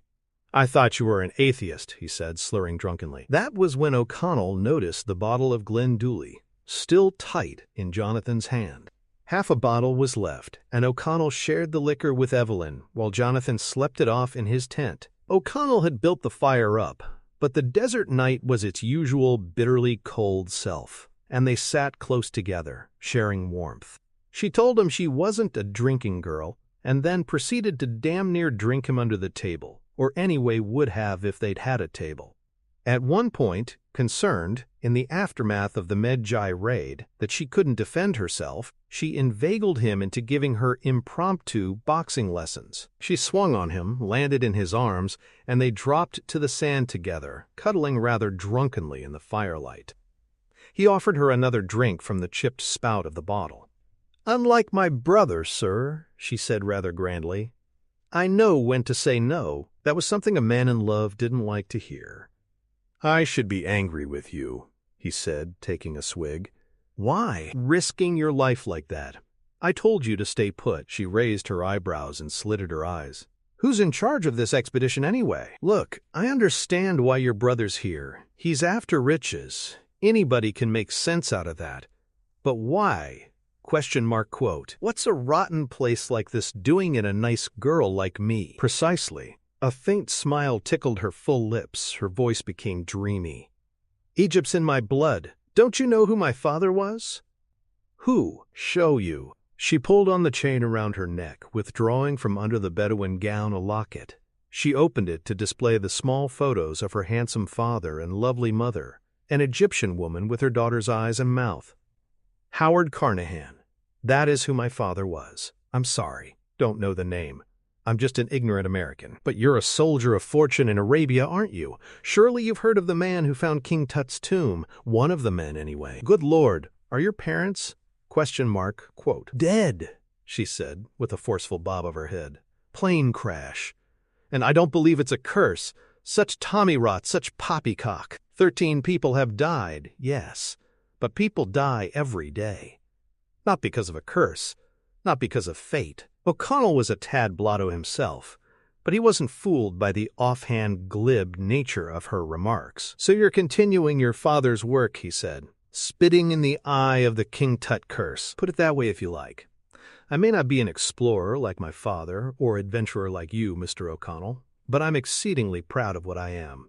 "And what, pray tell, is that?" She slapped her chest, lifted her chin. "Why, I am a librarian," he snorted a laugh. "You mean a drunk librarian?" She snuggled next to him. "How dare you say such a thing?" she cooed. "When are you going to kiss me again anyway, Mr. O'Connell?" "I'm not going to kiss you at all, unless you stop calling me Mr. O'Connell. I told you, call me Rick." "Why should I?" "Because it's my name. Rick, Rick. Kiss me, Rick." And then she kissed him and passed out in his arms with that same goofy expression her brother had worn. O'Connell looked at her with great fondness, holding her very close, and fell sound asleep, wearing a smile almost as silly as hers. Chapter 12. Discoveries. With the dawn of a new day, the two expeditions returned to their respective sites underground, in the caverns and chambers of the City of the Dead.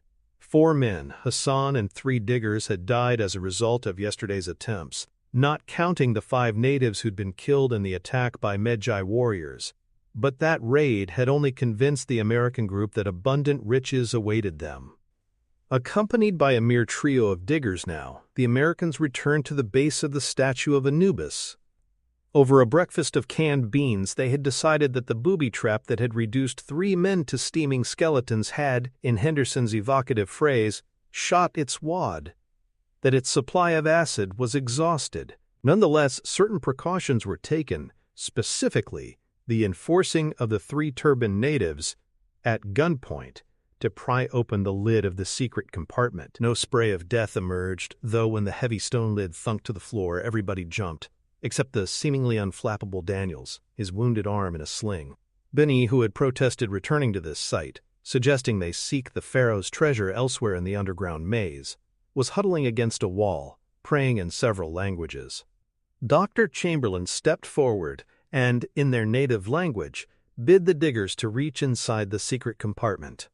This they did not want to do, but Chamberlain repeated his threat to invoke a withering curse of death upon them and their families, which was underscored by the 3 fortune hunters cocking their weapons, and the frightened diggers, faces beaded with sweat, reached within the dark, yawning chamber at the feet of the god. They removed a wooden chest of exquisitely ornate workmanship, alive with lovely, colorful hieroglyphs, gold and black and blue and red. As the diggers carefully, fearfully deposited the chest on the sandy floor, Chamberlain's eyes greedily drank in the vivid symbols: winged sun discs, griffins, squatting gods, falcon-headed Horus, jackal-headed Anubis. But as he knelt beside the chest, interpreting the symbols, reading the deadly story they told, the Egyptologist could feel the back of his neck tingling with dread, his heart racing, his throat, his mouth, turning dust dry. "What is it?" Daniels demanded, punctuating his words with gestures of gun in hand. "Spill!" His voice soft, somber, even ominous, Chamberlain spoke as his eyes stayed affixed to the hieroglyphs. "There appears to be a curse on this chest. A most monstrous curse." "Curse my hairy ass!" Daniels growled dismissively.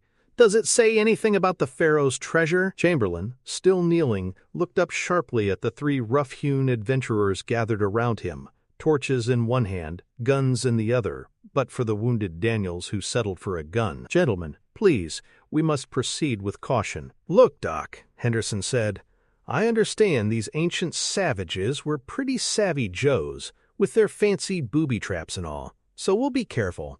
But spare us the mumbo-jumbo." "These were not savages," the Egyptologist said, touching the lid of the chest as if protecting it. "This was a civilization of great glory and accomplishment, existing thousands of years before Christ." "Write a book about it," Daniel said. "What's it say about the loot?" "These are hallowed grounds, gentlemen.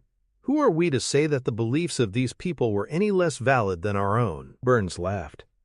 "I believe in gold and silver, Doc." "That which was set forth in ancient times," the Egyptologist said, "could well be as strong today as then." Benny stepped forward, a tiny step, bowed his head, and folded his hands as he addressed Henderson.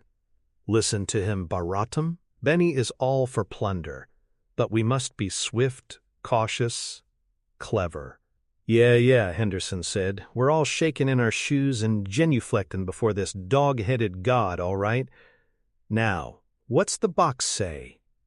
Chamberlain did not have to look at the chest to remember the exact phrase, which he now repeated for his impulsive partners.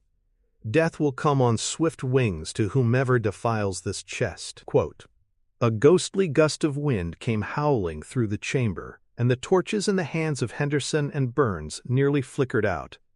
The 3 diggers had finally had enough, guns or no guns. They threw their hands in the air, screamed bloody murder, and went scurrying away, disappearing into the labyrinth, babbling in their native tongues. "Superstitious riffraff," Burns said. "Really?" the Egyptologist asked. "You don't find it unusual? A gust of wind? Underground?" The 3 fortune hunters did seem shaken, even Daniels, which relieved Chamberlain. Perhaps they'd come to their senses. "I would advise we move on," Chamberlain said. "There is no reason to borrow trouble. As our guide indicates, we should investigate this underground city more thoroughly. We could round a corner, gentlemen, and enter a chamber littered with gold and jewels and precious objects." "Open the box," Daniels snarled. "The inscription on that box goes on to say that there is a mummy here." "We ought to find a lot of mummies here, Doc," Henderson said. But this is an unusual mummy, my friends. He is described as the undead, who, should he be brought to life, would be bound by sacred law to consummate the most appalling of all curses. Yeah, well, Henderson said, we'll just be real careful not to bring any mummies back to life. Open the box, Doc, Daniels repeated. The undead mummy would kill all of those who participated in the opening of this chest, Chamberlain warned them. He would assimilate our organs and fluids. You mean eat us? Daniels asked, almost smiling, but not quite. Geez, Henderson said. Sounds like he's worked up a real appetite, this mummy, being undead a couple thousand years. By eating the flesh of the defilers, Chamberlain continued, desperation coloring his voice now, he will regenerate, and no longer will he be the undead, rather a plague upon this earth. Wind rustled down the tunnels, whistling an eerie tune, torches again flickering. Henderson said, We didn't come all this way for nothing. Benny, get your skinny ass up here. Benny, who'd been doing his best to climb inside the chamber wall, smiled nervously, bowing and saying, The view is fine from this vantage point. Thank you, Baratum. Get over here. Benny obeyed. Henderson nodded toward the crowbars on the floor, dropped by the diggers. Pick one up and pry that baby open. No, Baratum. Henderson touched the nose of the revolver to Ben's eyes. Fine, I'm getting sick of canned food anyway. It'd be a nice change to have some Hungarian goulash for lunch. And then Benny was prying at the lid of the wooden chest, the Americans looking on, guns and torches in hand, keeping a safe distance, the Egyptologist cowering behind them. The seal seemed about to break when Benny cried, No, the curse, the curse, and Benny shoved Henderson into Daniels, who bowling-pinned into Burns, and the skinny little guide bolted away, disappearing from the chamber into the tunnels, his voice echoing, The curse! The curse! Stupid, superstitious little bastard, Daniels said, picking himself up. Henderson, on his feet again, said to Chamberlain, Is that chest likely to be booby-trapped? The truth! Chamberlain shook his head. That would be a defilement of the object's sacredness. The booby trap, as you put it, is the curse. My advice is not to. But Henderson had already jammed the crowbar's tip in the seam and began prying the chest open, the seal snapping, the lid popping open, and an explosion of dust was discharged into the air. An impossible, filthy cloud of it, a nasty vapor that enveloped the room and the men, left them coughing and disoriented and frightened, bumping into each other. But within a few terrifying minutes the dust had settled, the foul, ancient vapor dissipating. And Chamberlain was almost amused at the sight of the three Americans training their weapons on the open chest, as if their brute force and firepower could have an effect on antiquity. Still, they had survived, and Chamberlain's thirst for knowledge, and, truth be told, his own greed, overwhelmed his better instincts, and he had to see what was within that chest. Slowly, even reverently, Chamberlain approached the beautiful box and reached inside to lift out a large burlap bag, within which, obviously, was some big square object. Trembling with anticipation, slipping the protective burlap covering away, the Egyptologist withdrew a heavy, brass-hinged book, exquisitely decorated with hieroglyphs carved by some ancient artisan from pure obsidian. I have read of this, Chamberlain said breathlessly. I have heard of this, but no man of the modern age has, until this day, this moment, been sure that the Book of the Dead truly existed. A book? Daniels said, kicking at the sandy floor. A goddamn book? That's what this fuss was about? Ah, but gentlemen, Chamberlain said, running his fingers delicately across the carved surface of the volume's cover, this is a most priceless treasure. I wouldn't give you a brass spittoon for the damn thing, Henderson growled and kicked the chest with savage anger and frustration. Please, no, the Egyptologist cried, but the damage was done. If indeed it was damage. Through the splintered wood, a lower compartment had been revealed. Within were 4 jewel-encrusted canopic jars and a 5th shattered mate.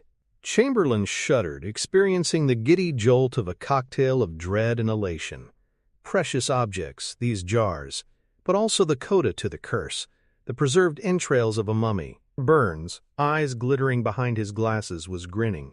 Jules, now we're getting somewhere. Just as the raid last night had only fed the American contingent's lust for bounty, Evelyn Carnahan's thirst for knowledge, for discovery, for scholarship had only surged. Her thirst the evening before, however, was causing certain problems this morning, as work got underway at the granite sarcophagus that had fallen at their feet yesterday, like a gift from the gods.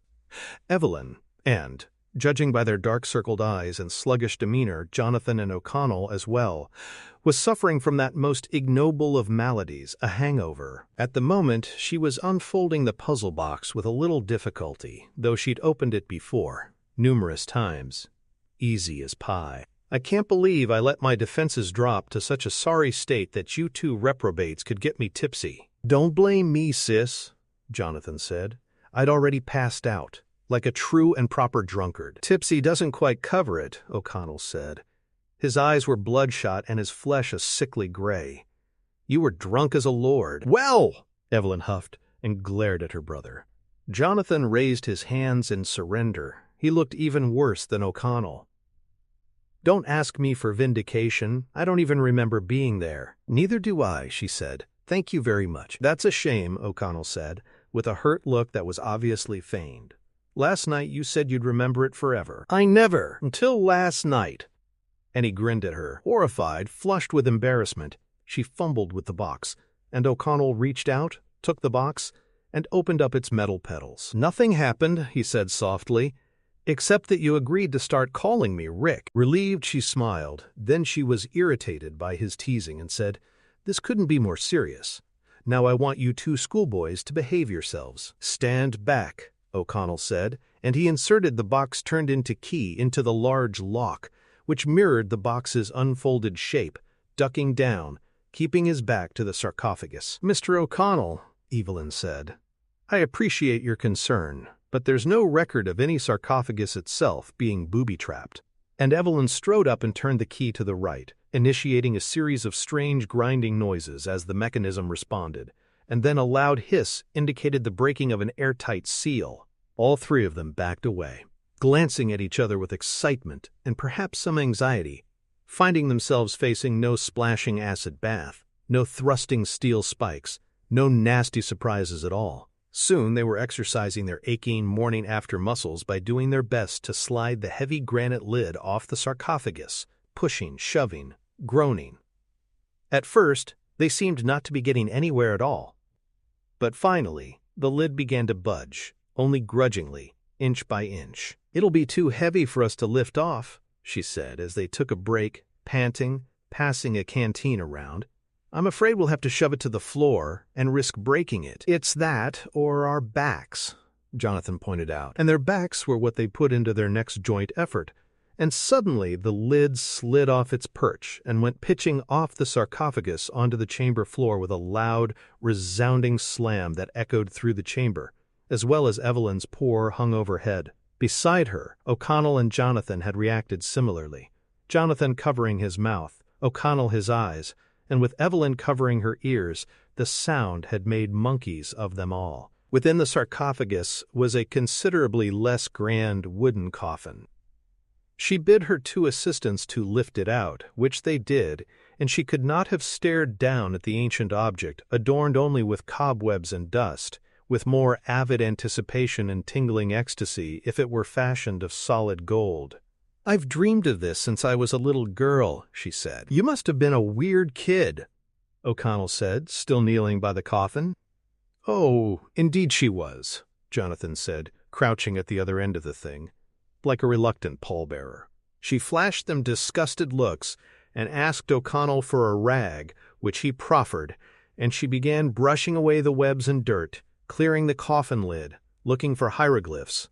What she saw, or rather, what she didn't see, sent a chill up her spine. All the usual sacred spells have been chiseled off, she said, pointing this out to the two men. What's the significance of that? O'Connell wondered. The hieroglyphs that would have protected the deceased within this coffin, accompanying him into the afterlife, have been systematically removed. So he was naughty, Jonathan said. Evelyn nodded. Apparently it was not enough that he be condemned in this life. They condemned him in the next as well. Those ancient Egyptians sure were strict, O'Connell said. Yes, I'm all choked up for the poor blighter, Jonathan said. Now, shall we look inside and see if he's wearing a golden mask or silver jammies? Evelyn, who had given up on these two, was brushing off a large lock on the side of the coffin, which again mirrored the shape of the unfolded puzzle box petals. Following his sister's lead, Jonathan inserted the key box and gave it a hard turn to the right. Again, a hiss indicated an airtight seal surrender, as it broke after centuries of concealment. But this time a foul stench emanated from the cracked open lid. Ugh, Jonathan said, backing away, holding his nose. This isn't by chance where you buried Warden Hassan, is it, O'Connell? Evelyn took several steps back, coughing, while O'Connell, one hand covering his nose and mouth, tried to open the lid with the other. Then he tried with both hands, putting everything he had into it. Damn thing stuck, he said. Caught on something. Give me a hand, Jonathan. Both men gave it their all, and the lid slowly began to give way. Don't stop now, O'Connell said to Jonathan. I think it's coming loose, and the lid popped open. But with the lid came the coffin's inhabitant, a hideous, maggot-infested, still-rotting corpse in black-stained, oozing bandages, seemingly jumping up from within. The brave American, the self-composed Englishwoman, and her dapper brother screamed like blithering idiots, scared witless, and the mummy plopped back into his coffin. O'Connell swallowed, then laughed nervously. Some of the bandages must have got caught or stuck to the lid or something. Those bandages do look frightfully sticky at that, Jonathan said. There's something terribly wrong here, Evelyn said, stepping slowly toward the coffin, then peeking tentatively within, at the twisted, deformed mummy. I've never seen a mummy that looked remotely like this. After 3,000 years, he's still moist? Jonathan offered. Actually, yes. Even in an air-sealed coffin, this is unheard of. He's still decomposing. O'Connell was examining the inside of the coffin lid. Take a gander, he said, pointing to traces of dried blood and deep scratches, dozens of them on the inner lid. His fingernails did that. My God, Evelyn said. He was buried alive. Very naughty, Jonathan said quietly. Looks like he left us a message, O'Connell said, pointing out a cluster of crudely fashioned hieratics in dried blood. Death is only the beginning, Evelyn translated. Jonathan shivered, and O'Connell's and Evelyn's eyes locked. You planning to stay down here much longer? O'Connell asked her. I thought I might go get my gunny sack. Chapter 13. Plague on both your houses. Another starry amethyst night had descended upon the city of the dead, but now the Carnahan suburb had merged into the American Expedition city of tents, where members of the rival teams gathered around one roaring campfire.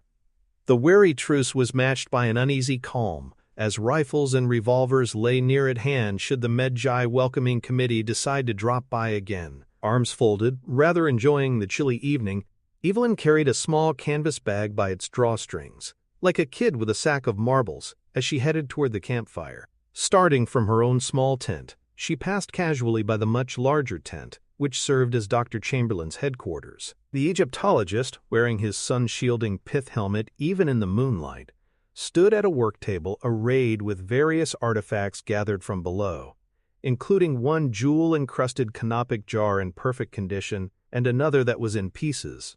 Half a dozen turbaned diggers sat in the sand nearby like disciples, awaiting the holy word from the mousy professor. "Hello, doctor," she said as she passed, but Chamberlain did not respond. This wasn't rudeness on the professor's part.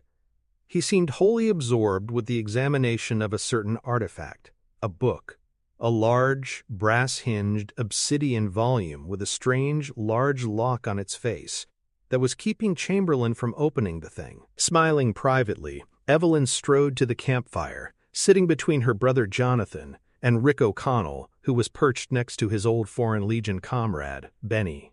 Both legionnaires were roasting scraggly meat on sticks, which was producing a rather pungent, even foul aroma. Jonathan sniffed the air.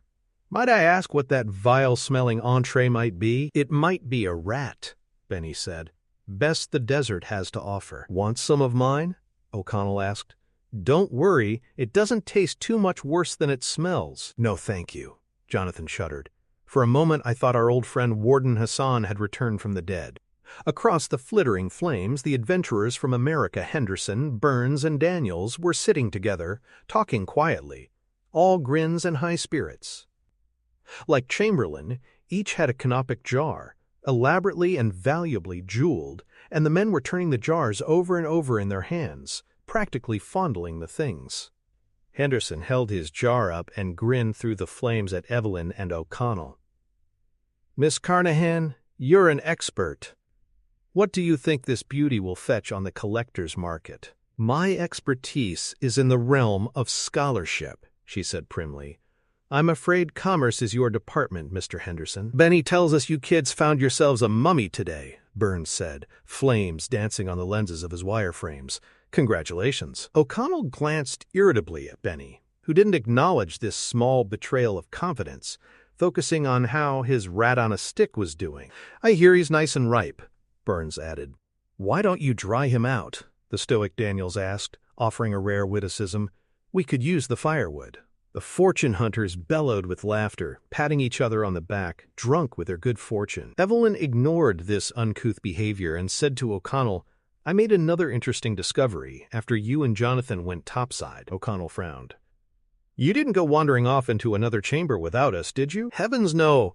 This is something I found in our friend's coffin." She emptied the canvas bag on the sandy ground before her, so both O'Connell and her brother could have a gander at her latest precious find, a pile of big, dusty bug exoskeletons. Jonathan recoiled. "Those are nasty-looking devils dead. I'd hate to meet one that was wiggling." "I should say," Evelyn replied. "These are legendary in their nastiness. Scarabs flesh-eaters. They can stay alive for years, feasting on the flesh of a corpse. Do you have an extra rat kebab, Mr. O'Connell? I'm famished." "I'll put one on the fire for you," O'Connell said, raising an eyebrow. Jonathan was staring at the beetle exoskeletons, aghast. "Are you saying, dear sister, that those abhorrent creatures ate the flesh from that corpse of ours?" "Yes and no, I'm afraid. Where our friend was concerned, he wasn't a corpse when they started eating him." Jonathan and O'Connell exchanged incredulous looks. Evelyn, who had her own rat-on-a-stick now, courtesy of O'Connell, was holding it over the flames. "Our theory that he may have been naughty would appear to have some validity." "You're saying he was not only buried alive," O'Connell said, "but whoever singled him out for that honor also pitched in a handful of flesh-eating bugs? To munch him to death?" She frowned thoughtfully. "Rather more than a handful, I'd say." "What could he have done to become so popular?" Jonathan wondered. O'Connell smirked. "Maybe he got a little too frisky with the Pharaoh's daughter. At the very least, I would say." Evelyn was turning her rat slowly over the flames. "From the evidence at hand, I would hazard an educated guess that our mummies suffered the worst of all ancient Egyptian curses, the Hamdai." She explained to them that the Hamdai was reserved only for the most evil of blasphemers. "The only doubt I have," she said, "is that scholarship indicates that this curse was never executed." Now Jonathan smirked. "Well, our mummy friend was executed all right." "You mean supposedly this famous curse," O'Connell said, "was never used? What was the point of it then?" She shrugged. "As a threat, a deterrent, as something that could be invoked should anyone really misbehave. But the ancient Egyptians never used the curse, or so it is thought, because they were afraid to." "Why on earth?" Jonathan asked. "Isn't it usually the person being cursed who should be afraid?" Matter-of-factly, she told them, "It is written that should he who endures the torment of Hamdai ever arise from the dead, that entity would return as the bearer of the 10 plagues. "How many plagues?" O'Connell asked lightly, but Evelyn could see apprehension in his eyes. Benai, nibbling his rat, had not seemed to be paying any attention to any of this, but suddenly he put in, "Like Moses and the Pharaoh?" "Just like Moses and the Pharaoh," Evelyn said, nodding. "Let's see how much Sunday school stayed with me," Jonathan said glibly, and began ticking off the plagues on his fingers. "You have your frogs, your flies, your locusts. Dear me, I'm stuck already." "Hail," Burns said from across the flames. "And fire. Sun turning black. Henderson added. Water turning to blood, Daniels said. Seemed the Americans had been listening all along. Well, and then there's my personal favorite, Jonathan said. Boils and sores all about the body. Always a crowd pleaser. Can't anyone think of the other two? No one said anything. Then some nervous laughter followed. But Evelyn could sense real trepidation among these brave fortune hunters. Men were such children. She plucked the rat on a stick from the fire, blew on it to cool it off, then nibbled at the warm meat. Really not half bad, she said chipper. Later, Evelyn, who had done her best to freshen for bed, she really was quite tired of wearing the Bedouin gown, which was frightfully wrinkled and dirty, was walking past Dr. Chamberlain's tent, heading back to her own tent, when she noticed something interesting. The professor was asleep on his pallet, on his side, one arm cradling the jeweled jar to his bosom, almost tenderly, his other arm and hand draped loosely over the large, black, ancient book. She glanced about, noting that Chamberlain's loyal diggers were all asleep under the stars, hither and yon beneath blankets. All concerned seemed sound asleep, and Chamberlain was snoring. Moments later, Evelyn was sitting in the glow of the campfire, the big book in her hands. That's called stealing, someone said. O'Connell crouched down beside her. I believe the word you used before was borrowing, she replied, referring to the archaeologist's toolkit he'd given her. Be a dear and go get that puzzle box out of Jonathan's backpack, would you? O'Connell did. Then she was inserting the key into the book's huge lock, which shared its shape with those of the sarcophagus and coffin they'd opened. Is that the book you've been looking for? O'Connell asked. That sure isn't made of gold. It isn't the Book of Amun-Ra, either. It's something else. Every bit is precious. Yeah? What is it, King Tut's little black book? I think this may be the Book of the Dead. O'Connell frowned. Dead? I don't like the sound of that. Don't be a ninny. What harm ever came from a book? And the librarian turned the big key. The unlocking click seemed to echo through the night, and she looked around to see if anyone, in particular Dr. Chamberlain, had been roused. All was quiet, except for the muffled rumble of men snoring, here and there. Wind blew through the camp. Not a gust this time, more like the expulsion of bored breath by some giant in the sky. But the flames of the campfire shivered, as if they too felt the desert chill. The two shared a nervous look. Then Evelyn laughed. So did O'Connell, though not terribly convincingly. He moved close, putting a protective arm around her shoulder, though somehow she felt he was seeking the comfort of her closeness as much as offering the security of his. Her eyes slowly scanned the exquisitely rendered hieroglyphs on the first page, lips moving as she read silently. So what is it? He said finally. The Hamunaptra phone book? Amun-Cum-Ra. Amun-Cum-Day. Quote, I'm so glad I asked. It speaks of the night and of the day.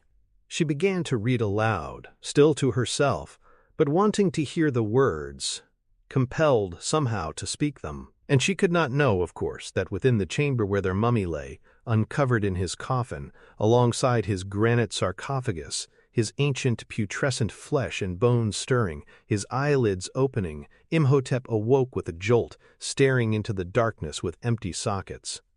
And so Evelyn Carnahan, earnest scholar that she was, hopelessly in love with the lore of ancient Egypt, devoted to the memory of her late celebrated father, continued to read the words that roused the mummy. No! A voice screamed from behind her. Someone else had been roused. Dr. Chamberlain. You must not, he shouted. Cease! Like a teenager caught reading a forbidden novel after dark, Evelyn shut the book's cover as the Egyptologist ran toward her on stubby legs. She noted rather absurdly that he was not wearing his pith helmet for once. His hair, white and wispy, was standing straight up from sleeping on it. Or maybe fright. Then, halfway to the campfire, Chamberlain froze in place, his eyes turning toward the desert behind him, as if he'd heard something. He had, and soon so had Evelyn and O'Connell, a buzzing building drone that was streaming in from the desert, as if a plane were swooping somewhere out there, only the sound was more piercing than that, and more of a whine. Evelyn and O'Connell flew to their feet. In his tent nearby, Jonathan awoke with a start. The buzzing whine was building, like a siren. Over by the cluster of American tents, Benny stumbled out, clutching his stomach. Musta ate a bad rat, he mumbled, Then his eyes widened as he perceived the growing drone coming in off the desert. Henderson, Burns, and Daniels emerged from their tents, revolvers in hand, eyes wild, as the strange, unearthly drone grew louder and closer. They all stood, in the flickering firelight, watching the darkness of the desert. Confused, helpless, the Americans wondering aloud what the hell this could be. And then what the hell it was became incredibly, dreadfully apparent as the living cloud of locusts descended upon the camp, enveloping everything and everyone, clawing and pawing the air. Evelyn felt O'Connell's arm slip around her waist, and he pulled her through the rain of wings, and they ran Jonathan at their side, toward the crevice at the feet of Anubis. Frantically waving the bugs off as best they could, they raced to the shrine. In the meantime, Benny and his American employers were running toward their own entrance to the underground, though Dr. Chamberlain, wearing a shroud of locusts, had retrieved the Book of the Dead and stood asking the sky, "What have we done?" Then, spitting out the locusts he'd just let into his mouth, Chamberlain followed the rest of his expedition into the underground. O'Connell, Evelyn, and Jonathan had moved through the darkness of the now familiar embalming room into the tunnels, slowing down to slap at themselves and pick locusts out of their hair. O'Connell, who'd had the presence of mind to grab and bring along that gunny sack arsenal of his, lighted a kitchen match off his fingernail and set fire to the nub of a torch. "I never saw so many goddamn grasshoppers in my life," O'Connell said. "Not grasshoppers," Evelyn said, doing her best to regain her composure. "Locusts." "That's one of the 10 bloody plagues, isn't it?" Jonathan demanded of his sister, rather hysterically. "Locusts!" "This is not a plague, Jonathan," she said calmly, plucking a locust from her ear. "It's a natural phenomenon, a generational phenomenon. Every so many years, the locusts of this country have a population explosion, and they all take flight. They're probably gone by now. They'll have moved on." Evelyn took a step back the way they'd come and felt something squish under her sandal. "Ick," she said. "I've stepped in something." "Not in something," O'Connell said, frowning, lowering his torch. "On something." The floor was covered in frogs. Slimy, awful frogs. Evelyn held back her scream, which allowed her to hear O'Connell asking, "Okay, so are the Egyptian frogs breeding too, and did they fly here?" Before she could answer, though what that answer would have been is hard to say, the ground under them began to shake, the floor was covered with sand, and that sand began to swarm not unlike the locusts above. In the light of the torch, they witnessed the impossible. The sand gathered and grew into a mound, rising in front of them, like a man materializing. But it wasn't a man or sand either. From somewhere, perhaps up through cracks in the floor, they had come. And now they came spilling out of what had seemed to be a pile of sand, but was really a pile of them. Scarab beetles, hundreds of them, chittering dung beetles boiling out of the sand to form a quick crawling army that moved toward them in a black, wriggling wave. Evelyn screamed, and so did Jonathan, and even O'Connell, though he was actually forming the words, "Come on!" And, his torch showing the way, he led them into a passageway, even as the scarab army advanced on them. Elsewhere in the underground tunnels, the Americans had similarly moved away from the locusts into the darkness. But early on, racing down a passageway, Burns, initially leading the way, had lost his footing, his wire rims slipping from his face, skittering across the rock floor and winding up in the path of the stampede of his comrades. Without his glasses, Burns couldn't find his glasses, and even if he could have, they were crashed beyond use, and now he had lagged seriously behind. Without a torch, half blind anyway, he squinted toward the blurry figures up ahead of him, watched them vanish into the darkness of the tunnel. "Wait!" he called. "Wait!" But they either didn't hear him or didn't care. Burns did his best to navigate in the darkness, running one hand along the wall, holding the other out in front of him, groping. Up ahead was light, not the light of a torch, but moonlight filtering down through the crevice above. He moved toward the light, and suddenly he could make out something. Someone. An indistinct figure had stepped out in front of him, perhaps 10 feet away. "Daniels?" he asked. "Henderson, is that you?" Burns staggered toward whoever it was, then tripped, stumbling forward, throwing his hands out in front of him, to stop himself, to brace himself against the figure. But his hands sank in. It was as if he'd pushed his palms into mud, foul, sticky mud, and he yanked them out with an awful slurping sound, and even with his bad eyes, he could see that his hands were covered in a jelly-like slime. His brain finally informed him that this was a living mummy standing before him, and the slime on his hands consisted of a soup of maggots and rotten flesh from a putrid chest cavity, and as Burns started to scream, a skeletal hand clamped down over his mouth, muffling the sound. The noisy insects in pursuit, O'Connell led Evelyn and Jonathan down several tunnels which they had never before traversed, and soon they found themselves in a chamber with stairs carved into the stone, a tall, narrow staircase leading up, which was the way the three headed. The mass of scurrying, chittering scarabs apparently thought that was a fine idea too, and stayed right on the heels of the humans. Halfway up on the left of the staircase, chiseled out of the wall, was a pedestal where some icon or urn had once stood. O'Connell leaped onto it, and Jonathan followed. A similar indentation was on the right, and Evelyn leaped onto it and perched there like the statue of a goddess, a frightened one. A moment after the trio had vacated those stairs for their respective roosts, the herd of insects clambered between them, scrambling on up the narrow stairs like a moving black carpet. O'Connell and Jonathan watched until the insects were out of view. Trembling, Jonathan sighed in relief.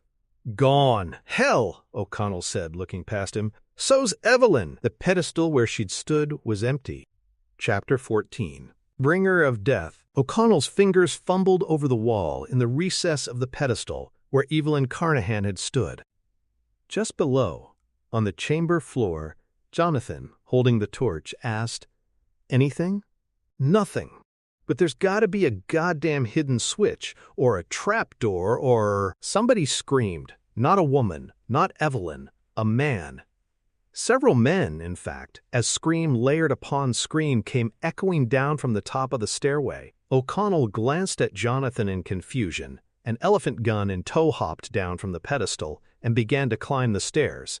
And out of the darkness above came Henderson and Daniels, followed by several native diggers, and all of them, including the hardy Americans, were scrambling frantically down, spooked as hell, hurdling the stairs, 2 and 3 and 4 steps at a time, screaming their lungs out.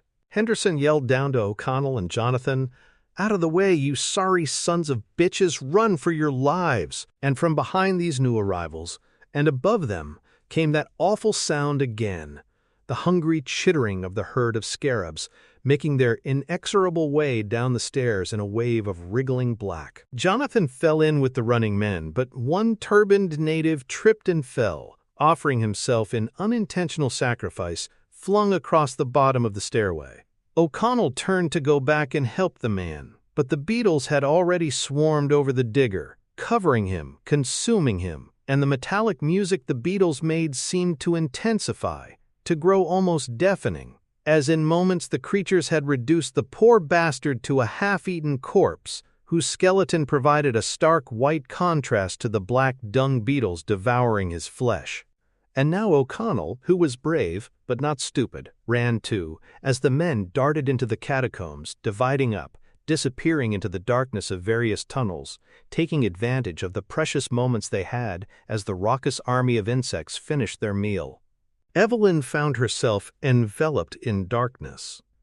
She'd leaned back so hard against the wall behind the pedestal where she'd perched, the panel, like a trick door in a haunted house, had moved under the weight of her, pushing open, sending her tumbling backward, dumping her rudely onto the sandy floor of an adjacent chamber, and closing again behind her. She called out, "Jonathan, Mr. O'Connell, Rick," but there was no response.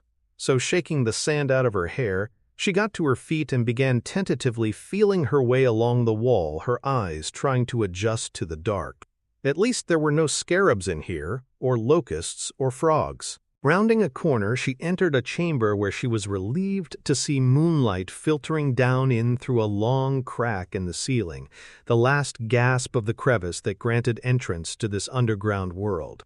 An even greater relief was the sight of one of the Americans, the one called Burns, she thought, his back to her, standing in the moonlight, head back, staring upward. "Thank goodness," she said, approaching him. I was just beginning to get worried.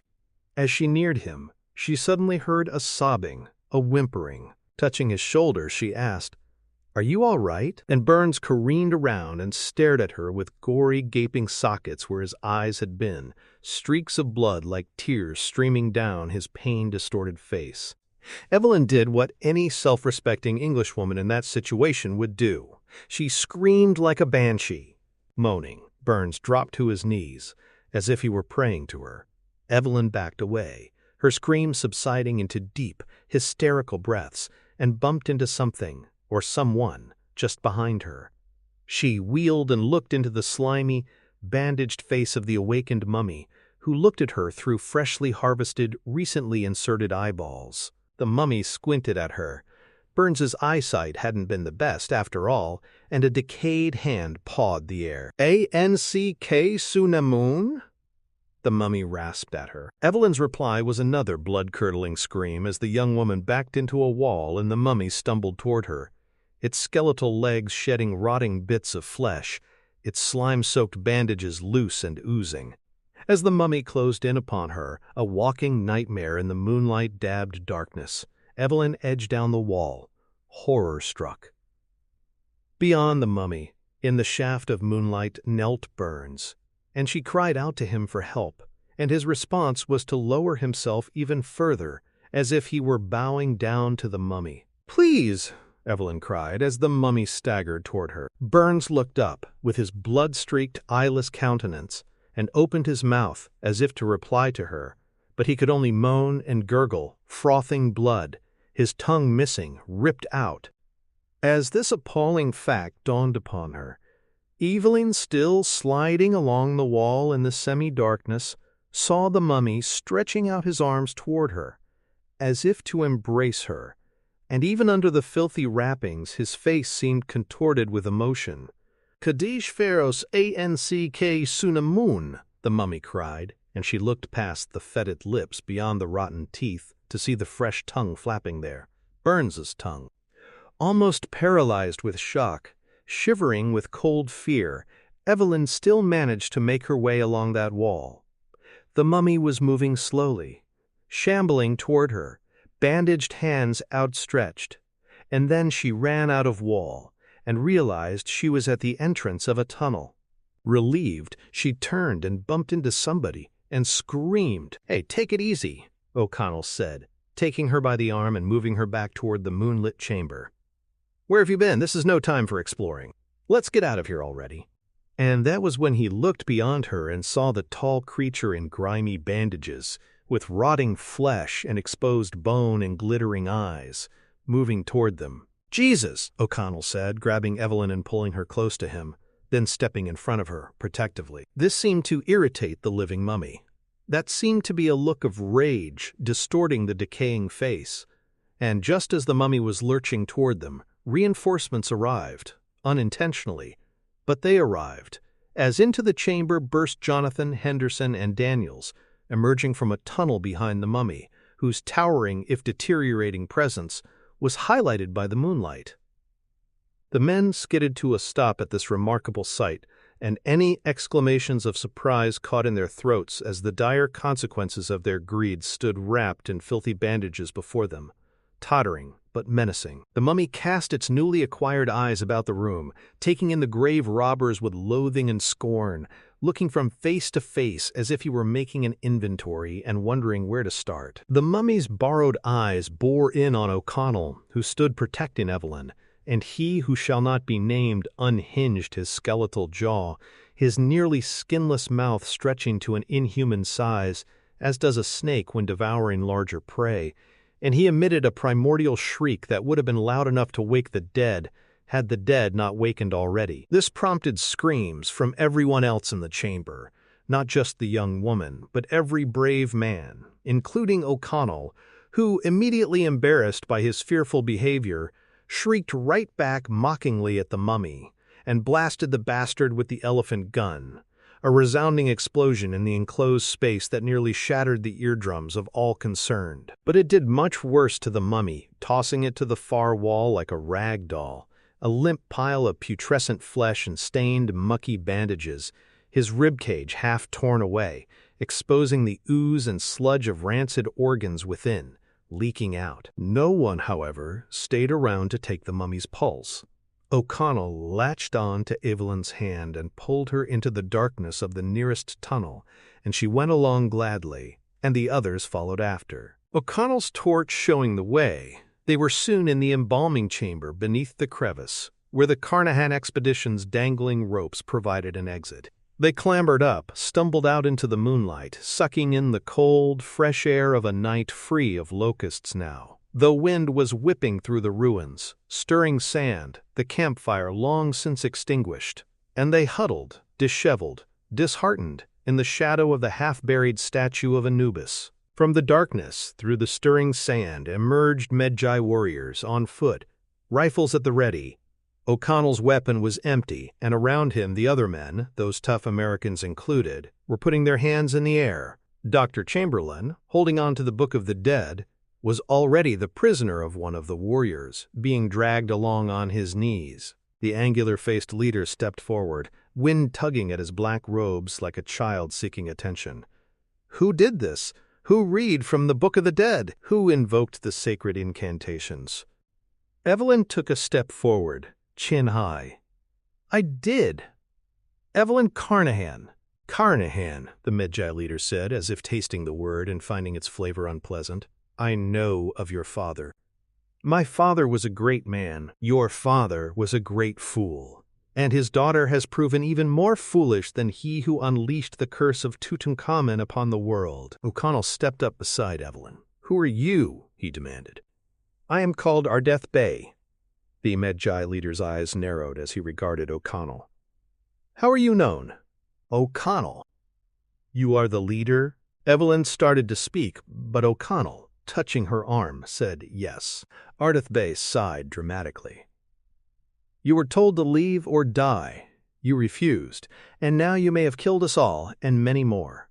You have unleashed the evil we have held at bay for more than 3,000 years. Yeah, well, maybe we unleashed him, O'Connell said, nodding toward the crevice.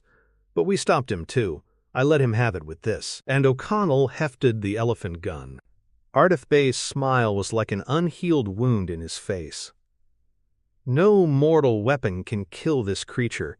He is not of this world. Two Medjay warriors dragged Burns up, slumping, barely conscious. The blood-spattered American stared at nothing out of the ghastly red holes where his eyes used to be. Horrified and outraged by their friend's condition, Henderson and Daniels lunged forward, Henderson yelling, "What did you bastards do to him?" Daniels spat.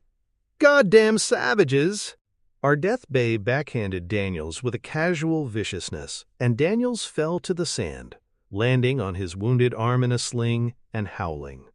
Henderson seemed ready to act, but a warrior's rifle pointed at his head made him reconsider. We helped him, you fools, Ardeth Bey growled. Saved him before the creature you unchained could finish his work. Your friend is a lucky man. He lost only his eyes and his tongue. Henderson helped Daniels up. Evelyn was holding on to O'Connell's arm, not so proud now. As if delivering a death blow with his golden scimitar, Ardeth Bey gestured forcefully yet dismissively at the group of infidels, saying, Now leave, all of you, quickly, before he who shall not be named returns to finish you. Oh, Jonathan said. So you're not going to kill us then? Evelyn glared at her brother. Killing you is no longer a remedy, Ardeth Bey said. We must now go on the hunt and find this creature, and find a way to kill him, leaving the cowering Egyptologist behind, and the slumped Daniels, too. The Medjay warrior's robes flapping in the wind strode toward the crevice near the shrine of Anubis. Ardeth Bey, O'Connell called. The Medjay leader stopped, turning to look back. You're wasting your time, O'Connell insisted. I told you, I already blew the bastard to kingdom come. Ardeth Bey's expression conveyed pity at first, then contempt, before settling into a somber mask, as he said, Know this. He who shall not be named is the bringer of death. He who shall not be named does not eat, does not sleep, and does not stop until he has consumed the earth in pestilence and flame. Allah be with us all. Then the Medjay were sliding down the ropes into the crevice. O'Connell gathered the two expeditions, taking a head count, telling them, "We better break camp what's left of it, and get going while the going's good. Say, where's Benny anyway?" After the locusts had driven them underground, Benny had broken away from the American expedition, at his first opportunity, and had hidden away in the darkest corner he could find. Sounds of screams echoing through the catacombs had not encouraged him to come out of his hiding place. But now things seemed quiet.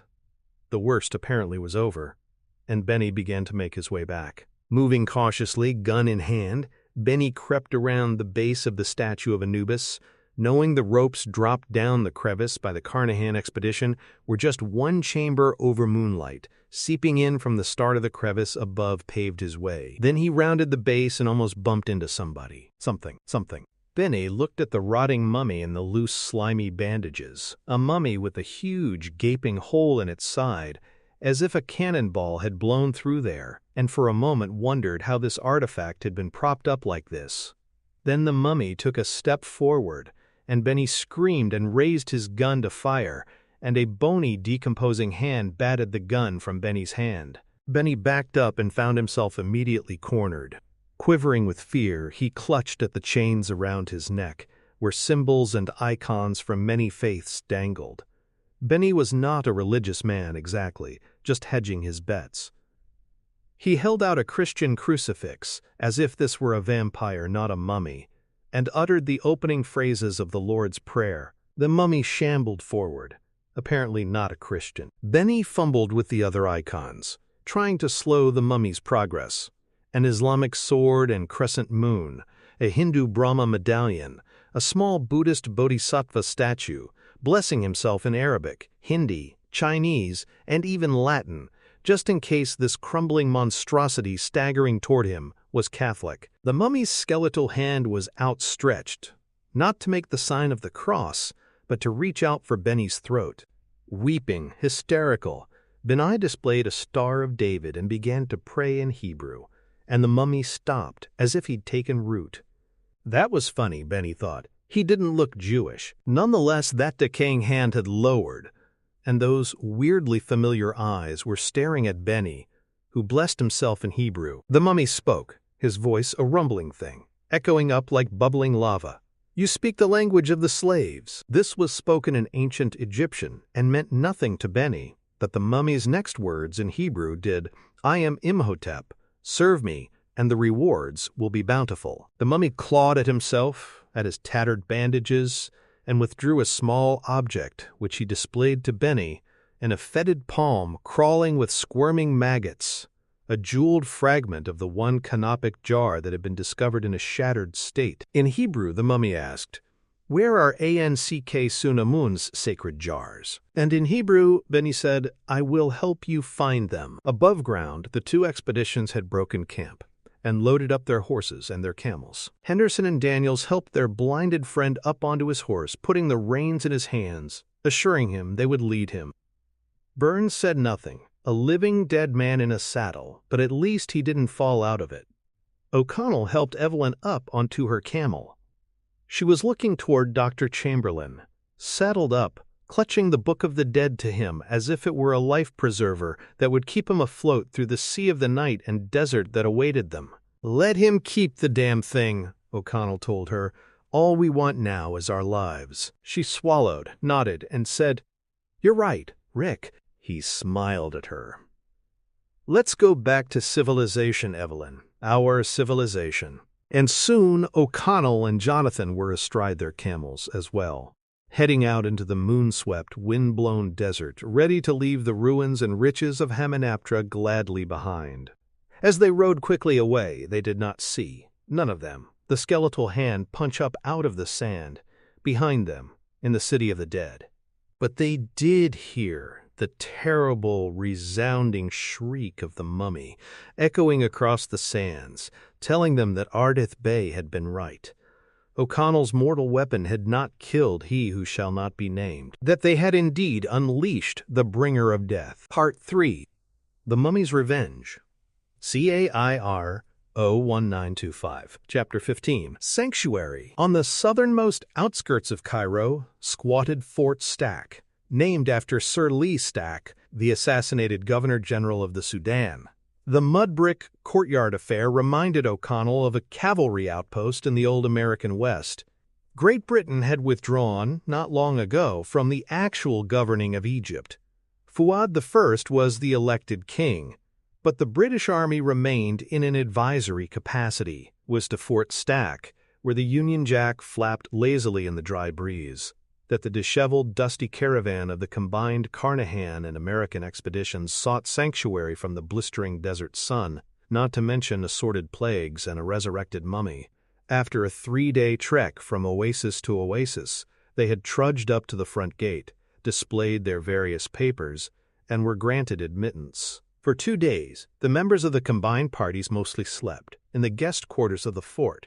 They had taken their meals in the officers' mess, at the generous invitation of the commandant, and the only time any of them had left the compound was to go to a nearby tavern whose clientele was largely off-duty soldiers. On the second day, a steamer trunk of clothing had arrived for Evelyn, which she had dispatched Jonathan to bring from their home, accompanied by her white cat, Cleo. O'Connell had carried the trunk up the stairs to her second-floor quarters overlooking the courtyard, while Evelyn carried and petted the purring animal. Today, the third day, however, she had called O'Connell to her 2-room quarters and, in the process of removing her clothing from the closet of the spare, military-style bedroom and piling them back into the steamer trunk, announced that she was mounting a return expedition, and O'Connell was invited. He stood, dumbfounded, watching her parade from the closet to the trunk, her movements brisk and mannish, her attire the same jodhpurs, black boots, and a white blouse. All she needed was a cap and riding crop, and a fox to chase. "Another expedition?" "Yes," she said crisply.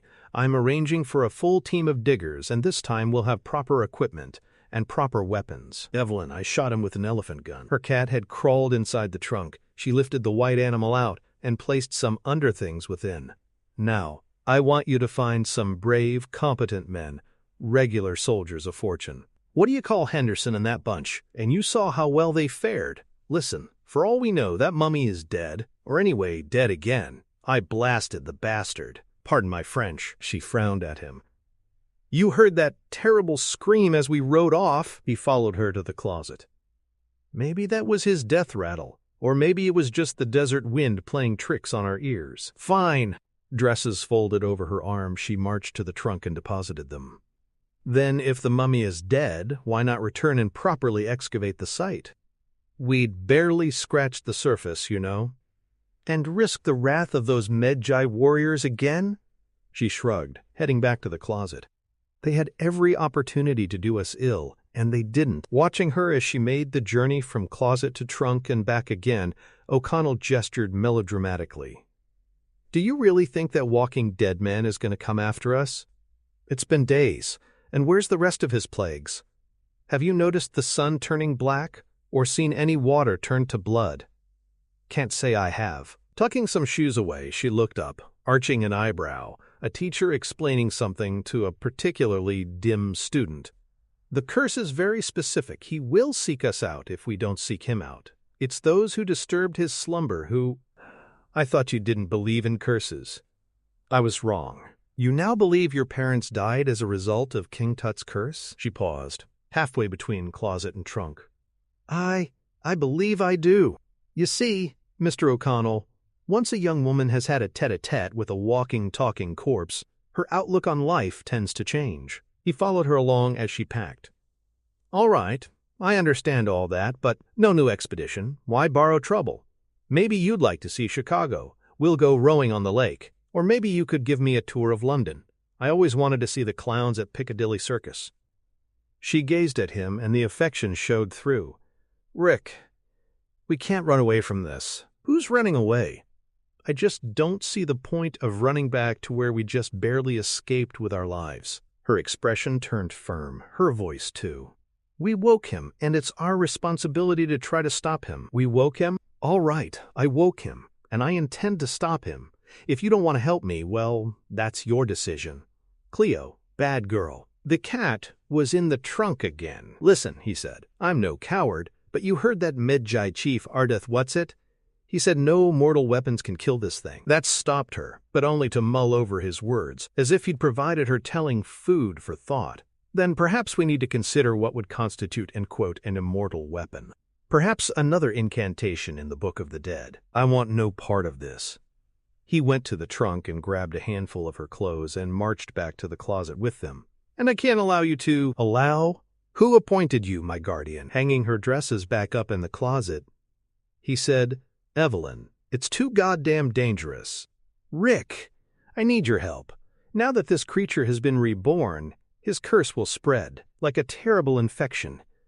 The mummy himself is the real plague, a plague that could destroy the entire world. He snatched some underthings from the trunk and marched them to the chest of drawers. That's not my problem, she stepped in front of him. Are you insane? It's everybody's problem. I'm not insane. That's why I want no part of this. Look, I appreciate what you did for me, buying my freedom, saving my life. But the agreement was I'd take you to Hamunaptra. I did that. And I brought you back too. She snatched the underthings from him and marched them back to the trunk and dropped them in. Oh, and so what's the American term? We're square now? We're even? I didn't say that. Hands on her hips, chin high, she peered down her nose at him, in that familiar, infuriating way she had. Is that what this has been to you? What I've been?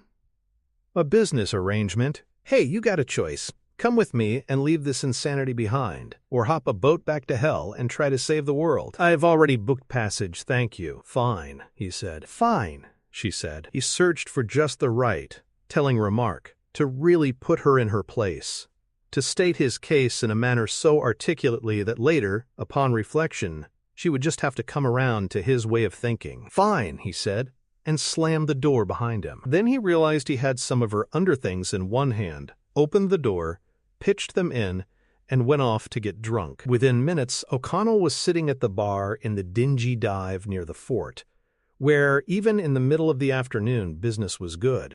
Within these mud walls, in the dim gaslighting, soldiers of His Majesty and ex-soldiers of His Majesty and soldiers of fortune mixed bad women and bad booze in search of good times. A ceiling fan stirred the stale air as O'Connell sat between Jonathan and an old friend of Jonathan's, Winston Havelock of the Royal Air Force, who'd been stationed here for years. The walrus-mustached Havelock, his eyes nearly as bloodshot as his nose, was in fact the last of the RAF still assigned to Cairo. The rest of the laddies, as he put it, had either died in the air and been buried in the sand or been transferred to better duty. A fighter pilot who now served as a taxi for British officers, Havelock spent more time in the bag these days than in the air. 10 minutes into a bottle of whiskey, Havelock was O'Connell's old friend as well. Rick, old sport, Winston said. Ever since the Great War ended, there's been nary a challenge worthy of men like us. You might be surprised, O'Connell told him. At times I wish I'd have gone down in a blaze of glory, like the other lads, instead of sitting around this foul, watering hole, rotting from boredom and booze. Jonathan was lifting a shot glass to his lips when Havelock reached out, plucked it from Jonathan's fingers, and drank it down. Bloody hell, Winston, Jonathan said. What's the idea? That rotgut's not worthy of you, lad, Havelock told him, climbing off the stool, barely able to stand. Never let it be said Winston Havelock was not willing to sacrifice for his friends. Thank you, ever so, Jonathan commented dryly. The pilot slapped both O'Connell and Jonathan on the back, said, "Righto, lads, it's back to the airfield with me." And he staggered off. O'Connell raised an eyebrow. How would you like to have him as your pilot? Winston's never really needed a plane to fly higher than a kite. Bartender! As O'Connell and Jonathan sipped their whiskey, Havelock was right. It was vile rotgut at that. Henderson and Daniels sidled up to the bar. Daniels still had an arm in a sling, and both men, though shaved and bathed, in fresh shirts and chinos, had a hangdog bedraggled look. Well, Henderson sighed wearily, we're all packed up, booked a steamer to Alexandria for tomorrow morning. Jonathan, who was a little drunk, said, "Going back home to Mummy?" Henderson bared his teeth, and it wasn't a smile. O'Connell touched Henderson's arm gently and said, "Don't mind him. He's just a fool." "A bloody fool, I'll have you know," Jonathan insisted. "Sit down, gentlemen. My sister will buy you a drink." Henderson took the stool next to O'Connell, but Daniels, who was scowling at Jonathan, as if trying to decide whether to brain him or not, just stood there. Henderson said to O'Connell, "So you think that walking maggot pile is really coming after us?" "I don't know," O'Connell said. "Plague season seems to be over anyway. Funny, now that we're away from that ungodly place, it's like it never happened." "Tell that to Burns," Daniels snapped, still just standing there. O'Connell asked, "How is he?" "How the hell do you think he is? He had his goddamn eyes and tongue ripped out. How would you be?" And Daniels, shaking his head, stormed out of the tavern. "Don't mind him," Henderson said, his turn to apologize for a friend's behavior. "It's just, hell, can you imagine? Your eyes, your tongue, torn out like pages from a goddamn book. If I was Burns, I'd feed myself the barrel of a gun." "Maybe you can get him some help back in the States," O'Connell said, swirling whiskey in his shot glass. "You ask me," Henderson said. "The only way to help the poor bastard is kill him." And Henderson threw back a shot glass of whiskey, then called for another. Sunlight filtered in through the closed curtains, but the quarters inhabited by the third American Burns were dark. The fort had electric lighting, but those lights were off. Only those few rays of sun were available to dance on the precious jewels decorating the canopic jar that sat in the midst of a table like a centerpiece. The man staying in this Spartanly furnished guest room was, after all, blind, sitting at that table in dark glasses. He had heard a knock at his door and bid whoever it was enter, and whoever it was had turned out to be Benny, his expedition's missing guide, who had somehow made his way back to Cairo, too. With Benny was an honored visitor who, informed of the valuable canopic jar, wished to make Burns an offer, or so Benny had hurriedly said, and now, attended by Burns's turbaned native servant, the three men sat at the table. Burns in white shirt and chinos, Benny in his black pajama-like apparel, and, as Benny had introduced him to Burns, Prince Imhotep, a tall presence in a dark hooded robe, his face covered in a white mask, sculpted to his features, eyes glittering out of almond-shaped holes. But of course Burns could not see this strange, forbidding figure, and for the first time since his eyes and tongue had been taken from him, a small kindling of hope grew within him, a buyer for his artifact, money to take home in seeking aid, therapy, nursing for his new deformities.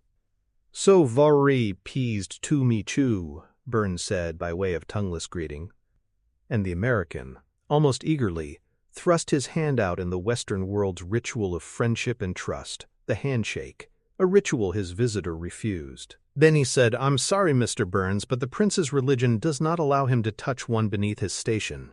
A silly Eastern superstition, but we must honor it." "Ma, AHPAW low G's," Burns said. The native servant poured tea for the group, but when Burns reached for his cup, he spilled it. "Ooh," Burns said.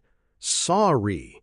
Ism WHAA they use Tawby." "The prince sympathizes with your loss of sight," Benny said, shooing the servant away, using a harsh look to send him from the room. "The eyes he's using aren't the best either." Long, tapering fingers reached for the canopic jar, the flesh of the hands bandaged and strangely withered. Imhotep picked up the jar, and Benny rose, backing away. "Mr. Burns," Benny continued, "the prince humbly thanks you for your hospitality, not to mention your eyes." "Ma, eyes?" "Oh, yes, and your tongue." Confusion blurred into fear within the darkness that was the world Burns lived in. Benny was saying, "But I am afraid we must ask you to contribute even more, sir. You see, the prince must consummate the curse that you and your friends have brought down upon yourselves." Burns stood, seized by fear, stumbling backward, losing his way in this small room he'd memorized, as lost as if he were wandering in the desert. The only mercy Imhotep had granted him was ripping out his eyes, days before, which spared Burns from the horror of seeing the robed mummy remove his strange mask to reveal the hideous visage beneath, a skull whose flesh had rotted largely away, a gray, grotesque mask beneath the mask, enlivened only by bright eyes and rotten teeth, and a pink darting tongue. In the dingy dive near the fort, 3 men seated at the bar bound together by the adversity of the Hominaptera adventure raised shot glasses, clinking them together in one last farewell drink. "Good luck, fellas," Henderson said, and simultaneously he, O'Connell, and Jonathan threw back their shot glasses of whiskey, and then, just as simultaneously, spat the liquid back out onto the sand and sawdust-covered floor. Around them, other patrons were doing the same, spitting out their drinks onto the floor, onto tables, onto the bar, and everywhere the liquid glimmered red. "Sweet Jesus," Henderson said, rubbing his face with a hand, streaking his flesh scarlet. "Blood," O'Connell whispered. The floor of the tavern looked like the aftermath of a slaughter, a bloodbath. "And the rivers and waters of Egypt," Jonathan intoned, "went red and were as blood." A sick feeling clenched O'Connell's stomach, not the nausea of the taste of blood in his mouth, but the realization that if one of those plagues was suddenly here, then... "He's got to be here," O'Connell said. "Who?" Jonathan asked. "Who?" Henderson asked. "The creature, you goddamn owls!" O'Connell growled, jumping off the stool, heading quickly for the door. "The mummy!" As he ran out into what had been a sunny afternoon, O'Connell found in this land where it rained perhaps once a year, a sky roiling with black clouds, flashing with lightning. Running across the road through the front gates into the compound, O'Connell spotted a spooked Evelyn, walking with some books in hand, her white cat tagging along, staying close. Suddenly the sky thundered, startling Evelyn, and she dropped her handful of books. O'Connell grabbed her arm, and she jumped like a scared cat. Like the scared cat next to her, in fact. "You were right," he told her breathlessly. "It is my problem, too." She frowned at him, trying to make sense of that, but before she could, a barrage of hail and fire hurtled from the sky, assaulting the courtyard like an air raid. O'Connell grabbed Evelyn, pulling her under the eaves as a wooden trellis just in front of them caught fire. And then the courtyard was filled with panic. Soldiers, servants, camels, horses, running in every direction, the men doing their best to duck the baseball-sized hail, dodging the fireballs, a few running to the central fountain to get buckets and start fighting the small fires that had broken out all around the fort. O'Connell clutched Evelyn by the arms and spoke above the din of hysteria around them. "He's here! The mummy is here!" An alarm caused by more than the maelstrom around them leaped like flames in her eyes. "Are you sure?" A ball of fire crashed within inches of them. "Call it a hunch," he told her. Then, as abruptly as it had begun, the hail ceased, the fireballs abated. Only the whinnying of horses, braying of camels, and crackle of flames remained, and then those noises too settled and stopped and gave way to silence, a dead, unearthly silence. The silence did not last long.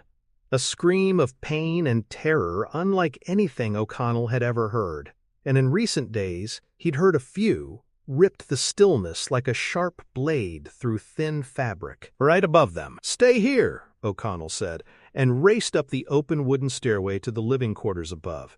And, of course, Evelyn followed. A turbaned servant who'd gone in to check on his master was in the process of running back out, wild-eyed, screaming, and when O'Connell entered the quarters of the blinded American Burns, he immediately saw the man, what little was left of him, sprawled upon the floor, shriveled to a human husk, drained of its bodily liquids, organs sucked away as well. O'Connell was suddenly aware of Evelyn's presence, because she had hugged him, as if holding on for dear life. Then a loud moaning emanating from the far side of the room, beyond the bed, by the window, drew their attention to a bandaged head-to-toe figure standing there, loosely draped in a dark robe. The mummy was skeletal at first. Then, as the adventurer from Chicago and the librarian from Cairo held each other close, in an embrace of terror, the creature began, incredibly, challenging their eyes to regenerate. A powerful new musculature formed upon the bones like raw red flowers blossoming. Then a thick skin grew, forming over the rippling tendons. Missing bones, including the hole O'Connell had blown in the mummy's ribcage, renewed themselves, and yet this muscular figure was somehow still clearly a corpse, wrapped in bandages, skin sickly gray, as if hell had sent its best soldier to wage war on those above. "Did you see that?" O'Connell whispered. "Or am I crazy?" "Yes," she said, and then the mummy stretched, as if he'd woken from a long nap. "We do have a problem," O'Connell admitted. The mummy was moving toward them, slowly, but with a renewed confidence, and his eyes were fixed upon Evelyn. O'Connell yanked the revolver from under his left shoulder and trained it upon the creature. "You get one chance to stop," but the mummy kept coming, and O'Connell blasted away, stepping in front of Evelyn, blocking her, emptying the gun into the creature, which didn't seem to mind at all, the bullets making entrance wounds but no blood welling out. Behind O'Connell, Jonathan came running into the room, with Henderson and Daniels close on his heels. The three men froze in place, stunned by the sight of the new and improved mummy that O'Connell was emptying his other revolver into now, to no apparent effect, as the thing closed in on him. O'Connell pitched his guns to the floor, thinking, "What the hell?" And he threw the best right hook he had in him, smack into the mummy's face, and his fist went through the flesh and bone and sank into the mummy's head, getting stuck deep within. O'Connell stared at the head into which his hand was sunk wrist deep, thinking that must have been a hell of a right hook, and yanked his hand back out, like he was pulling it from thick, sticky mud, making a similar slurping sound. Evelyn was screaming behind him. Or was that Jonathan? Before all of their eyes, the mummy's face, the area that had come into contact with O'Connell's fist, quickly degenerated, every bit as fast as the mummy's body had regenerated minutes before, decaying down to the bone, as if O'Connell's hand had infected it. The mummy roared with rage and grabbed onto O'Connell by the shoulders, as if to shake him. O'Connell grabbed one of the mummy's hands but could not budge it, and then he was hurled across the room, into Jonathan, Henderson, and Daniels, knocking them down like milk bottles at a carnival. But the mummy's hand had touched O'Connell's flesh, and that hand too began to shrivel and decay, as if it were O'Connell who were the plague. As O'Connell dazedly pushed himself up into a sitting position, the mummy was closing in on Evelyn, backing her up against a wall where she raised the back of a hand to her mouth, eyes wide with fright. The mummy was smiling at her. He spoke softly, tenderly, in a language that O'Connell figured was ancient Egyptian. The goddamn monster was leaning in to kiss her. O'Connell was on his feet and ready to infect that bastard with his touch again, when Cleo, Evelyn's white cat, revealed its presence atop a dresser, hissing, showing its teeth, hair standing up on its arched back, interrupting this tender moment between corpse and damsel. The mummy reared back, shrieking like a scared old woman. Then the balcony doors blew open with a sudden gust of wind, and, though those who witnessed it questioned, later, what exactly they'd seen, the mummy seemed to spin into a tiny twister of sand and wind and speed, whipping himself into nothing except a spiraling sandstorm that went swirling out the doors. Gone! Everyone stumbled toward the center of the room and huddled, like confused football players, seeking a quarterback. "What did he say to you?" O'Connell asked her. She was trembling. He said, "You saved me. I am grateful." Quote, white with fear, Henderson said, "We're cursed. All of us.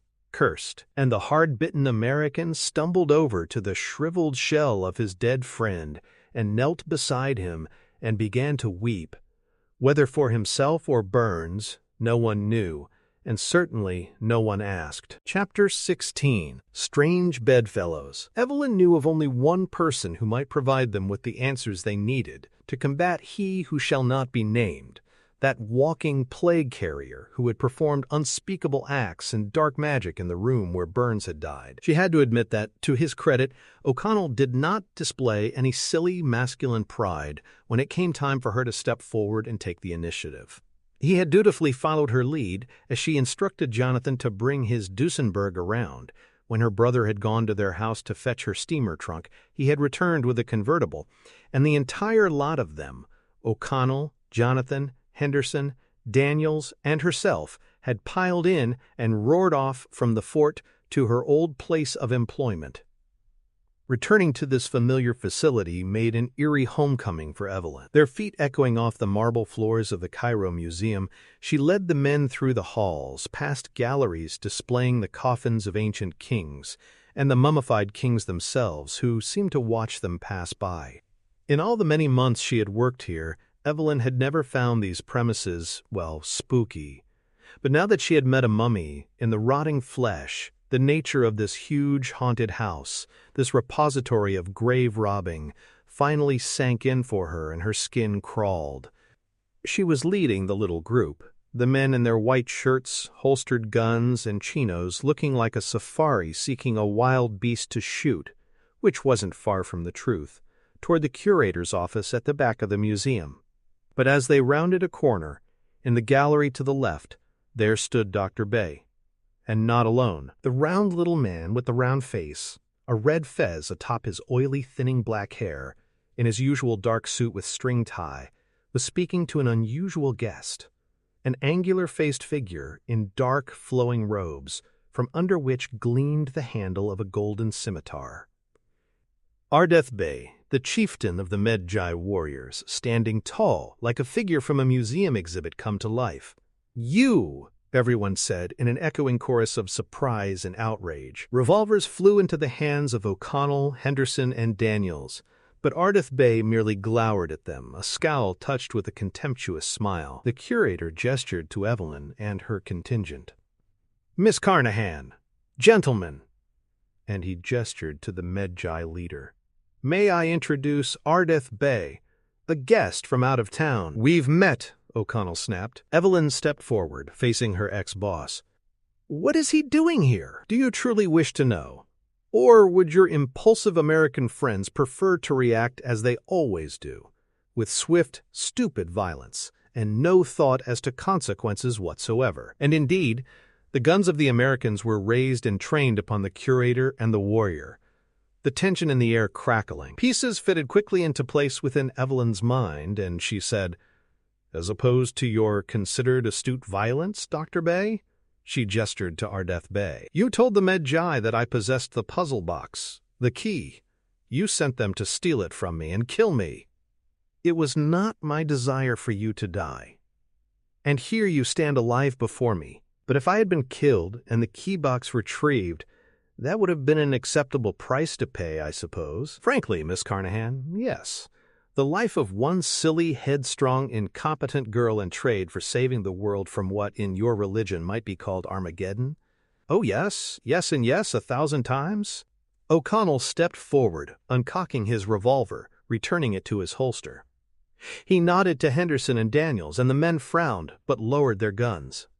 They did not, however, join O'Connell in holstering their weapons. "I don't think threats or insults are productive at this point," O'Connell said, in a reasonable, intelligent tone that surprised Evelyn.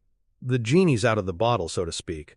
Maybe we need to work together." Dr. Bay's smile was patronizing, his tiny mustache twitching.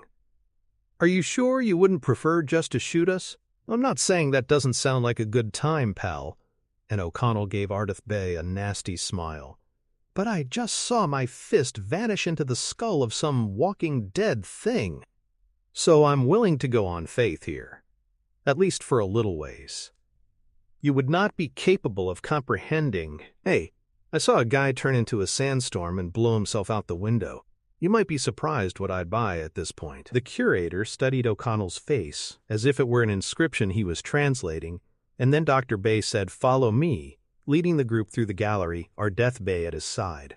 As if a tour guide, the curator led them down a sun-dappled aisle under high skylights, past displays with which Evelyn was most familiar, splendid mummy caskets of fine woods, exquisitely carved and painted with pictures telling the stories of the lives of their occupants. Dr. Bay was saying this is King Ramesses, who went to school with Moses, the pharaoh who oppressed the Israelites, who set in motion the tyranny that would bring your God to afflict Egypt with plagues. The well-preserved, iron-jawed Ramesses seemed to look back at them, the teeth in his black face as white as if they'd been brushed this morning. "And this is Seti I, father of Ramses, a great warrior who built a canal from the Nile to the Red Sea. On display with his chariot and sword, Seti was propped up in his casket, his black arms folded, his black head resting on yellow, grave clothes, features peaceful. The throne of Seti was nearby, and the curator sat in it, crossing his legs casually. As you can see, Seti sleeps well. Unlike his faithless high priest, Imhotep, who successfully conspired with a traitorous wench to murder him. This is why Imhotep was buried alive, and cursed with the dreaded Hamdai. Evelyn whispered. "My dear," the curator said, "we will make a scholar of you yet." He gestured toward Ardeth Bey, who stood beside the seated in the throne curator like a faithful servant. "We are members of an ancient sect, the Medjai," Evelyn said. "I am impressed. But I doubt you were aware, my dear, that this secret society had endured, pursuing its sacred mission down through these 3,000 years. For all that time, the Medjai have guarded the city of the dead, protecting it from the desecration of grave robbers, in part, but also to protect the world from the living curse buried there. You see, we are sworn at manhood to do all in our power to prevent High Priest Imhotep from returning into this world. And for 39 generations we have prevailed. But now because of you," Ardeth Bey said, thrusting a finger at Evelyn. "We have failed." Appalled, Evelyn said, "And this justifies killing innocent people?" "To stop this creature," the warrior said, "I would gladly kill you now." O'Connell stepped between them and said to the seated curator, "Let's just keep it friendly, okay, Pops?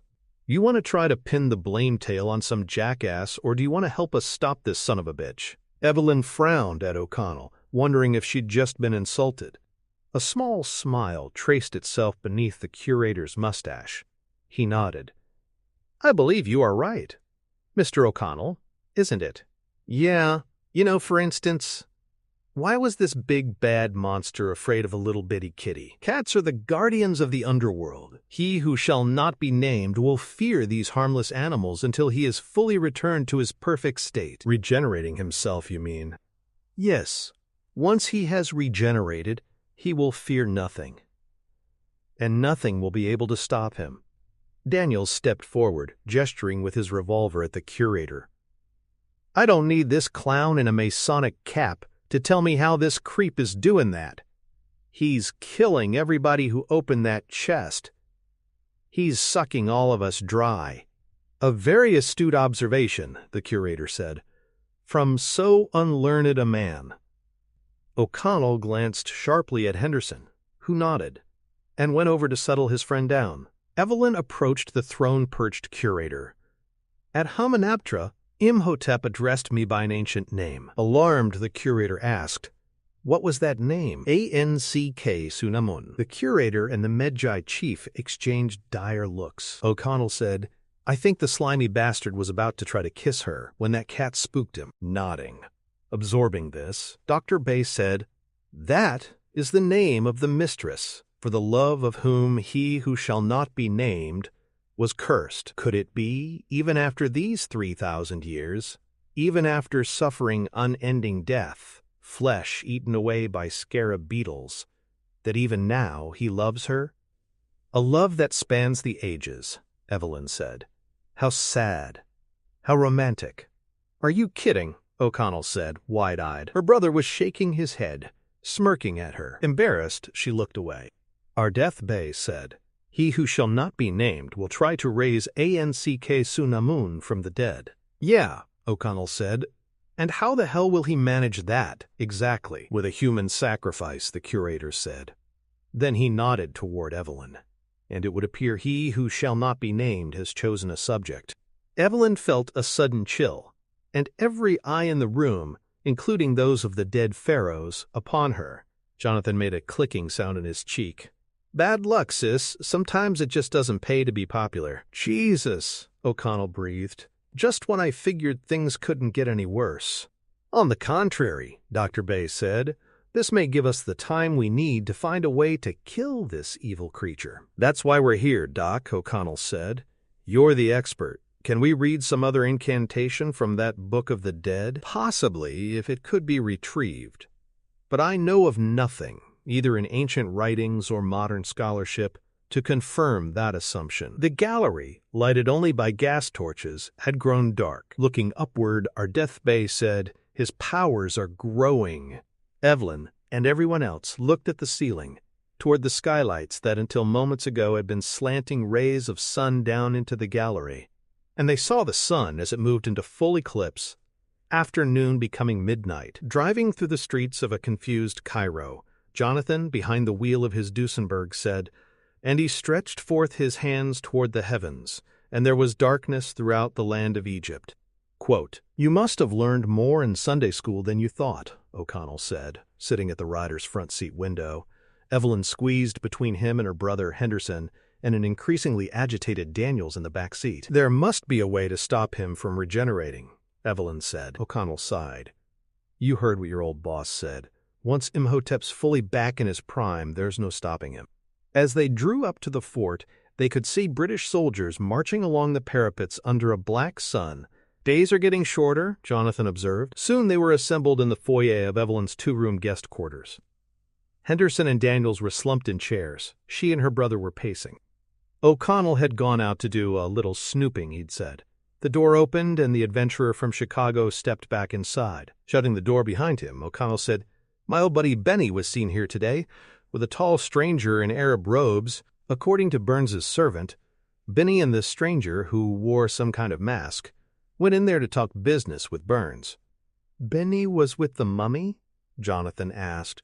"What would that little scoundrel be doing with—" "Who exactly opened that chest?" Evelyn asked suddenly. "I want a precise list." Henderson shrugged wearily. "Me and Daniels here, and poor Burns, of course, and, Dr. Chamberlain, that's it." "But not Benny?" O'Connell asked. "No," Daniels said. "He ran out of there like a scared rabbit, before we even opened the goddamn thing." "A smart, scared rabbit," Henderson said bitterly. Evelyn planted her feet and faced the men. "We should include Dr. Chamberlain in our group. We need to all stay together. We're safer that way." "I checked," O'Connell said. "He's not in his room. Servants said our resident Egyptologist didn't sleep in his bed last night." "Dr. Chamberlain had the Book of the Dead," Evelyn said. "We need it, desperately." O'Connell shook his head. "No. I looked everywhere in his quarters. All of his things cleared out." "We have to find him," Evelyn said, "and bring him here to the safety of this fort." "It was real safe for Burns, wasn't it?" Daniels snorted. "If the mummy finds him," Evelyn said, "and does to him what he did to your friend, Mr. Burns, Imhotep will be that much closer to full regeneration."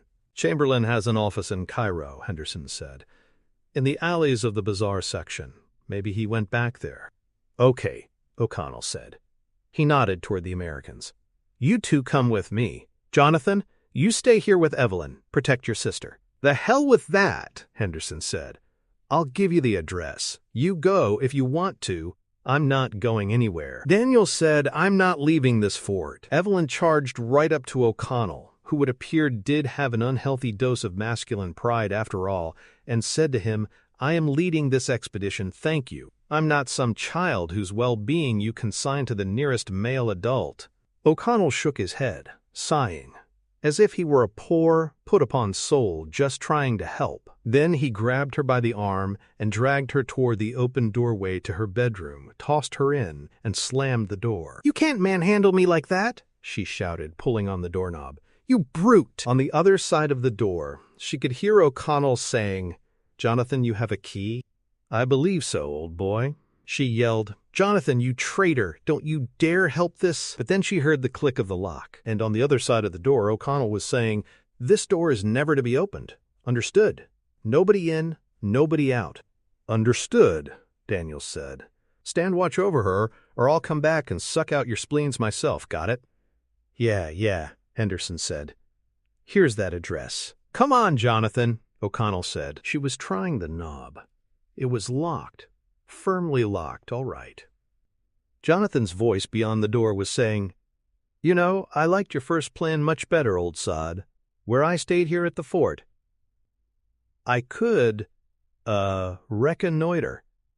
That is, should anyone be able to explain to me what that is exactly?" "Come on," O'Connell said, and then their voices were gone, as so presumably were they. She pounded and banged on the door for a while, yelling, but it did no good whatsoever, and she stomped over to the bed, threw herself onto it, folding her arms, cursing Rick O'Connell, fighting the fondness for him flowing through her. The bazaars of Cairo consisted of winding, narrow streets crowded with stores, every store a factory for the goods offered therein. O'Connell and Jonathan navigated the turbaned vendors, veiled women in black bombazine, naked children, donkey boys, and even the occasional tourist, and found their way to the glassmaker's shop above which Dr. Chamberlain kept his tiny office. The door was unlocked. In fact, it was ajar.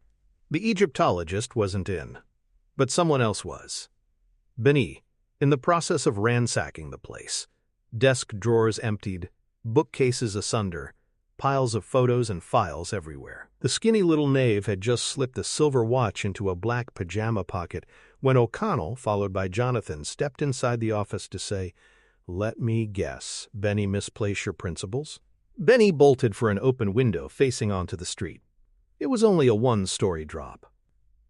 O'Connell almost casually picked up the Egyptologist's desk chair, which had been flung over near the door, and pitched it into Benny's path. Benny tripped and slammed into a wall, knocking off several framed pictures of Chamberlain at various desert digs. "I'll be glad to help you look," O'Connell said cheerfully, walking over, picking up Benny by the back of the neck and lifting him, pushing him up against the wall. Feet dangling, Benny smiled sickly and said, "Rick!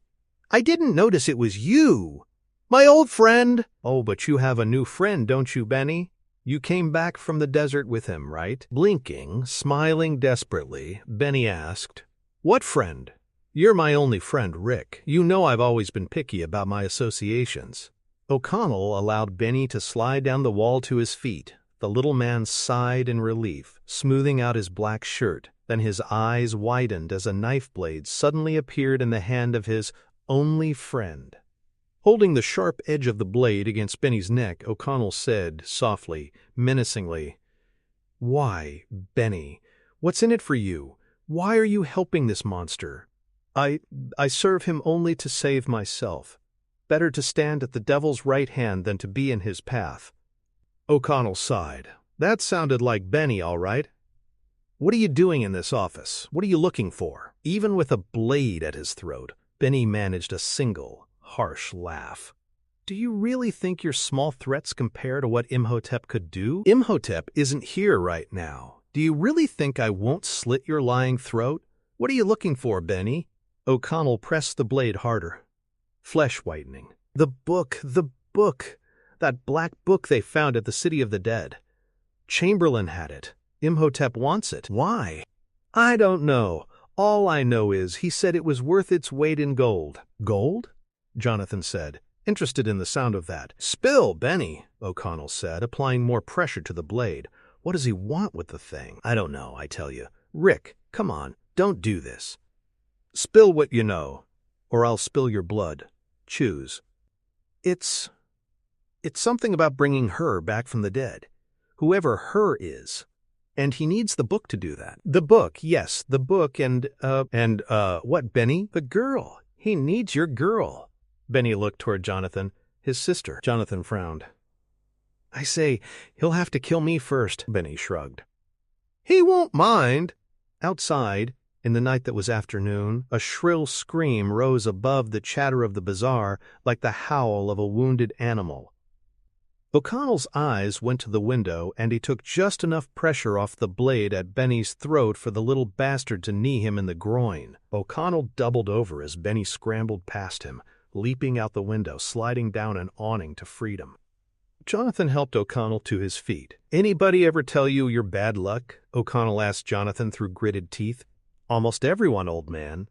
Shall we see what the commotion is about?" Down in the bazaar, the scream had been followed by shouts and cries and murmurs of horror and concern. At the window, O'Connell and Jonathan could see down the narrow street, not far, where the crowd had parted and a body lay sprawled.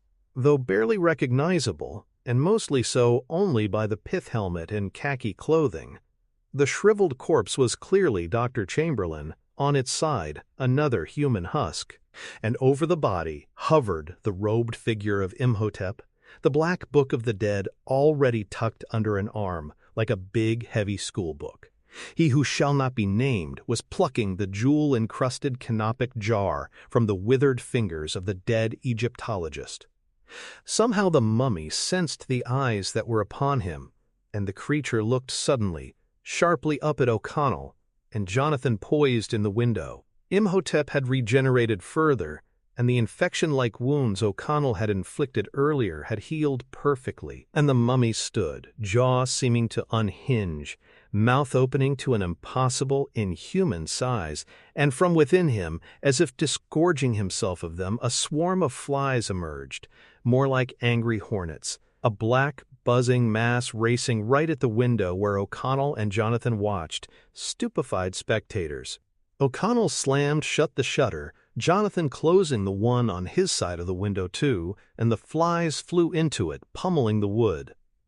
The two men could not see the flies, deflected at the window, turn as a group like precision fighter pilots, and swoop down on the confused, frightened crowd in the bazaar below, sending them running, screaming, pawing and clawing at their hair. Breathing hard, O'Connell asked, "That's another one of the plagues, right?" "Right, but there's a few left." "Oh, that's nice to know." "He has the book, old chum." "Yes. Now all he needs is Evie?" And they ran from the office. Chapter 17. Beauty and the Beast. Night had come unannounced, blending into the day of the black sun, with only the stars and moon to mark the difference. At Fort Stack the guard had been tripled, soldiers walking the parapets, outlined against every turret. But their presence was little comfort to the two Americans holed up in the foyer of the Englishwoman's quarters. "What's taking O'Connell so damn long to get back?" Daniels asked. Arms still in a sling, the dark, brooding Daniels sucked on a cigarette as he paced, occasionally looking out the window, which had a view of the road out in front of the fort, and the mud-brick tavern across the way, whose lights and music beckoned. "Streets are probably clogged," Henderson said. "Probably spooked the local savages, having the sun turn black." "Oh, and it didn't spook a great white hunter like you. I've witnessed stranger things lately." The tow-headed expedition leader was seated in a chair near the door to the Carnahan girl's bedroom, holding his share of the Hamanaptra booty, a jeweled canopic jar. He turned it in his hands, admiring it, studying it, hoping the artifact would bring a price remotely worthy of what they'd been through. "Hell with this," Daniel said, grinding his cigarette out in an ashtray on a table by the window. "I'm going over and have a drink. Why don't you bring me back a bottle when you're done?" "Bourbon?" "Bourbon with a bourbon chaser." Daniels nodded and headed out.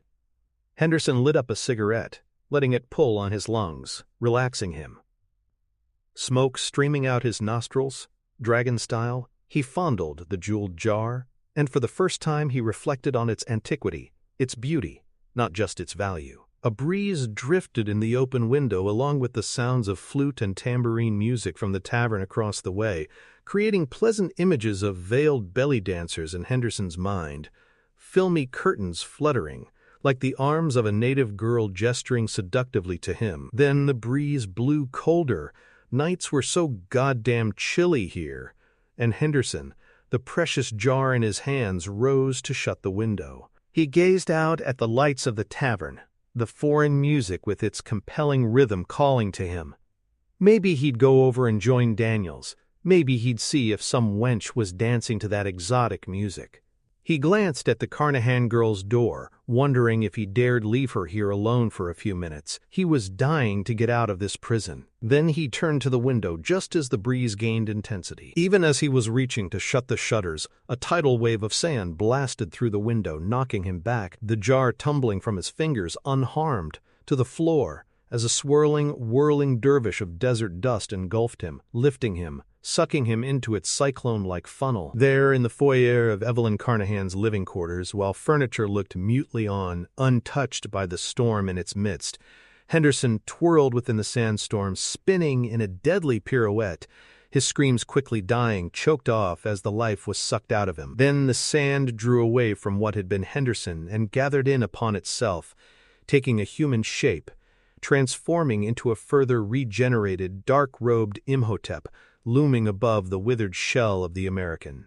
As the mummy retrieved the jeweled jar, a scarab scurried from a cavity in his chest and scampered up into a hole in Imhotep's cheek. Almost absent-mindedly, the mummy chewed the scarab, swallowed, and then, hearing the moan of a woman, looked toward the closed bedroom door. Imhotep stepped over the husk of Henderson and strode to that door, trying the knob, rattling it. He examined the door as if considering whether to knock the thing down or not. Perhaps he did not want to disturb her unduly, for he decided to enter in a less tumultuous manner. Within the bedroom, Evelyn slept restfully atop the covers. She did not wear bedclothes, rather a black, arm-bearing dress with a heart-shaped, white lace-trimmed bodice, comfortable enough to sleep in, but something she could leap from bed wearing for whatever the next dreadful stage of this ordeal might be. That mindset explained the dreams she was caught up in, nearly delirious images of herself and O'Connell fleeing from the mummy across the ruins of the city of the dead, only at times she was fleeing from Rick and holding on to the mummy's hand. It was all very troubling, which was why she was moaning, even crying out in her fitful sleep. She was unaware of an image just across the bedroom from her, far more troubling and bizarre than those she was currently conjuring from her subconscious. Sand was streaming in through her keyhole and down onto the floor, pouring like water from a spigot, making a small pile, then a larger one like an hourglass got out of hand, until a mound, a dune, had formed. And when the sand had stopped streaming in, that dune, that mound, began to form itself, as if some invisible sculptor were fashioning a sand statue of a god, or a man, or in this case, something that was both and neither. He who shall not be named, Imhotep. Almost floating in his dark robes, Imhotep went to the beautiful young sleeping woman, and like the prince waking Snow White, he knelt over her, whispering, "A-N-C-K Sunamun," and kissed her. He paid no heed to sounds behind him. The bedroom door, its knob rattling, then the crashing, the pounding, as some mortal fool on the other side tried to bash it down. Nor did Imhotep pay any heed to the result of his kissing the sleeping beauty, that her very flesh corrupted his, causing his lips and the skin around his mouth to decay, putrefy almost instantly, down to the bare white bone, creating a ghastly skull-like grin as he looked down adoringly at the tossing and turning young woman. The door burst open in an explosion of splintering wood, O'Connell shouldering through, stumbling to a frozen stop as he faced the remarkable, appalling tableau of the black-robed mummy bending over Evelyn, on her bed. And, while the mummy's kiss had not woken her, the sound of O'Connell breaking her bedroom door down had served as an abrupt alarm clock going off, and she now looked up at the fetid face of the adoring mummy, leaning in to bestow her another kiss, and her lips parted, her lovely mouth widening as if to accept the tongue that had once belonged to the late Mr. Burns, and then a scream emerged from her so blood-chilling that even the mummy reared back. And then Evelyn was sitting up, shoving him away, one hand slipping past the robe to the ancient bandaged flesh and sinking in, creating instant infection, immediate atrophy. "Aren't you a little old for her, pal? Like 2,000 or 3,000 years?" O'Connell advanced on the creature, though his guns remained tucked in his shoulder holsters. "Get the hell away from my girl!" Wheeling in anger, robes flowing, Imhotep scowled and growled at the intruder, teeth bared through rotting flesh. O'Connell winced in disgust. "Whoa! Next time you're planning to kiss somebody, bring your lips." The mummy raised his arms in attack, lurching toward O'Connell, who yelled, "Jonathan, now!" And in the doorway, Evelyn's brother appeared, her white cat in his arms. Jonathan pitched the cat to O'Connell, fire brigade style, and O'Connell tossed the little creature into the oncoming arms of the big creature, who instinctively caught it, reacting like a man who'd grabbed onto a bucket of hot coals. The cat screeched. The mummy shrieked, in dreadful comic harmony. Imhotep dropped the animal, and, clearly weakened, stumbled toward the window, which blew open, shutters rattling, and a gust of wind swept through. And the mummy began to spin, to twirl, and before their wide eyes, which they soon covered as if caught in a sandstorm, whirled like a dervish into a funnel of sand, which blew and spewed out the window with incredible force, sucking and slamming shut the shutters behind him. Not a grain of sand remained on the floor. Jonathan entered, revolver in hand, trembling like an old man, and O'Connell rushed to Evelyn, taking her in his arms as she looked away, rubbing the slime off her face with the back of a hand, reeling with revulsion. O'Connell, an arm around Evelyn's shoulder, walked her into the foyer, with Jonathan following, just as Daniels entered, bottle of bourbon in hand, which he dropped, the bottle exploding into glass fragments and splashing liquid. "God in heaven," Daniels said, gazing upon the withered corpse of his friend Henderson. "I'm next." O'Connell grabbed the man by his good arm. "None of us is next if we can kill that bandaged son of a bitch." And I just stopped him with a goddamn kitty. "Pity that famous gunny sack of yours isn't full of felines," Jonathan said dryly. "All we have are bullets." Evelyn was staring down at the shriveled corpse of Henderson, but not in horror. She was thinking. "You're both right," she said to O'Connell and her brother. "We can only battle this monster from antiquity with the weapons of antiquity. And I think I may know how to do that." Within minutes, they were speeding down the streets of Cairo in the Duesenberg convertible. Jonathan behind the wheel, honking the horn to clear a path, Evelyn again squeezed between her brother and O'Connell. Daniels, sole survivor of the American Party, sat in the back seat with O'Connell's gunny sack arsenal. His face drawn in fear, the once stoic soldier of fortune was removing his sling, testing his arm, apparently thinking having two limbs might come in handy. Though still shaken by the appearance of an amorous living mummy in her bedroom, Evelyn managed a small smile for O'Connell, asking teasingly, "So I'm your girl, am I?" "Aw, just trying to fluster that freak. Are you sure you weren't jealous?" "What? That guy makes Frankenstein look like Valentino. When I kiss you, you won't be spitting out bones and bandages." "Shut up," Daniel screamed from the back seat. "Shut up, you fools. We're all gonna die if we don't do something." Evelyn looked back at him, not unkindly. "We're about to do something, right now." And indeed the massive Museum of Antiquities loomed ahead, palm trees out front swaying in the evening breeze, gas torches along its sandstone walls glowing and flickering in the night, Egyptian warrior statues standing tall, guarding the double front doors where, moments later, Jonathan dropped his passengers. The curator was expecting them. Evelyn had phoned ahead, and the round little man, still accompanied by Medjay chieftain Ardeth Bey, escorted Evelyn, O'Connell, and Daniels through the museum's vast atrium entryway with its impressive display of sarcophagi, boats, and enormous statues. Their footsteps echoing, Jonathan, who'd parked the car, catching up with them, they headed up the wide marble staircase, Evelyn lecturing the curator for a change. "According to the ancient lore," she was saying, "the Black Book found at Hamunaptra is said to bring the dead back to life." "The Book of the Dead, yes," Dr. Bey said. "My understanding is that you read an incantation from that volume, which—" "Yes, we've been over that quite thoroughly, haven't we?" Evelyn's expression was a combination of a wince and a smile, but as a scholar, I tended to judge such things from an anthropological viewpoint. Such sorcery was something I was unwilling to believe. The curator's pursed smile made his tiny mustache wiggle. "I take it you've revised your opinion." "Better believe it, buddy," O'Connell chimed in. "Ask her how 3,000-year-old breath smells." Evelyn gave O'Connell a quick cross look, then said, "Yes, well, what I'm thinking is that if that obsidian volume can restore life to the dead—" "I get it," O'Connell snapped his fingers. "That gold book you had us looking for." "Why, Rick," she said with surprise and pleasure, "I believe you've hit on the answer too. Sure, if the Black Book brings 'em back, stands to reason that gold book can send 'em to hell again." "Quite," she said. "That certainly would be consistent with the lore." Narrow-eyed, nodding, Ardeth Bey said, "That might undo the damage you have done, and return he who shall not be named to the grave." "Finally," Daniel said through his teeth, clenching a fist and shaking it.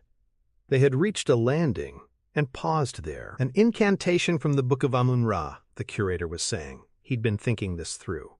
"Yes, that might do it. But that priceless artifact has been high on the lists of those plundering the Valley of the Kings since the time of the pharaohs, from the grave robbers of antiquity to the likes of your own father, Miss Carnahan." She shrugged. "Well, maybe they didn't know where to look." O'Connell touched her arm. "And you do?" "Possibly. There's a display on the balcony that may hold the answer." And they moved onto the balcony to a glass and wood display case of fragments of stone tablets bearing various hieroglyphs. The curator, using a far more conventional key than a puzzle box, quickly opened the display case. In so doing, he seemed to unleash an eerie chanting. "What is that dreadful sound?" Jonathan asked. "It's coming from outside," O'Connell said. nodding to the octagonal window that faced the parking lot. The chanting was growing, and what exactly was being said became chillingly evident and horrifying familiar. I am Ho-T-E-P, I am Ho-T-E-P, I am Ho-T-E-P. They gathered at the window and looked down at the crowd of people, in turbans and gowns, veils and dresses, rabble and well-to-do alike, even a few tourists mixed in with this native mob, pouring from the streets toward the museum, swarming like insects, some of them carrying torches. "Jesus!" Daniel said. "What's wrong with them? They're like zombies," O'Connell said. "I'm Ho-T-E-P. I'm Ho-T-E-P.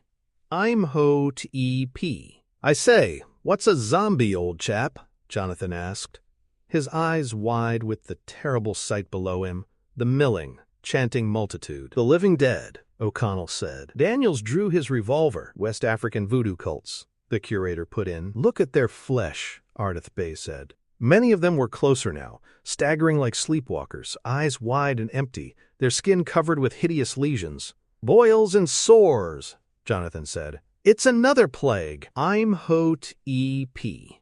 I'm Ho-T-E-P.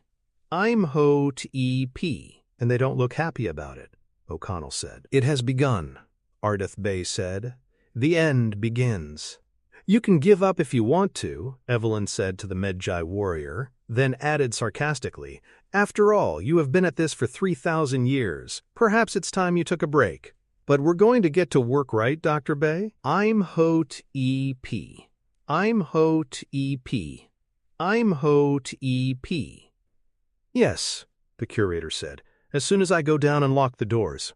While the curator did that, Evelyn began sorting through the broken pieces of tablets, tossing precious relics aside like empty paper cups when they didn't give her what she sought. "I'm Ho-T-E-P. I'm Ho-T-E-P.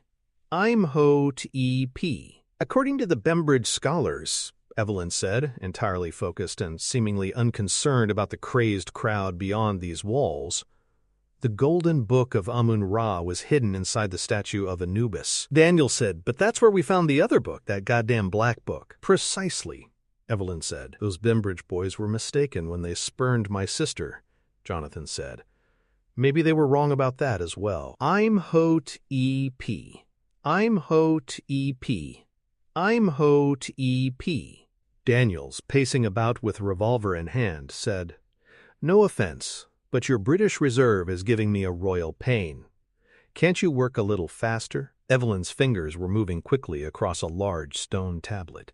"My theory is that the Bembridge scholars confused the books, reversed where the two volumes were hidden.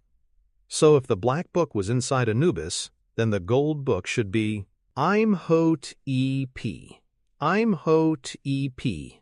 I'm Ho-T-E-P. "Evie," Jonathan said, "our American friend Mr. Daniels has a point. Faster, dear, faster." "Patience is a virtue," she reminded her brother. "So is breathing," O'Connell pointed out. He had a revolver in hand, too. "Why don't I save us some time," Jonathan said, "and go get the car? Dr. Bay, is there a side door I can take?" The curator gave Jonathan rapid instructions, pointing him toward a back stairway deeper inside the museum. As Jonathan was about to scurry off, O'Connell said, "You think you can wade through those zombies? I'm Ho-T-E-P. I'm Ho-T-E-P. I'm Ho-T-E-P." The sound of the mob throwing themselves against front doors resounded through the atrium. The little group on the balcony could easily see those doors from where they stood, the heavy wooden panels shuddering and swelling and giving. Jonathan patted O'Connell on the shoulder. "I don't see that I have much choice, chum. Meet you at the side door." And Evelyn's brother scurried off. "I'm Ho-T-E-P. I'm Ho-T-E-P. I'm Ho-T-E-P. "Here it is," Evelyn cried. "So much for the Bembridge scholars. The golden book of Amun-Ra is in the statue of Horus." "The statue of Horus," the curator said, frowning in thought, "should be located 50 kadams west of the Anubis statue." "Oh, Christ," O'Connell said, making a face. "You don't mean we have to go back to the city of dead?" Ardith Bay said, "Only if you want to destroy he who shall not be named."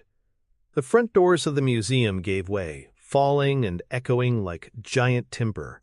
the front line of turbaned zombies pitching and tumbling in on top of the fallen doors, getting trampled by their bonkers brethren as the vocal mob, caught up in their frenzied trance, began streaming in, pouring into the gallery below, and reverberating up through the atrium came their crazed chanter's cry, "I'm Ho-T-E-P, I'm Ho-T-E-P, I'm Ho-T-E-P." "Trip back to Hammond sounds swell right now," O'Connell said. "Let's go!" And they ran in the direction Jonathan had gone. Chapter 18. Imhotep's Triumph. In his own view, Jonathan Carnahan was neither brave nor a coward. What he prided himself on was his resourcefulness, a certain quick-thinking adaptability, no matter how dire the situation. But as Jonathan exited the museum into the parking lot where the Duesenberg awaited, he found himself facing a situation so dire it challenged even his deep reserve of self-serving sufficiency. A splinter group of the crazed, drooling throng, which had otherwise swarmed the front of the museum, was staggering toward him, eyes wide and glazed, flesh blistered with sores and boils, arms outstretched like insane somnambulists. A dozen or more of these zombies were bearing down upon him, chanting at the top of their lungs, "I am Ho-T-E-P! I am Ho-T-E-P!" Whereupon Jonathan, skidding to a stop, bugged out his eyes, thrust his arms forward, turned, summoned some drool, and intoned, "I am Ho-T-E-P! I am Ho-T-E-P!" As the deranged chanters lurched on, heading toward the front of the museum, Jonathan pretended to join in, while actually marching in place. Imhotep! Imhotep! And when the lunatic cluster had moved on, Jonathan, wiping spittle from his face, shaking with fear, but giddy with his own ingenuity, sprinted to the Duesenberg, the only car in the lot, relieved to find it had not been overturned by the berserk horde. He fired up the convertible, hit the gas, and pulled a manic U-turn, drawing up alongside some bushes near the side door of the museum. Interminable seconds slid by as Jonathan sat, the car's motor purring. He could hear that rabble within the museum, wreaking havoc, turning treasures to trash. Windows on the second floor were shattering as precious artifacts were hurled heedlessly out. Heart racing, hands clammy on the steering wheel, Jonathan wondered how long he could stand to wait, how much time he could give his sister and the others to join him, knowing they might already lie twisted and bleeding and dead at the hands of that lesion-ravaged legion. Imhotep! Imhotep! But Jonathan waited, summoning the courage and willpower from somewhere, and suddenly they came bursting out of that side door, O'Connell and his sister hand in hand, the curator and the Medjai warrior with scimitars in their hands, with Daniels bringing up the rear, revolver at the ready. They jumped and piled into the convertible, and Jonathan floored it, yanking the wheel around, tires squealing as they headed for the only way out, the front drive of the museum. The squealing tires caught the attention of a rare member of the mob, one whose mind was clouded only by greed, not by Imhotep's spell, Benny. Jonathan noticed the little scoundrel stepping out of the portal where the museum's front doors had been, Benny's face alive with recognition, as, seeing them as they fled in the Duesenberg, he called out, "Imhotep! Imhotep!" Benny was not joining the chanters either, but alerting his master, and as the convertible peeled out of the drive, its passengers looked back with alarm at the sight of Imhotep, appearing in a shattered second-floor window of the museum, reaching out an arm as if from this distance he could pluck them from the vehicle. O'Connell, in the front seat of the car, Evelyn between him and Jonathan, looked back sharply at Benny, pointing an accusing finger, yelling, "You'll get yours, you little bastard!" Benny grinned nastily and waved goodbye. "See you soon, Rick. See you very soon." And in that second-floor window, Imhotep, his regeneration more nearly complete, most of the mummy wrappings having dropped away, revealing smooth, brown flesh again, opened his mouth wide, jaw unhinging, emitting a horrific, primordial shriek that cut through Cairo like a demented siren. "Jesus!" Daniels, in the back seat, where he sat between Ardeth Bey and the curator, was slinging a pouch containing the precious jeweled canopic jar on a strap over his shoulder. "What's the son of a bitch doing?" "I think," O'Connell said, looking back toward the receding museum, where the mummy's disease-ridden disciples were suddenly streaming out of the front doors, in apparent pursuit of the Duesenberg. He's giving his army new orders. The plague had spread across the city, its inhabitants in the thrall of Imhotep, humans turned inhuman, sores and boils inflaming their bodies and their minds. Frantically, Jonathan sought streets free of the roaming crazies, with mixed success, losing any sense of direction, though O'Connell served as pilot, steering him toward the fort. This route took them down a narrow street in the bazaar section, a deserted artery that had the passengers in the Duesenberg trading tentative, relieved smiles. The worst was behind them, apparently. But the worst was, in fact, right ahead of them. A gaggle of lunatics swarming out of alleyways and into the narrow tunnel of the street, blocking the way. Jonathan slammed on his brakes, and the human roadblock began to press forward, charging at them. Eyes wide, teeth bared in every pustule-pocked puss. Imhotep, Imhotep, Imhotep, Imhotep. "Back up, goddammit!" Daniel screamed. "Back up!" O'Connell, glancing back at a mass of madmen coming up behind them, wielding weapons now, knives, axes, picks, clubs, clutched Jonathan's arm. "No! Plow through the bastards!" Imhotep, Imhotep, Imhotep. Jonathan hesitated, and O'Connell reached his foot over and punched the pedal, the convertible leaping forward, ramming into the herd, tossing them aside like roadkill, blood splashing the hood of the Duesenberg. Evelyn gasped and cried out in horror, but the murderous mass of deranged disciples gave not a thought to a few deaths among their numbers, and their corpses slowed the car's progress. Others of the crazed crowd clung onto the car, half a dozen turbaned madmen trying to clamber into the automobile, as the group fought them back. O'Connell and Daniels firing their revolvers, then frantically reloading, the Medjai warrior and the curator hacking away with scimitars, Evelyn just pushing them off, throwing them overboard. Even Jonathan was driving one-handed, shoving, elbowing the lunatics as best he could. Imhotep, Imhotep. But it was an impossible task, and Jonathan finally swerved, knocking into a row of stalls lining the street, baskets and bottles flying, the vehicle slowing as Imhotep's zombies clawed at the passengers.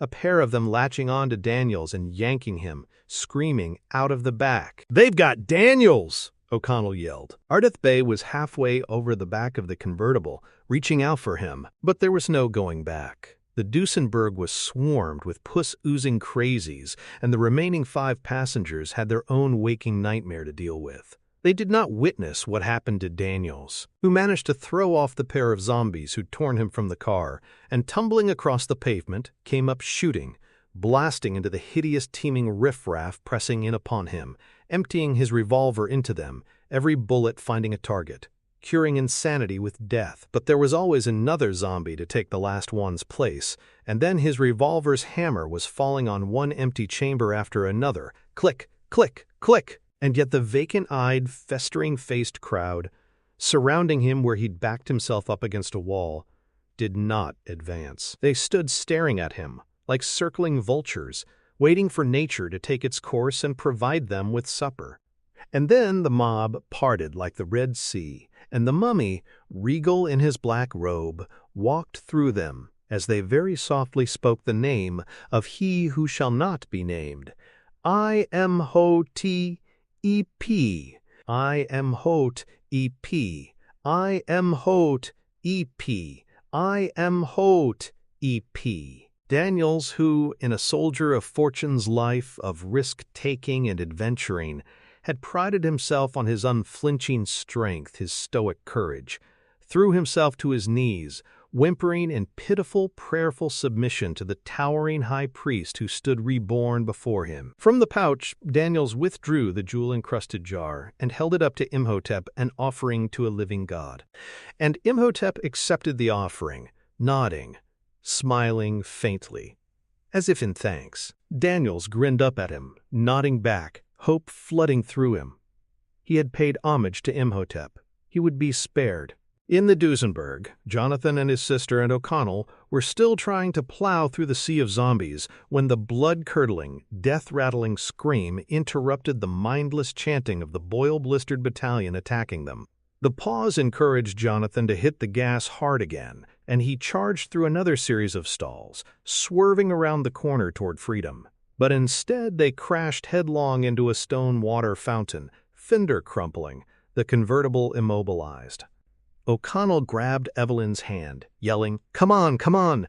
and the three of them leaped from the car. But there was nowhere to go. They were encircled by the dead-eyed, ulcerated faces of Imhotep's zombie army. Panting, drooling, the former humans did not advance, poised though they were with weapons, just waiting to pounce. Then, once again, the mob parted to allow its master to make his magisterial way to the fore, his flunky, Benny, following faithfully, like a dog. Evelyn clutched O'Connell's arm and gasped, He's like a god!" Imhotep stood tall, handsome, perfect. The tanned luster returned to his skin from his toes to his shaved head, the bandages all having long since dropped away, majestic in his black robe, no signs anywhere of corrupted flesh, just smooth, rippling muscle, not a dung-eating scarab beetle in sight. "We are lost," our deathbay said. "He is fully regenerated," the curator whispered solemnly. "Now he must raise Anck Sunamun from the dead. That will be their beginning, and the end for all mankind." "Not one to look on the bright side, are you?" Jonathan commented. Imhotep, looking young and handsome despite his 3,000-some years, strode to Evelyn and stood before her, staring at her, his expression like stone but his eyes intense. "Kita emipharos ajanilo Issyrian," he said in a commanding baritone. Benny stepped from behind his master to translate for Evelyn. "He wants you to come with him. For your information, you vile little man," Evelyn said to Benny. What he said was, "Come with me, my princess. It is time to make you mine for all eternity." Quote, Imhotep took another step closer to Evelyn, who clutched O'Connell's hand, but the mummy was offering his hand. "Kuntashtina ahenilo." Again Benny translated, "Go with him, and he will spare your friends." Evelyn snapped, "Do you think I need you to interpret for me, you little weasel?" The mob was chanting very softly now. "I am Ho-TP, I am Ho-TEP, I am Ho-TEP, I am Ho-TEP." Imhotep stood tall, hands on hips, a powerful presence, smiling at his cornered quarry with the arrogance of the ages. "Let me go with him," Evelyn whispered to O'Connell, trembling, eyes moist, but chin characteristically high. "You know where he'll take me." "If he kills you now, you can't save me later," agreed. "Baby," he said tenderly, "you got more guts than sense." "Yes. Well, your job is to see that they stay on the inside of me." And Imhotep lurched forward, grabbed Evelyn by the wrist, and pulled her to him, locking an arm around her in a terrible embrace.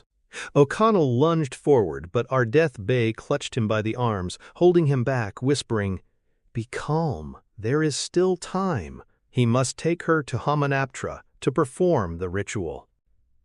Imhotep grinned at Evelyn lustfully and kissed her cheek. This time the mummy's flesh did not deteriorate. Fully regenerated, he was immune now from the infection of a mortal's touch. "If you let this beast turn me into a mummy, Rick O'Connell," Evelyn said, chin high, but crinkled with emotion, "you're the first one I'm coming after." Imhotep's gaze shifted to Jonathan, who was at O'Connell's side. It was as if the mummy sensed something, his nostrils flaring, as if picking up a scent. Then, with shocking speed and force, Imhotep reached out and ripped the side pocket loose from Jonathan's khaki jacket, revealing the golden puzzle box, which the mummy snatched, then handed to Benny. "You might have asked," Jonathan said, as if mildly offended. Imhotep sneered at them and, an arm around Evelyn's waist, withdrew into the opening the crowd had made. "God damn it!" O'Connell yelled. "I can't take this," and as he tried to follow, O'Connell felt the steel-like bands that were Ardeth Bay's arms lock around him. "No," the Medjay warrior said. "We give him this small victory, and deny him his final triumph. O'Connell was almost as crazed as the crowd around him as he screamed, "Evelyn! No, Evelyn!" Benny stepped in front of his incapacitated friend and bowed, saying, "Goodbye, Rick. I would say it has been nice knowing you, but you know Benny never lies." Then Benny tagged after his master, who was dragging the struggling Evelyn along, and as the ranks of crazies closed, Imhotep's voice bellowed a command in ancient Egyptian, and the vultures began to close in for the kill. "I say," Jonathan said, blinking at the encroaching madmen, "the blighter lied to us." "Never trust a mummy," O'Connell said, already one step ahead, bending down and pulling open a cistern cover in the cobblestone road. "Come on." "What about my sister?" Jonathan said. "If we can live through this," O'Connell said, "we can save her." O'Connell shoved Jonathan down into the rainwater tank. The Medjai chieftain and the curator were slashing with their scimitars, holding the crowd at bay. O'Connell grabbed Ardith Bay's arm, shoving him toward the hole. "Get down there," O'Connell said. "I need you." Then O'Connell said, "Come on," to the curator, who shook his head. "No. One of us has to stay and fight," the curator said. "Then they will move on. They are not thinking creatures. Trust me, you must go and find a way to kill he who shall not be named." Then Dr. Bay shoved O'Connell into the hole, pushing the heavy stone lid into place, and returned to his task of hacking and slashing at the demented mob, which soon engulfed him. Below, O'Connell held on to the lid handle with both hands and all his strength, as the three men stood in 3 feet of rainwater, but no one above tried to open the lid. The curator apparently had been right. These were thinking men no longer, rather animals driven crazy by pain and sorcery. The sound of their footsteps and chanting soon abated. O'Connell, Jonathan, and the Medjai leader waited perhaps 10 minutes before carefully, quietly emerging up onto an empty street, strewn with the bodies of the zombies they themselves had killed, and of course the tattered, trampled corpse of the curator, who'd given his life for theirs. The bizarre thoroughfare was ghostly in its silence as the trio stumbled toward the battered Duesenberg, uncrumpled its fender, Jonathan getting behind the wheel and starting it back up again. And the trio of survivors rode away, undeterred, battered, bruised, shaken, but united in their resolve to deny the mummy his final triumph.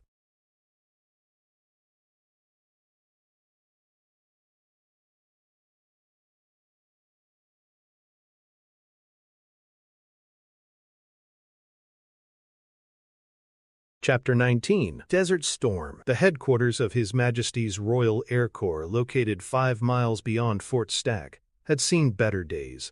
A ramshackle ghost town of battered Quonset huts with a single biplane, a threadbare veteran of the Great War sitting like a neglected museum exhibit on a pothole-ridden obstacle course of an asphalt runway, with no control tower to oversee a takeoff, unless you counted the looming dunes of the Sahara. O'Connell, who had been driven here by Jonathan Carnahan in the bashed-in, steam-seeping Duesenberg with the backseat company of the Medjai warrior Ardith Bay, was not encouraged, nor was he thrilled at the prospect of allowing himself to be piloted by one Winston Havelock, that walrus-mustached, walking, flying deathwish. Yet here they all stood, dawn painting the desert even more golden, begging Havelock, in goggled aviator's cap and sand-dusted RAF uniform, to take them to Hamunaptra. Havelock was frowning in thought. How does this matter affect His Majesty's Royal Air Corps? Gunnysack arsenal strap in hand, O'Connell said, the creature we're chasing murdered 2 men at Fort Stack yesterday. An eyebrow lifted over a bloodshot eye. Creature? Interesting designation. Winston, Jonathan said. We've witnessed bizarre events that we hesitate to even share with you. You might think we'd been drinking. I'd be disappointed in you if you hadn't been. Winston put a hand on Jonathan's shoulder. He spirited your sister away, you say? Against her will? Yes, Jonathan said. Egad, man, that's kidnapping. O'Connell closed his eyes. How had it come to this? His destiny in the hands of booze-soaked, over-aged British flyboy. Tell me, Winston said, and his eyes narrowed. Would you call this mission dangerous? We'll be lucky to live through it, O'Connell admitted. Really? Havelock beamed. Now I am intrigued. 4 of our men have died already, Jonathan said. Havelock's smile made the tips of his walrus mustache point skyward. "This is a tempting challenge. Save the damsel in distress, destroy the villain, and come away with his treasure," Jonathan added. "Let's not forget that." Havelock straightened and gave them a snappy salute. "Captain Winston Havelock, at your service, gentlemen." O'Connell sighed, half in relief, half in despair. Havelock began to trudge toward his plane on the torn-up tarmac. "Which of you gents intends to come along with me?" "Well, all of us," O'Connell said, falling in alongside the briskly walking flyer. Havelock shook his head. "No," curtly. "Only have room for one." Jonathan, having to work at it to keep up with the quick-striding Havelock, said, "That just won't do, Winston. All three of us will be needed, in addition to yourself, of course." Havelock stopped abruptly and the others stumbled on ahead, then came to a clumsy stop themselves. "Jonathan," Havelock said, pointing to the nearest Quonset hut, "I have a mission for you. You'll find a coil of rope hanging on a nail on the wall over the workbench." "Rope?" Jonathan frowned. "What would that be for?" Havelock shrugged. "Passengers, lad, passengers." Soon the biplane was high above the desert, creasing the sky at a dashing angle, which no doubt pleased the pilot, but frustrated two of his passengers. O'Connell, sitting in the gunner's seat, his back to Havelock, didn't mind. But Jonathan and Ardeth Bey apparently found the slant disconcerting, roped spread-eagled to either wing as they were.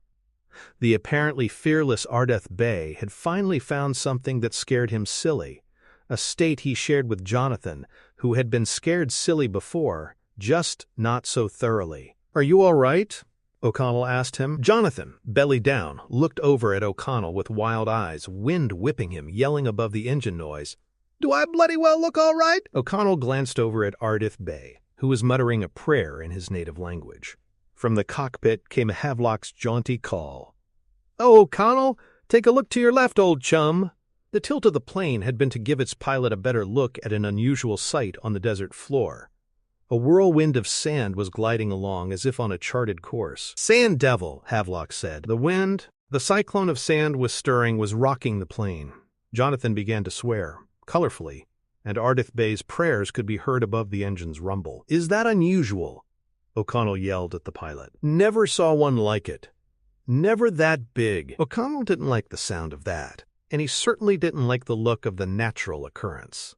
Was that the mummy down there, traveling via supernatural sandstorm? Then the whirling funnel began to dissipate, and suddenly O'Connell couldn't discern anything below, just a haze of floating sand. "Go closer, Havelock," O'Connell said.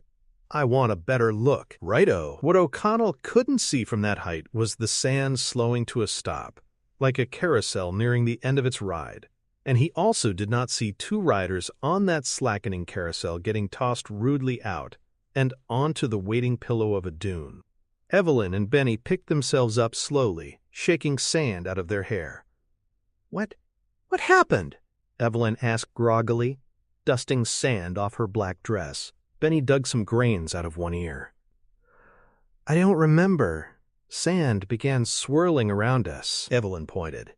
"You mean like that?" And just at the bottom of the dune, the swirling particles seemed to be condensing, shaping themselves, fashioning a statue of sand, a statue of Imhotep. Benny clutched his various religious icons, gathered on a chain at his neck, and prayed in several languages. Evelyn, fascinated, watched as the sand seemed to transform, colors and textures appearing to shift and then hold, until finally he who shall not be named stood before them. A dark, handsome man, shaved head gleaming, eyes gleaming, lordly, in a black robe that left much of his hairless, muscular chest exposed. "Oh my God," Evelyn said, though she wasn't referring to the admittedly impressive sight of Imhotep, as he walked up the slope of the dune toward her. She had just noticed the shape of a familiar landmark, the volcano that marked the entrance to the valley of the city of the dead. She looked at Benny. "We're back," Benny shrugged. "The boss has plans for you, lady." That was when the biplane swooped in for a closer look, its throbbing engine announcing its presence. Evelyn looked up and beamed at the battered plane, knowing it was Rick. It had to be Rick. Benny knew it too, but he was smirking, shaking his head, muttering, Doesn't that guy know when he's had enough? But Imhotep was taking it far worse than his servant. He scowled at the sky, and the handsome face turned grotesque, jaw unhinging to allow the mummy's mouth to again open wider than humanly possible, to emit a hideous shriek, a battle cry that rallied the sands themselves to his cause, a sheet of sand rising from the desert, millions of particles flying upward, into the path of the dipping biplane. Evelyn ran toward Imhotep, who stood like a demented, self-satisfied genie, hands on hips, grinning up at his evil handiwork. "No, you'll kill them," she called. "Stop it!" The mummy didn't acknowledge her with even a glance. Then she said the same thing, in ancient Egyptian. And now Imhotep cast his gaze upon her as she stood just a few feet from him, chin defiantly high, wind whipping her dress and her hair. "That is the object of the lesson," Imhotep told her, in the same tongue. In the biplane, O'Connell, who had witnessed the fantastic sight of the desert virtually coming alive and rising up toward the biplane, was holding on for dear life. Havelock had thrown the throttle back, sending the plane into a steep dive, crying, "Hold on, men!" Jonathan's reply was nonverbal, a scream interrupted only by the occasional intake of breath before continuing on. Ardeth Bey was screaming too, but he seemed to be forming words, which were either more prayers or Arabic obscenities. The biplane seemed to be heading straight into the dead funnel of the Hamunaptra volcano. Then Havelock began a climb just as steep as his dive had been, swooping down into the valley beyond, as the sand swept into and buried the enormous volcano. "Havelock!" O'Connell cried. "You are one hell of a pilot. You just faked out a sandstorm." "That's a first for me, lad," Havelock yelled giddily. But the wall of sand was arising, reshaping itself after its crash into the volcano and chasing them. Incredibly, the sand seemed to be gathering into an image straight out of hell. O'Connell was staring into a giant face formed in the cloud of sand, the face of Imhotep. O'Connell, sitting in the gunner's position after all, latched on to the Lewis machine gun, cocked the bracket, and blasted away at the looming visage, which seemed to laugh as the bullets passed harmlessly through, a wide, laughing mouth which seemed about to envelop the plane as if to gulp it down, a little snack for the huge orifice, and then it did. "Stop!" Evelyn screamed in English, seeing the plane swallowed into the cloud of sand. Then she repeated her appeal in ancient Egyptian. But Imhotep seemed not to hear her now. His eyes were almost closed, his brow tight as he gazed into the sand-obscured sky. He was lifting his arms, hands clenching and unclenching, as if the grains of sand were his orchestra, and he their conductor. Within the storm, the biplane was spiraling toward the earth, sucked downward in a whirlpool of sand, engine roar drowned out by the howling wind, over which the only thing that could be heard was the joint scream of terror from the men strapped onto the wings of the biplane. O'Connell, bracing himself for impact, thought he heard something else, from the pilot whose seat was back to back with his. Laughter. "Here I come, lads!" Havelock was yelling with maniacal glee. "Hold a place at the bar for Winston Havelock." Perhaps, O'Connell thought grimly, holding on to the sides of the plane, flying with a suicidal pilot had been less than an inspired idea. Pacing the desert floor, Evelyn, chest choked with despair, watched the wall of sand in the sky, knowing her friends were caught within, drowning in that dry sea. Whirling toward Imhotep to curse him, she froze. The sight of him standing there lost, locked, in concentration, told her what she must do. She strode up to the handsome, unwrapped mummy and grabbed him by the arms and pulled him to her. She licked her lips and hooded her eyes and said, in ancient Egyptian, "I have been waiting for you all these thousands of years, my love. What kept you?" And she kissed him full on the lips. Imhotep drew away, surprised, but as he gazed into Evelyn's face, his eyes softened, and surprise turned to lust as he kissed her, deeply, hungrily, unaware that the wall of sand was collapsing from the sky, falling like a sheet of arid rain. The biplane, still spinning, emerged into a clear sky and dropped down over a towering dune into the Hamunaptra Valley. A blast of sand blew into the air. Not Imhotep's work, but that of the biplane skidding to a stop. The sound of the crash landing alerted Imhotep to what had happened.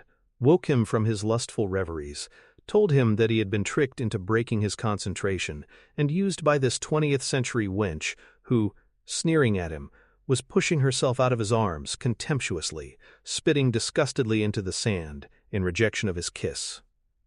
Imhotep bellowed his rage as he backhanded her, knocking the woman to the sand, but she just sat up, sneering at him defiantly, wiping the blood from the corner of her mouth with the back of her hand. Though the sand had slowed and softened the biplane's landing, it had flipped over and, like a bug on its back, skidded up atop a dune in which the plane's nose burrowed. O'Connell dropped out of the gunner's seat onto the sand, hauling down his gunny sack, and leaned against the upside-down plane, catching his wind. "Would I be imposing terribly," a voice reasonably posed, "if I were to ask you to provide just a little help?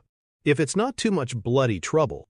O'Connell glanced at Jonathan, looking at him with wide eyes from under the wing where he was still strapped on. "A moment, Jonathan. A moment. I have to check Havelock.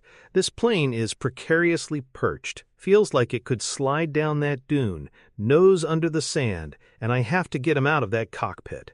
But when he went to check, O'Connell found Havelock slumped at the stick with a foolish smile under the walrus mustache, his neck broken snapped on impact, apparently.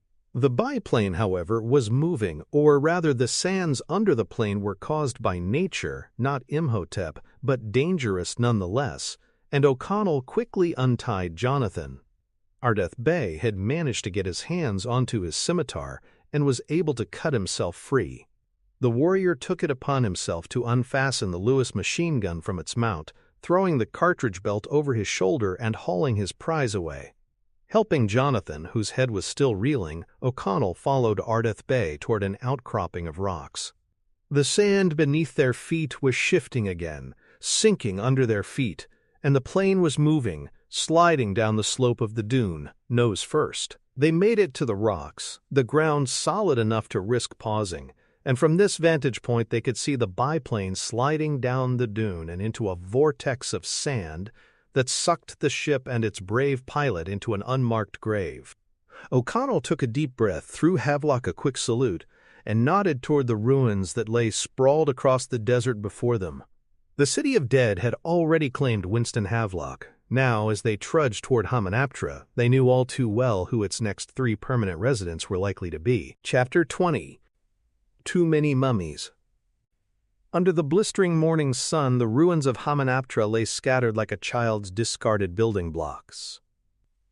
The lonely, welcoming committee of stray, abandoned camels, subsisting on desert brush, still awaiting their dead masters, met O'Connell and his 2 companions at the periphery of the city of the dead, the animals eyeing the newcomers hopefully. No sign of the captive Evelyn, the monster Imhotep, or his sycophant Benny. Somehow O'Connell knew that the mummy had beaten them here, that he who shall not be named was already underground, preparing to raise his lover from the dead at the expense of an innocent girl's life. It was as if they had left this site hours ago, not days.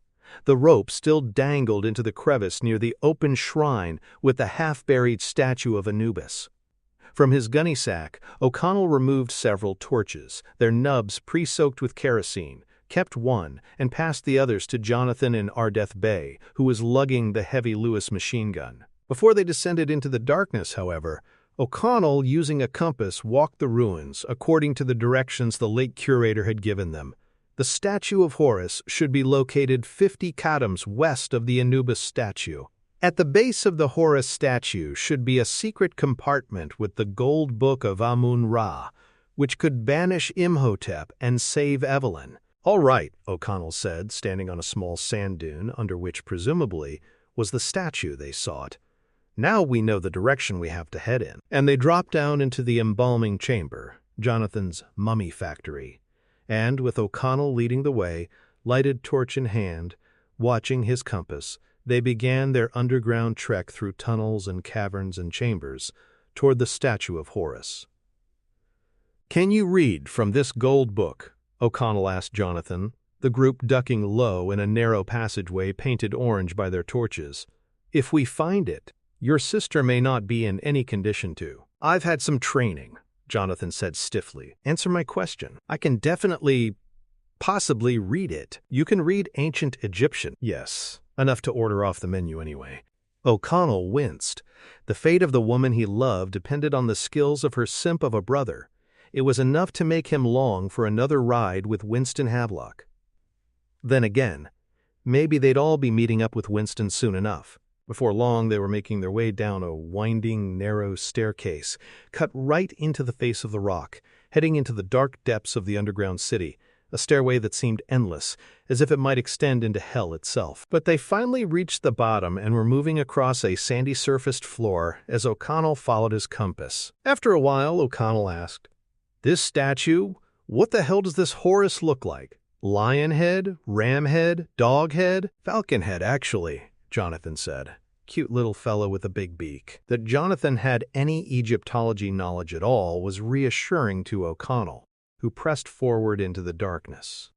His torch soon revealed that he'd led his trusting little party to a dead end, a passageway which had caved in on itself. "We need to go through here," O'Connell said, holding his torch close to the rock pile blocking the way.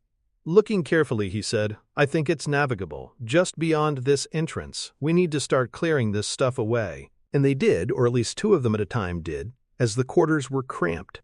On one of his breaks, Jonathan Carnahan noticed a grouping of jewels embedded in the nearby wall, glittering purple jewels arranged in the shape of a scarab. Upon closer examination, Jonathan realized that the jewels were themselves shaped like those dreadful beetles whose skeletons had been discovered in Imhotep's coffin.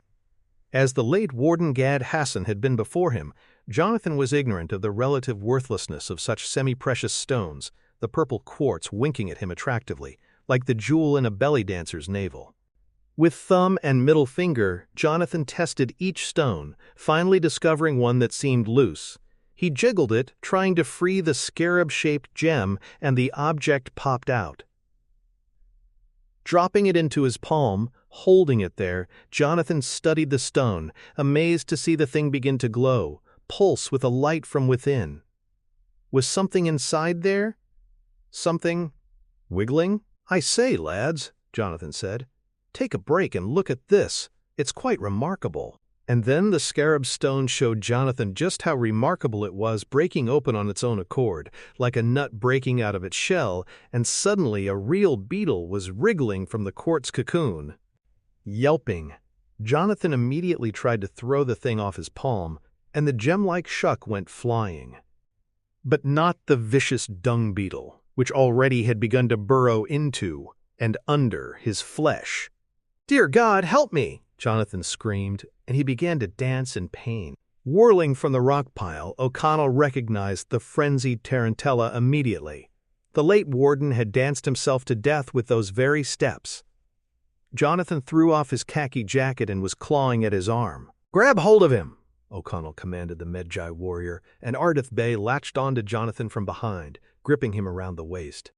Instinctively, O'Connell ripped the sleeve off Jonathan's shirt. Something was burrowing up the poor bastard's arm, you could see it, right beneath the skin, like a bubble traveling up the bicep, as if on its way to his neck, where cords and veins bulged and throbbed.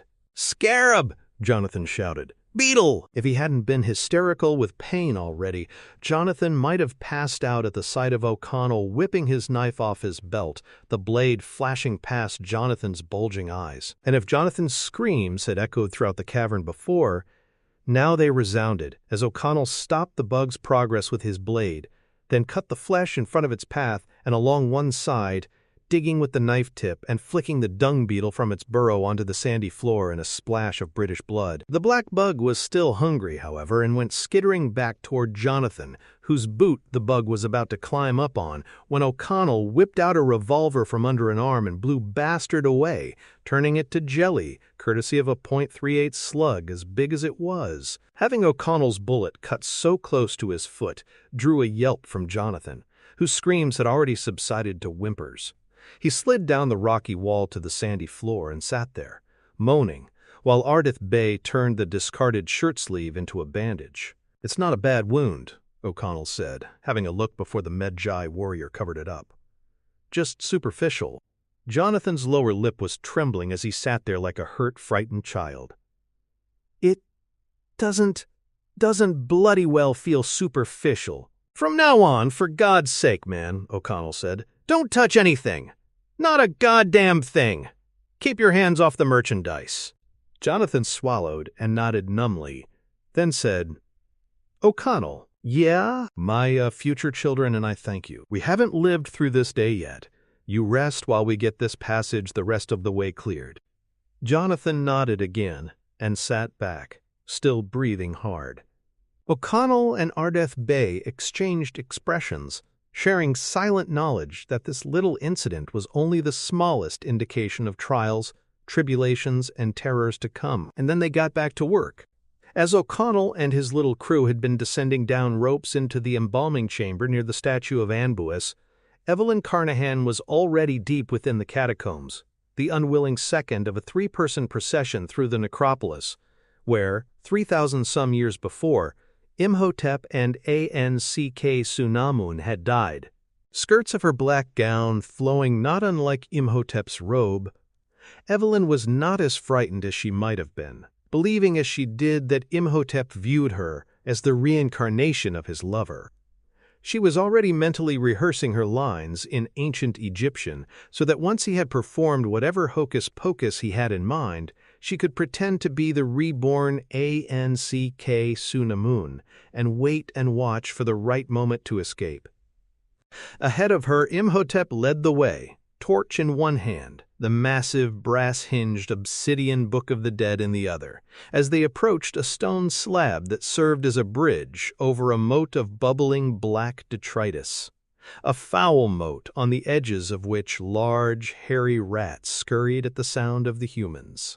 But a pair of the beasts were not deterred by these intruders, as they were busy feasting on one of their own, a smaller, deceased rat. "That's what happens to little vermin like you," she said over her shoulder to Benny, who was holding his revolver on her. Benny just laughed at her, then glanced where she was looking and saw the cannibal rats munching on their smaller crony, and blanched. "You pride yourself on a familiarity with many religions, don't you, Benny?" They were crossing the stone bridge now. "Keeping moving," Benny said, nudging the base of her spine with the nose of the revolver. "Well then, I'm sure you're familiar with the Buddhist concept of karma. Your kind pays, Benny. They always pay." "Sure they do," Benny laughed. Then quietly he asked rhetorically, "They do." Moving farther into the catacombs, the group reached a deep, amphitheater-like chamber whose walls were cave-like, but whose sandstone floor was as smooth and perfect as any temple's. A steep staircase, carved in the rock face, emptied into this place. Though cobwebs draped the chamber, which was soon tinted orange as Imhotep glided about the vast room in his black robe, lighting ancient torches mounted on the walls, its stark majesty was inescapable.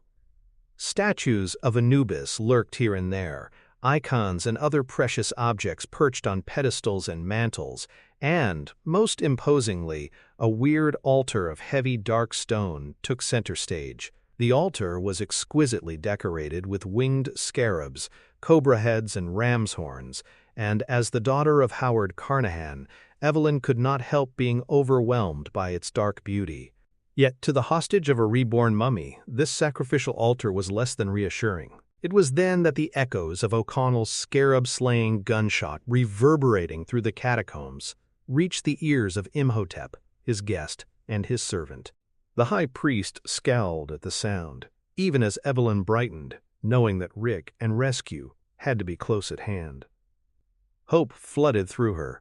The man she loved and her brother had survived that crash landing into the sand. She just knew it. But Imhotep's coldly handsome features were etched with rage. On the altar lay a shattered canopic jar which, if Evelyn was not mistaken, quickly scanning its fragmented hieroglyphs, contained the crusted remains of some vital organ of Ankh-Sunamun, probably her heart. He held in his open palm the decayed remains of the organ, yes, her heart, and gazed upon the desiccated tissue with somber, respectful adoration. Then he closed his fist, crushing the heart to powder. Evelyn gasped, shuddered. Benny smirked at her the way a schoolboy smirks at a skittish schoolgirl. Black robes sweeping behind him, Imhotep strode to a wall of the chamber, holding the massive Book of the Dead open in one hand like a hymnal, reading from it, reciting an ancient incantation from its obsidian pages. Then he blew into his hand, with the force of a small gale, scattering the dust upon the wall, which began to squirm as things within it came alive. Benny gasped, shuddered. Evelyn might have smirked at him for his amazed fear had she not been clutched by the same emotion. From behind the crumbling walls in two tiny avalanches came two living mummies, not handsome and lordly like Imhotep, but the good old-fashioned brand of living mummy, horrific-looking, bandaged, wrapped, putrid, rotting corpses.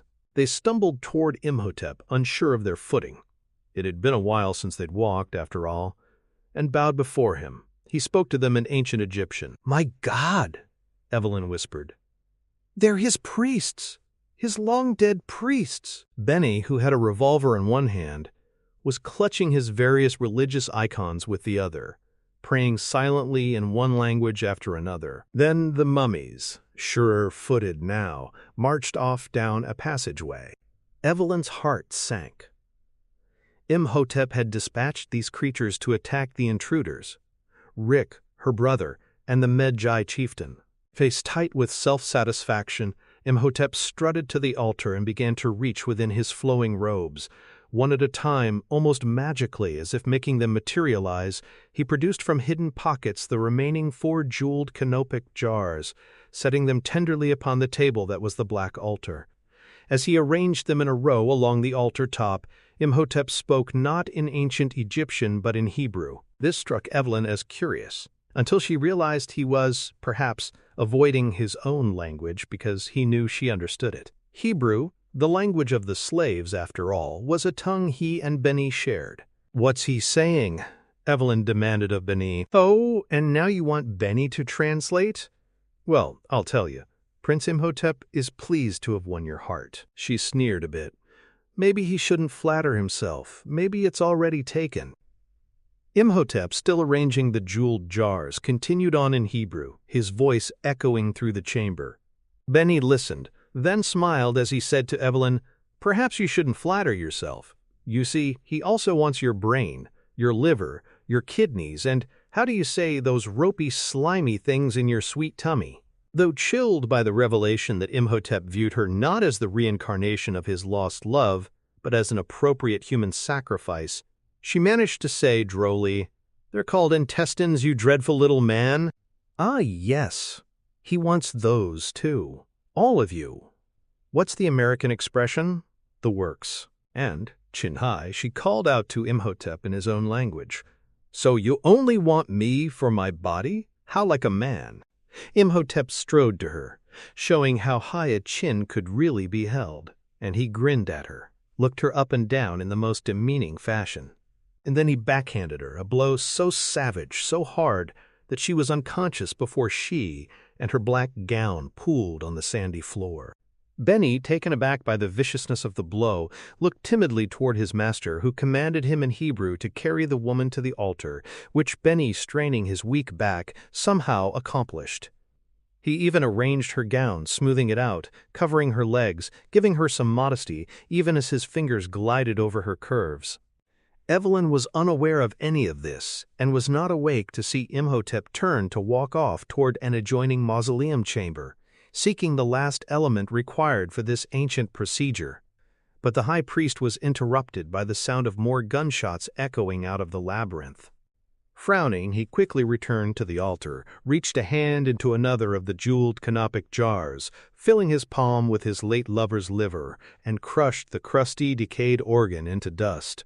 Hastily, he read a passage from the Book of the Dead, which lay open at the end of the altar at Evelyn's sandaled feet, and he blew another controlled gale across his palm, sending the dust swirling into and down a passageway. In ancient Egyptian, Imhotep thundered, "Kill them! Kill them all, and I bid you bring me the Book of Amun-Ra." Then Imhotep stormed into the adjacent mausoleum chamber, leaving Benny alone with the unconscious Evelyn. Benny, shaken by Imhotep's escalating violence, not to mention mummies crawling out of a wall and coming to life, decided to take this opportunity to scurry out of there, into the darkness, with the other rats. A few minutes earlier, O'Connell and his two companions had been moving through the cleared passageway when he spotted a crevice in the wall, just big enough for a man to squeeze through. Holding his torch to the crevice, he saw something glitter within. Checking his compass, O'Connell looked back into the stubbly face of Ardeth Bay,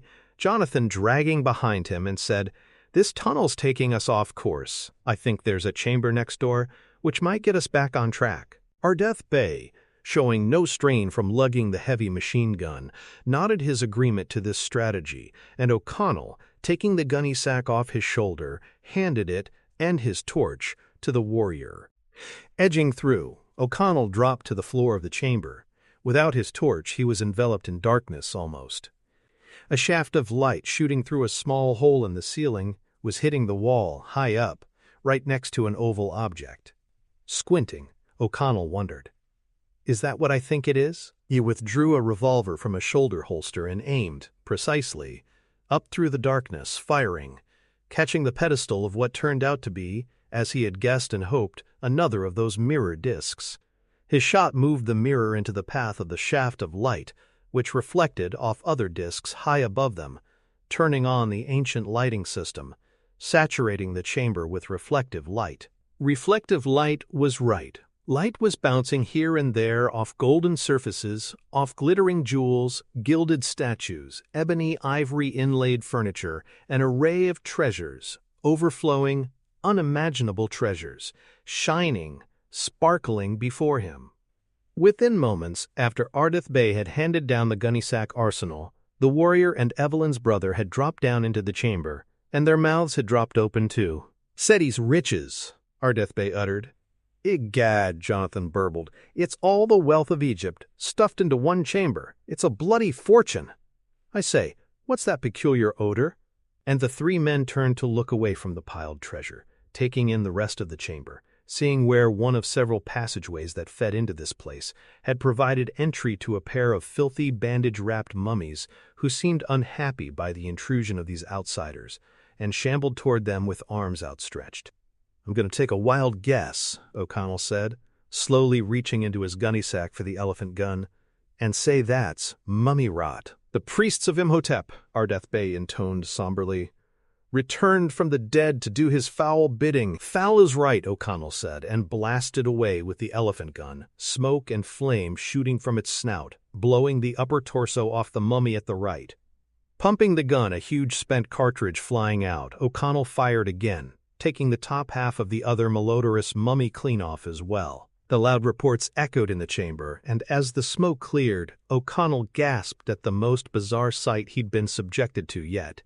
The lower halves of both mummies were walking toward him, undeterred, legs stumbling forward. And then the goddamn blown-off upper torsos of the two creatures stirred and started crawling toward the three men, who were backing up in amazed horror. "The hell with this!" O'Connell snarled, and reloaded and blasted, and reloaded and blasted, and reloaded and blasted, turning the sons of bitches into mummy powder. A few mummy fragments were still squirming and grimacing. O'Connell went around and squashed them with his boot, like big, ugly bugs. Jonathan had backed into a golden throne, where he was sitting, stunned. "You don't see that every day," he admitted. The floor beneath their feet began to rumble, and a hand punched up through, bursting the stone. "That either," O'Connell said, reloading. Then two more mummies had crawled up out of the ground, skull faces grinning, bandages drooping, their foul stench filling the chamber as they lumbered toward the three outsiders. Jonathan, sitting in his throne, eyes wide, asked, "I don't suppose anyone thought to bring a bag of cats." Then the things were coming out of everywhere, the floor, the walls, even up out of the piles of gold and jewels. Disgusting, reeking creatures, grinning skull-faced monsters, whose grasping, clawing arms reached out for them, and only the slowness of the attacker's staggering gait gave O'Connell's party a prayer. Backed up against the wall, O'Connell said to Ardeth Bay, "Let's welcome these sons of bitches to the 20th century." And he helped Ardeth Bay position the Lewis gun and thread in the ammunition belt. Then the Medjay warrior opened fire with the machine gun, as O'Connell pumped and fired away with the massive elephant gun, pulverizing the mummies with their firepower, while Jonathan did his Wild West best with a revolver in either hand, shattering mummy kneecaps, exploding skulls. But the mummies just kept coming, crawling from around and beneath and everywhere, and O'Connell and his cohorts, weapons in hand, dashed out of the chamber into the passageway, O'Connell yelling, "Go! Go! Go!" They did not see Benny enter from another passageway to eye the scattered mummy fragments, some of which twitched with the resiliency of the undead. But Benny overcame any fear or revulsion with the sight of all that wonderful, beautiful plunder. Laughing, Benny fell backward into a pile of jewels and gold baubles and lolled about, as if bathing in the booty. Within the labyrinth, where at least no mummies were emerging from walls, the O'Connell crew raced, often running backward, to fire at the oncoming relentless horde of mummies. "I'm out!" Ardeth Bay yelled, the mighty Lewis gun finally falling silent. With no compass in hand, no idea where the hell they were going, other than away from those mummies, O'Connell led Ardeth Bay and Jonathan through a passageway and around a corner and into a small chamber where a falcon-headed statue loomed over a claustrophobic domain. "Horace, old boy," Jonathan said, summoning a mildly crazed smile. "Hello." "We're cornered," O'Connell said. Mummies, more mummies than the mind could imagine, were plodding down the passageway toward them. Reaching into his gunny sack, O'Connell withdrew a stick of dynamite, saying, "This may cave us in too, but it's all we've got," and struck a match off the stubbly cheek of Ardeth Bay, who winced but didn't complain. Then O'Connell lit the fuse, pitched the dynamite down the passageway, yelling, "Hit the deck!" which he and the warrior and Jonathan did. When the explosion had stopped echoing and the dust had begun settling, they got to their feet, brushing themselves off as they looked at the beautiful sight of the sealed-off passageway, clogged with rock and dirt. "If there's anything left of those bastards," O'Connell said, "let's see them dig through that." "Please, Richard," Jonathan said, "let's not give the opposition any ideas." A way out still remained. Another dark, narrow passageway. O'Connell gestured toward it with his torch. "Jonathan, stand watch. If you see anybody coming down the tunnel in full-body bandages, point it out, would you?" "Righto." To Ardeth Bay, O'Connell said, "Now, let's see if we can find and open that secret compartment," nodding toward the base of the statue, "and find that gold book." O'Connell did not make the connection that the diggers who died in a acid spray booby trap had done so in a similar attempt. So thinking he had nothing to worry about except the occasional murderous mummy, O'Connell headed for the base of the statue of Horace, where he and Ardeth Bay soon found the outline of the compartment, detecting its seams, and began doing their best to pry it loose with crowbars from the gunny sack. Chapter 21. The Mummy's Bride. Evelyn awoke abruptly, as if from a horrible nightmare, realizing with startling clarity that she had woken to a reality worse than any dream her subconscious might fashion for her. She knew at once that she'd been laid out atop that sacrificial altar in Imhotep's vast chamber. She was aware instantly that she was bound to the thing, arms pulled up, hands over her head, her wrists shackled by ancient chains, her ankles too. But Evelyn was a strong woman, not physically perhaps, but mentally. She prided herself on an ability to summon intellect over emotion. As she stared up at the cavern ceiling so high above, she buttressed herself, knowing that Rick was nearby, that he would rescue her. She had faith that this man she had come to love, whom she had seen outwit and outfight anything that had been thrown in his path so far, would prevail. Even though she knew that Imhotep had summoned by sorcery the undead mummies of his bygone priests, she believed, she had to believe, that Rick would save her, and so she determined she would show Imhotep no fear, she would not give him the pleasure of her pain. There would be no concessions to girlish fright, she assured herself, and then she glanced to her left into the rotted face of a corpse placed beside her on the altar, and screamed her lungs out. When her shrieks had subsided, and reason settled back in, Evelyn noticed the headdress on the shriveled, mummified carcass beside her, the sheer, skimpy, feminine garb, and knew her companion was the corpse of Anck Sunamun. Evelyn looked away from the gray, grinning face of Ferosetti's late mistress and pulled at her chains, struggling against them, hoping beyond hope that the metal had lost its tensile strength over these thousands of years.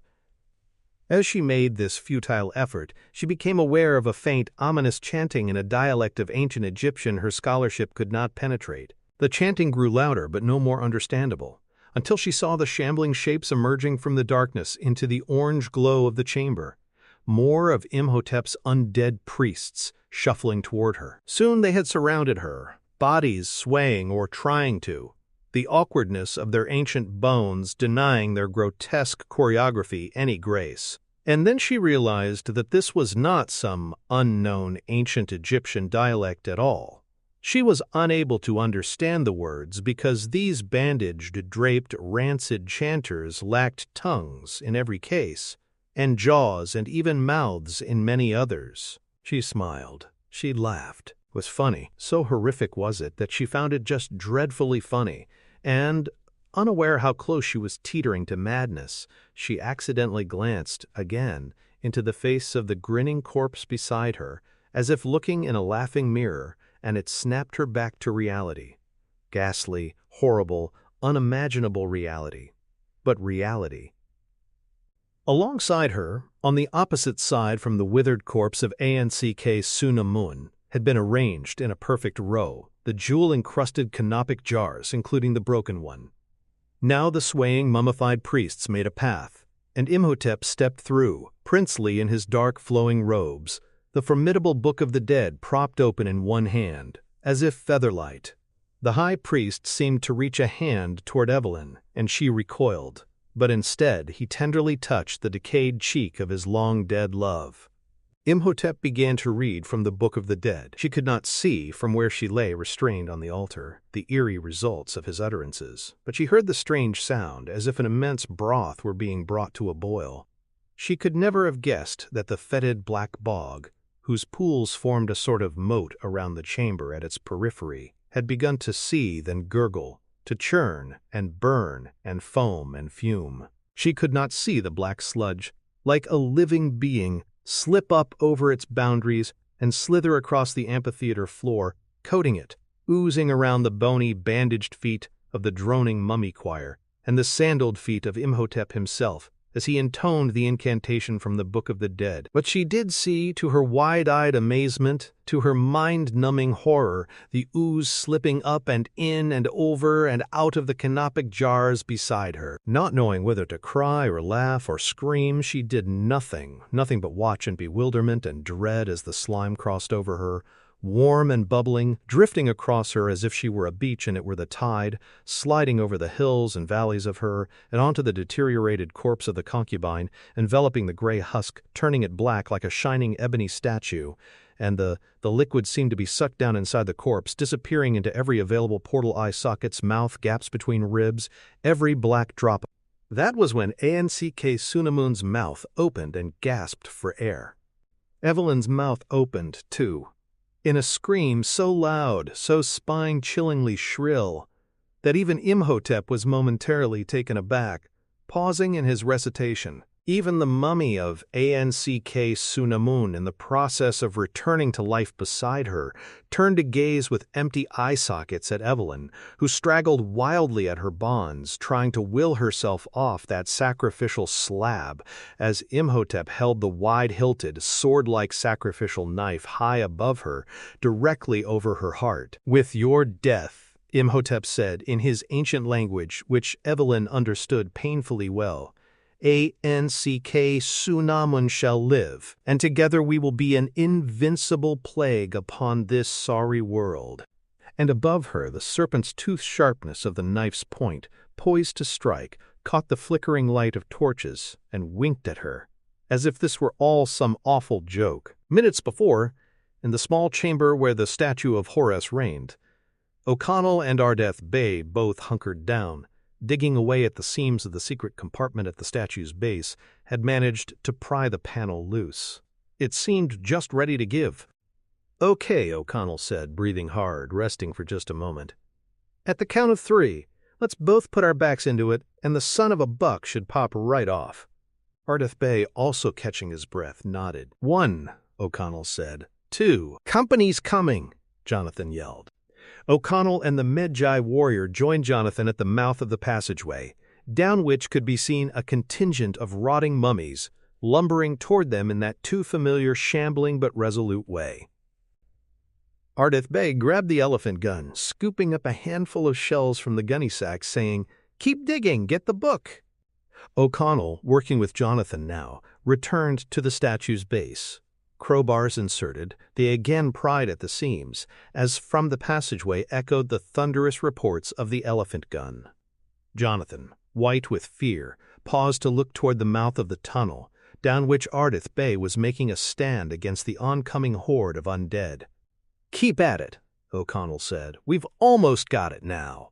Let's pull together, Johnny boy, on the count of 3. 1, 2, shit." O'Connell gazed down in terror at the skeletal hand clutching his ankle, a mummy's hand that had burst up out of the sandy floor. Jonathan, backing away, holding the crowbar like a weapon now, shouted, "Oh my God, they're everywhere!" And indeed, like terrible flowers blossoming, hands were shoving up through the dirt and sand floor, and then a garden of corpses was crawling up out of the ground, their bandaged bodies filthy, their bony fingers grasping. O'Connell swung the crowbar like a bat and cut through the rib cage of the oncoming mummy, but didn't stop the creature, who shoved O'Connell violently away from where he'd been working at the statue's base. As O'Connell got to his feet, the mummy blocked the way, as if wanting to keep him from the base of the statue, where another of the bandaged bastards seemed intent to go, as if on a mission, bending at the base of Horus. And suddenly O'Connell knew. Imhotep had sent these creatures not just to kill the intruders, but to bring back the Book of Amun-Ra. Another of the dingy devils had Jonathan by the throat, lifting him up off the ground, strangling him, keeping him away from the secret compartment. And that third mummy grasped the seam of the compartment and, with incredible force, yanked back on the panel, pulling it free and shooting a stream of acid, spraying out, drenching him and his buddy, who had been blocking O'Connell's path, both mummies sizzling and smoking like sausages on a grill. Even the monster choking Jonathan got spritzed by the scalding stuff, all across the back of him, and he, and the other two, went stumbling about in a steaming stupor, the withered, dried flesh melting off their bones, until their skeletons collapsed like pickup sticks and began to liquefy into an unspeakable ooze. The one who'd been strangling Jonathan, however, who hadn't been as doused to death as thoroughly as his brethren, crawled across the floor and slid into one of the holes they'd emerged from. But the damn thing latched a bony hand onto O'Connell's gunny sack and dragged it down with him. A single stick of dynamite had spilled out, otherwise their arsenal was gone. "Damn!" O'Connell spat. From the passageway came the continuing thunder of Ardeth Bay's elephant gun. But the warrior would be out of ammo soon, O'Connell knew. He scurried to the base of the statue, the compartment now open, and called over to Jonathan, who was massaging his throat, breath heaving like a runner after the big race. They knelt and withdrew from the compartment an ornate wooden chest, its craftsmanship exquisite, colorfully adorned with hieroglyphs. "Could this bloody thing be booby-trapped as well?" Jonathan asked. Wide-eyed, the boom of the elephant gun echoed down the passageway. "Yes," O'Connell said, "but we don't have time to care." And he stuck his crowbar's tip into the seam and pried the lid off, snapping the airtight seal, popping the box open. Within was a heavy burlap bag that obviously concealed a large object. O'Connell and Jonathan exchanged anxious looks. Then the elephant gun boomed again, and O'Connell snatched the bagged object from the box and slipped the burlap covering off, exposing the brass-hinged volume, the golden twin of the Book of the Dead. "The Book of Amun-Ra," Jonathan breathed. "Hell, it's bigger than the Chicago phone book," O'Connell said, hefting the volume. "Save the woman," came Ardeth Bay's voice from the passageway. "Kill the creature!" O'Connell and Jonathan scrambled to the tunnel's mouth, and not very far down at all, Ardeth Bay out of cartridges, was swinging the empty elephant gun at the mass of mummies like Davy Crockett at the Alamo. Then the moldy monsters had overrun him, trampling the brave warrior, and were swarming toward the small chamber of Horus. O'Connell lit his final precious ingot of dynamite, looked about him, found the farthest wall, and flung the sizzling stick. "That's the last one," he said, pulling Jonathan down with him, hitting the deck.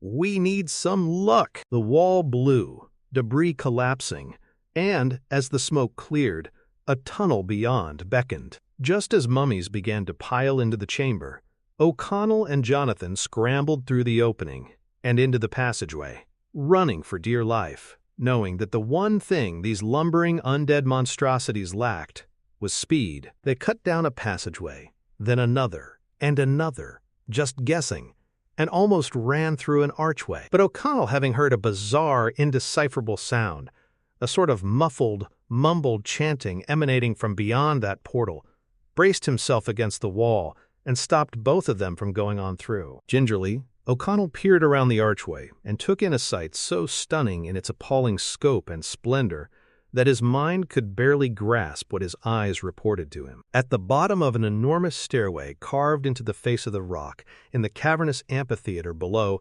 dyed by the blue-orange patina of torches surrounded by idols and icons of an ancient religion, Evelyn lay bound upon an altar as a clumsily swaying chorus of rotting mummies undulated in a circle around her, and next to her, on one side, were arranged the glittering jeweled canopic jars, while on her other side lay a rotted mummy, A.N.C.K. Sunaman O'Connell would wager.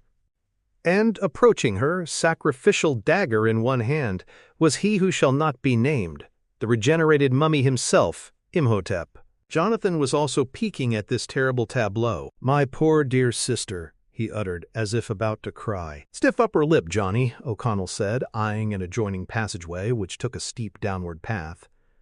"Announce yourself. Attract some attention. I'm going to find a back door in." And as Evelyn struggled, unwilling to close her eyes and admit defeat, rather staring defiantly up at the dagger raised over her heart, Imhotep used his free hand to touch her cheek, almost affectionately, not unlike the gesture he'd made to the corpse of his beloved. "You receive a rare honor," the reborn mummy told her. "You will not die. You will live within A.N.C.K. Sunamun, and she will be reborn, your heart beating within her breast." "Good news, Evie," a familiar voice called out from high above, higher than the knife blade.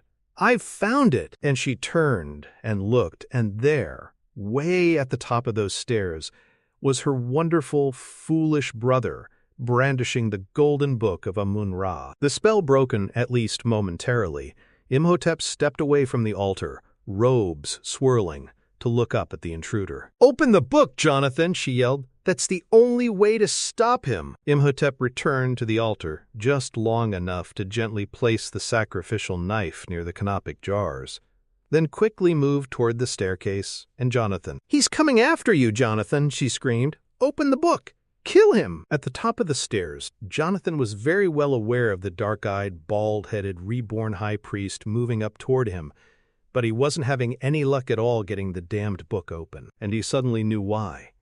The volume had that same indentation on its face, indicating the need for a very specific key. "I need the bloody puzzle box to open this," he yelled. Imhotep was halfway up those stairs now. "It's tucked away in his robes," she called, straining helplessly at her shackles. "What do I do, Evie?"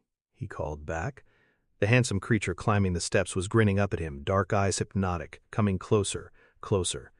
"What in hell do I do?" And as Jonathan panicked, ducking back through the doorway into the passageway, she called, "Don't read the inscription! It's a curse against defilement!" But all Jonathan heard, frantically stumbling down the tunnel path O'Connell had taken earlier, were three of her words. "Read the inscription."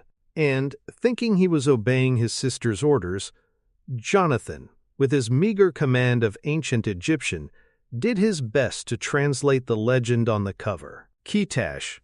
Something," Jonathan mumbled as he ran, heavy book in his hands. "Naraba something or other." Evelyn, unaware that her brother was misguidedly, fumblingly trying to unleash a curse upon them, felt a surge of relief as she saw Rick O'Connell come charging at the circle of high priest mummies surrounding her, with a huge sword in his hand, procured apparently from one of the many statues on the fringes of the huge chamber. Swinging the sword, he cut one of the mummies in two, and then swung it around and sank the flat edge of its blade into the chain that shackled her right wrist, making a satisfying clang as it snapped the ancient metal. The mummy priests didn't seem to notice that one of their group had been cleaved in two, and made no attempt to interrupt O'Connell's efforts as he skirted the altar and flung the big sword's blade into the chain of the shackle at her left wrist, with another resounding clang. Evelyn sat up, exhilarated by the taste of freedom. Imhotep, nearing the top of the stairway, heard this commotion and, as he turned to take in the sight of O'Connell rescuing Evelyn, froze in fury. Imhotep bellowed a command in ancient Egyptian, which Evelyn knew all too well translated into, "Kill the intruder." And just as O'Connell slung the blade into the chain shackling her left foot, the mummies began attacking him with their rotting, clawing hands. The bastards were all over him, trying to rip him apart with their bony fingers, shredding his shirt, carving bloody trails in his flesh. He swung his sword, taking off heads, arms, legs, chopping them to mummy kindling, but also elbowing and kicking at them, and with a final hacking blow of the blade he severed the chain at her right ankle. He pulled her off the altar, arm around her waist, both of them breathing hard, nostrils flaring like racehorses crossing a finish line, and his eyes locked with Evelyn's. They grinned at each other in fierce animal pride and even lust, and in that moment, without a word, promised each other everything. It was at that instant of triumph that Jonathan stumbled through a passageway into the amphitheater, crossing a slab of stone bridging the black bog, and Evelyn heard her brother utter the last deadly words of an ancient curse. "Rashim, Ulu, Kashka," Jonathan read from the gold book's cover, ever so proud of himself. "Jonathan!" Evelyn cried, aghast. "What have you done? What has he done?" O'Connell asked, arms still around her waist. Massacred mummies scattered at his feet, and a pair of huge doors threw themselves open from the adjacent mausoleum, the echo booming through the vast chamber like cannon fire. The sound of marching feet, the metallic clanking, seemed to announce soldiers. Midway on the staircase, Imhotep stood with arms folded, and again called to Evelyn's mind a self-satisfied genie as he threw his bald head back, laughing a resounding laugh. 10 soldiers, 10 of Pharaoh Seti's best, bravest men, marched through that double doorway into the amphitheater, in shields and skirts and headdresses, spears and swords at the ready. Soldiers of death, mummies. "Oops," Jonathan said. Chapter 22. Army of Darkness. The 10 soldiers of death came to a stop just beyond the double doors, standing at attention, like any good military unit, awaiting their orders. In front of them burbled the black bog over which one of those narrow stone slabs served as a bridge, just across from which, at the base of the altar, stood O'Connell, his arm still tucked protectively around Evelyn's waist. "And here I thought your brother couldn't read ancient Egyptian," O'Connell said to her. Imhotep was striding down that stairway, pointing at O'Connell and Evelyn, bellowing a command in his native tongue. Evelyn said, "He's ordering them to—" "I think I got that," O'Connell said, letting go of her, moving in front of her, holding the thick, heavy hilt of the sword in both hands. In perfect unison, the soldier mummies marched toward the fetid moat, as if they going to wade right in, then leaped across it, fully 15 feet, landing perfectly, as a unit, and began to march toward the 2 young lovers. "Do something, Jonathan," O'Connell called to his friend on the other side of the vast chamber. "You're the one with the book." "Bloody hell," Jonathan cried, pacing along an edge of the moat. "I don't know what to do." "Finish the inscription," Evelyn yelled to her brother.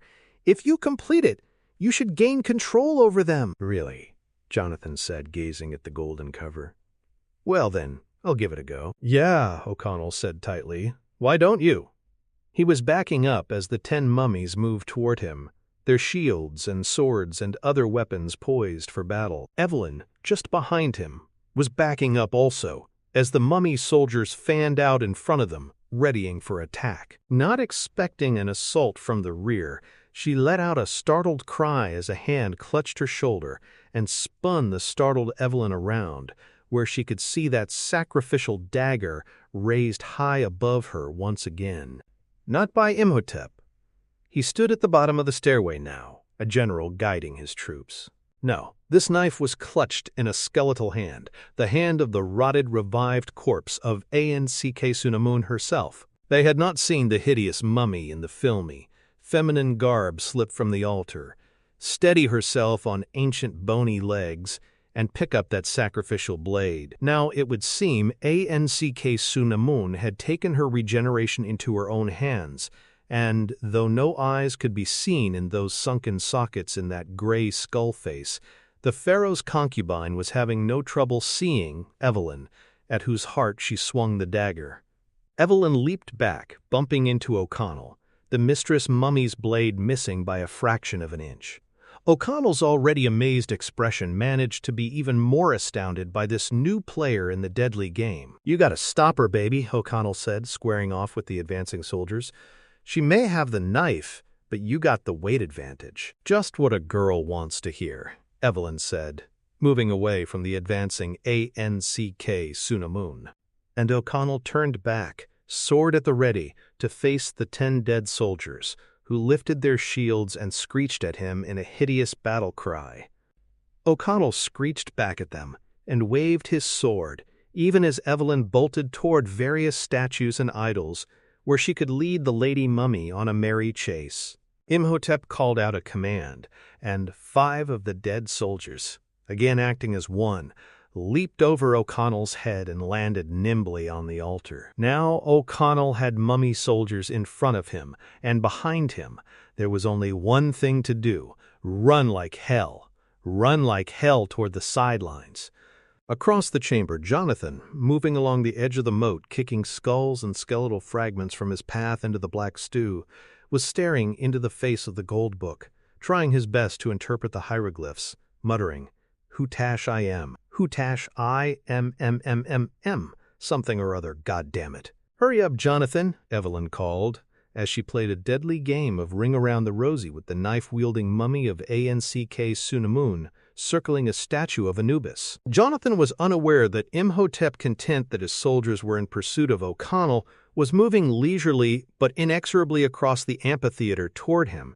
"I can't make out this last bloody symbol," Jonathan said. "Hurry," Evelyn said, ducking a jab from Anck Sunamun's blade and scurrying toward another idol.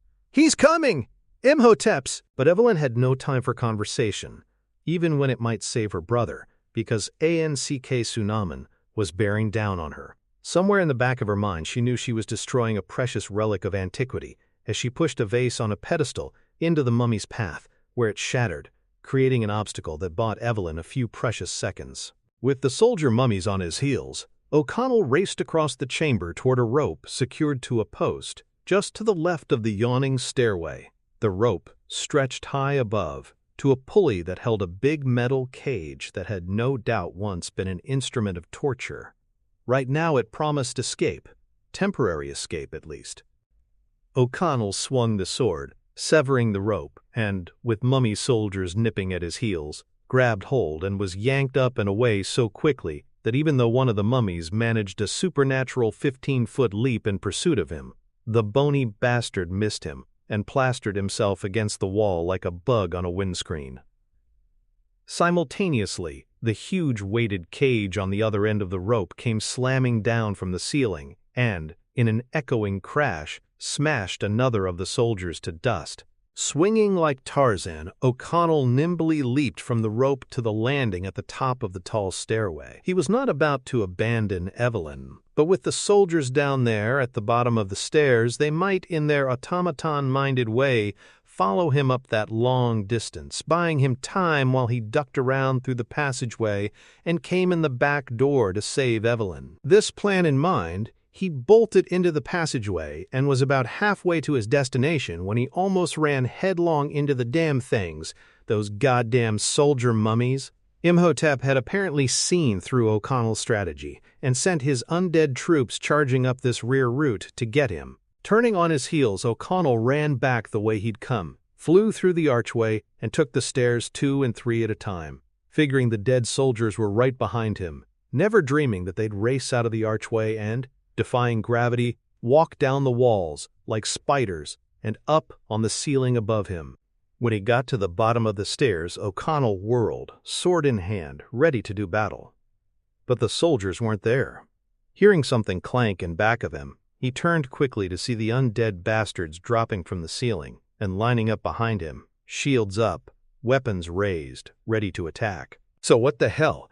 He attacked them, wading into the bandaged brigade, sword flashing and slashing, thrusting the blade into the trunk of the closest mummy and hurling him into the nearby bog, which splashed blackly, hungrily receiving this offering. Dueling with another of the mummies, maneuvering the creature toward the slime pit, O'Connell brought his sword back to deliver what he hoped would be a telling blow, and unknowingly jammed it into and through the skull of another of the devils, who'd been coming up behind him with a battle axe.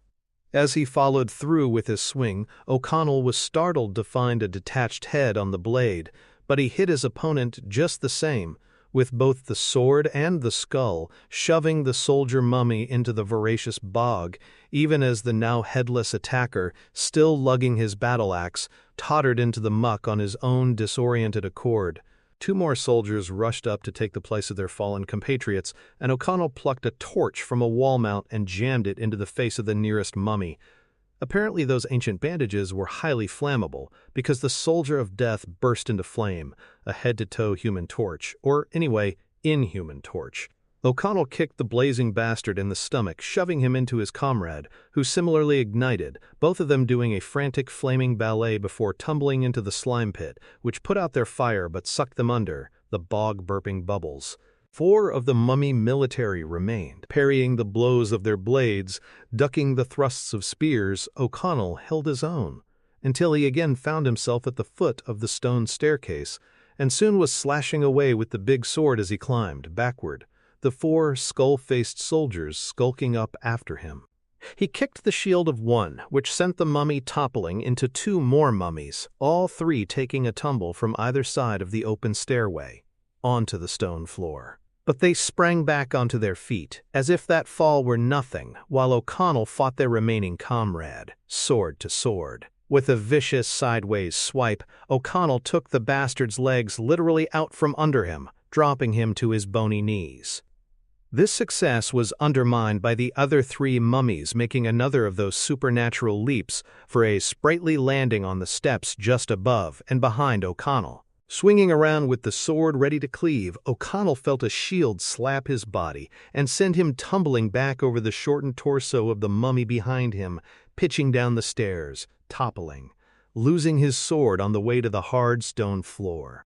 And now, unarmed, he looked up at the grinning skull faces of 3 military mummies, advancing upon him down those stairs with their shields up and their swords high.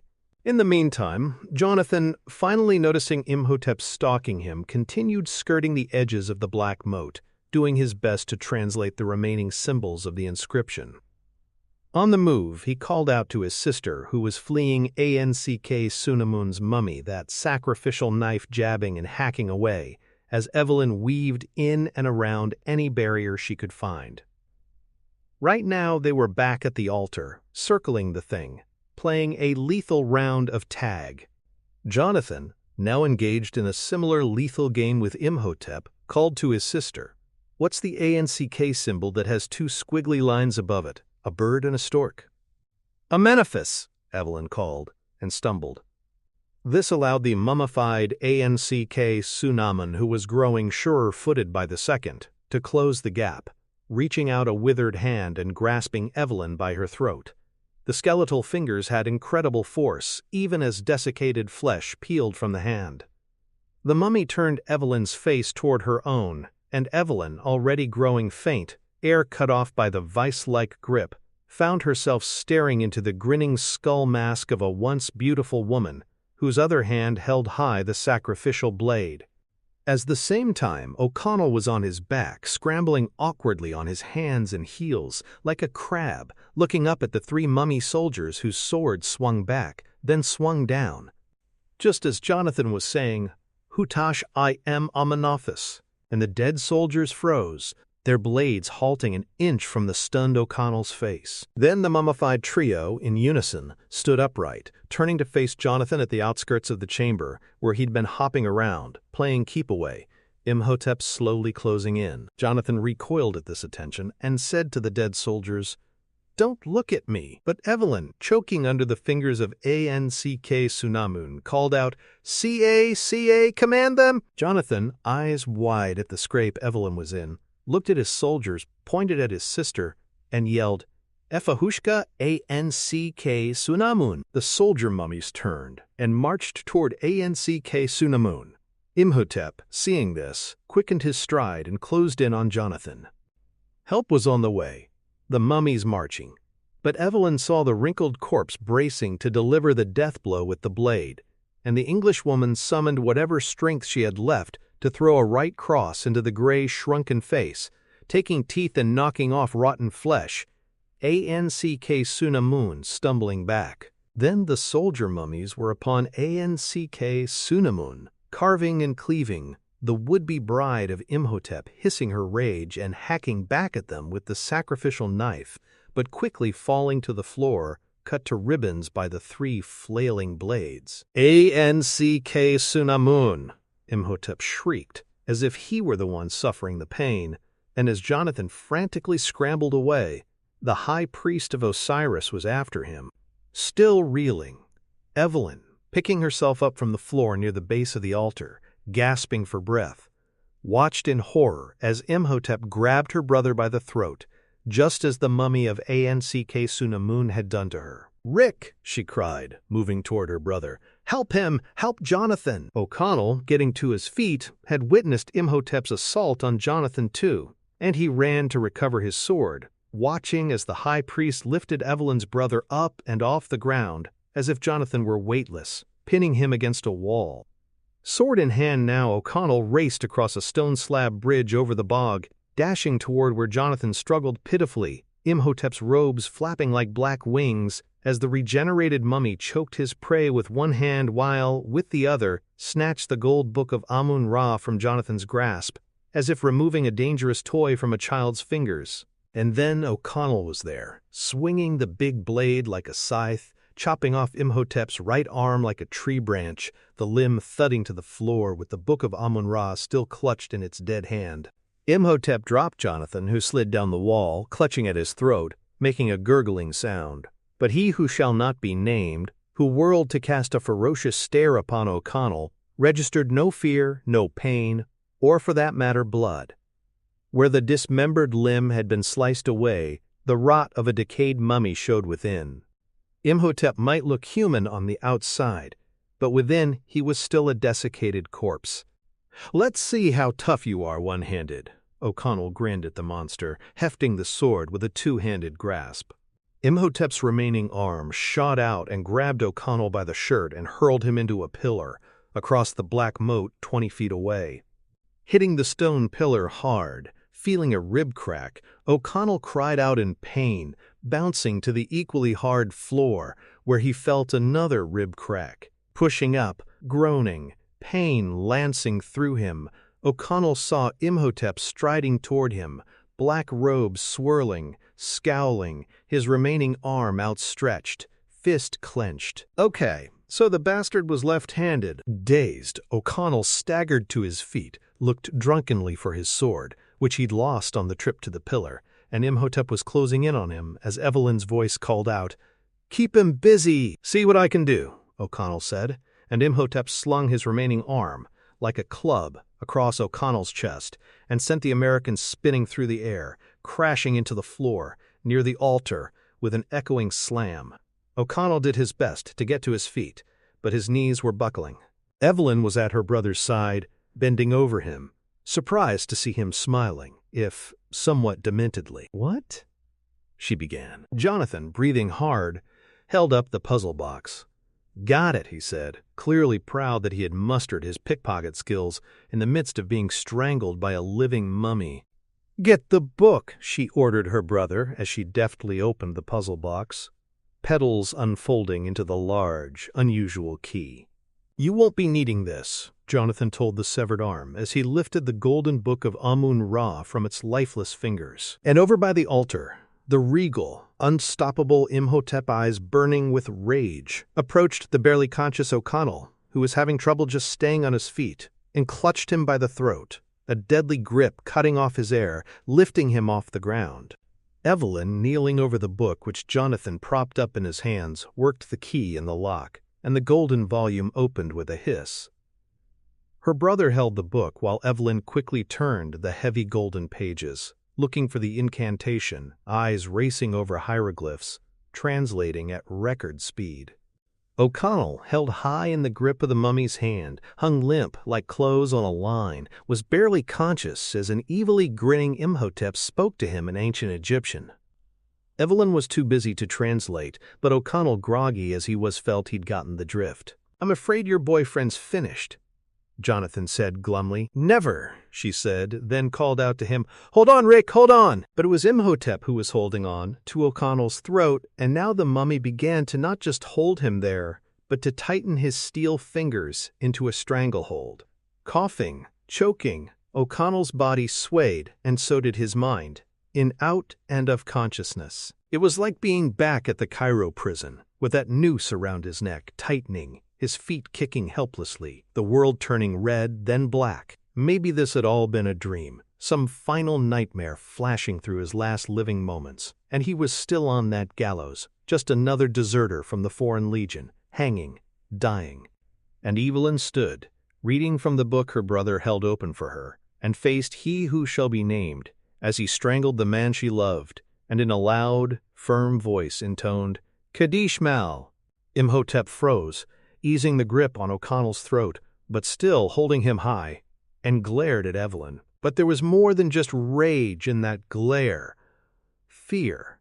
There was fear. "Kaddish Mal," she cried, voice echoing off the ceiling. "Perd us! Perd us!" Tossing O'Connell aside, discarding him, Imhotep pivoted and stared at Evelyn, and his expression was no longer regal nor enraged. Terror was etched there. Sheer terror, as surely as the hieroglyphs were etched upon that golden page from which she'd spelled his doom. As O'Connell, coughing, weaving, got to his feet, Imhotep turned and stared at the yawning stairway. Through the archway came a sudden, strong gust of wind, but this chill breeze, whipping Imhotep's robes and Evelyn's gown, had not been summoned by the mummy. Evelyn Carnahan, who until recently had not believed in curses, had unleashed this wind, this curse. Through a vortex of wind emerged a black chariot, or a vision of one, as it seemed at once misty and transparent and yet distinct and somehow real, charging down the stairs, neither the wheels driving the chariot nor the hooves of the two black horses pulling it ever touching the stone, hurtling down the steps nonetheless with a jackal-headed driver, Anubis, a god who had apparently come to discipline a headstrong high priest. Imhotep stood, facing this vision, with arms outstretched, a posture as close to surrender as possible for this proud man, and the chariot plowed right through him, circling through the vast chamber, dragging a black, semi-transparent image of Imhotep behind, though the man himself still stood there, slumped. Evelyn could only wonder, was that ghost-like vision taken captive by this phantasm of Anubis, Imhotep's soul? Wind still whipping them, Evelyn and Jonathan took a quick step back. Though it was only partly visible, this horse-drawn black chariot was making a thunderous racket, and they instinctively got out of its way. And Jonathan, holding the golden book, tripped, taking a fall, accidentally pitching the book of Amun-Ra into the black slime. As the gleaming volume sunk below the burbling surface, sinking into the black putrescence, Evelyn felt nothing, though her brother looked about to cry. The chariot charged back up the staircase, Anubis whipping his steeds, dragging that black, misty image of Imhotep, reaching out yearningly, helplessly toward the physical form that was left behind. And that physical form, Imhotep, the mummy who looked like a man, ran after his departing soul, hurtling up the stairs after it. But the chariot returned to the swirling winds from which it came, and in an eye blink disappeared. Turning his robes swirling, Imhotep dashed down the stairs. His soul may have been gone, but the rage was still here, his eyes burning with it, teeth clenched in the tanned face, and he was striding right toward O'Connell. The American, who had managed to find his sword, braced himself. O'Connell may have not have lost his soul, but he was battered, pulsing with pain, and could only wonder if he had another battle left in him on this strange, endless day. From just behind him, O'Connell heard the voice of the woman he loved. "Don't let him scare you, darling," she said, and hearing her call him, that made him smile, even in these circumstances. "He's only human." And as Imhotep neared him, hand poised in that familiar vice-like grip, O'Connell swung the blade of the sword up and into the mummy deep, hard, right through the son of a bitch. Imhotep's eyes widened in surprise and pain. Wincing, he looked down at the sword impaling him, touched his stomach, and brought back a hand stained red. "Tell him he finally got his wish," O'Connell said, speaking to Evelyn, but spitting the words into Imhotep's face. "Tell him he's a man again." And Evelyn translated, shouting the words defiantly, and when O'Connell saw them register in the bastard's eyes, he yanked the blade free and shoved he who shall be one dead sorry son of a bitch into the black bog. Evelyn came up beside O'Connell, slipping an arm around his waist, and Jonathan came up along his other side. "Good show, Rick," Jonathan said. "Never doubted you for a moment." Imhotep was taking his time sinking, the black slime drawing him down almost lovingly, and he stared up at those who defeated him, flushed with princely, arrogant defiance, almost smiling. Then his head was sucked under by the simmering blackness. "Is it finally over?"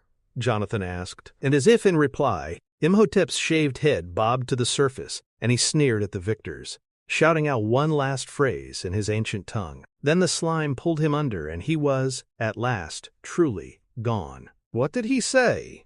O'Connell asked her. Evelyn's expression had a haunted blankness. She turned almost mechanically to say to him. He said, "Death is only the beginning." Quote, Chapter 23. The shifting sands. While men and mummies clashed in the vast amphitheater, the rats of Hamunaptra scurried about the perimeter, going on about their business, unconcerned about eternal life or undying loves, scavengers concentrating only on their own immediate well-being, their own narrow little existences. Benny was no exception. The sounds of battle echoing through the labyrinths of the city of the dead had meant only one thing to the little thief.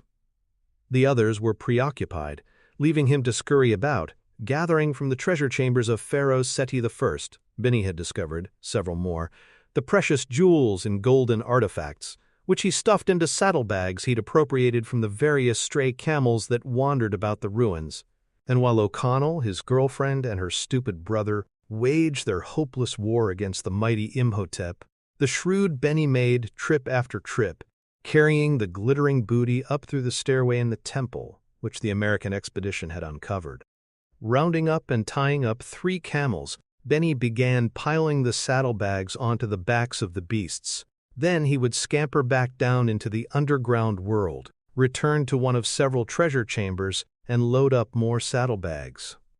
Though any one of the chambers held a king's ransom and more, Benny was flitting from one treasure room to another, looking for the smaller, more easily transported items.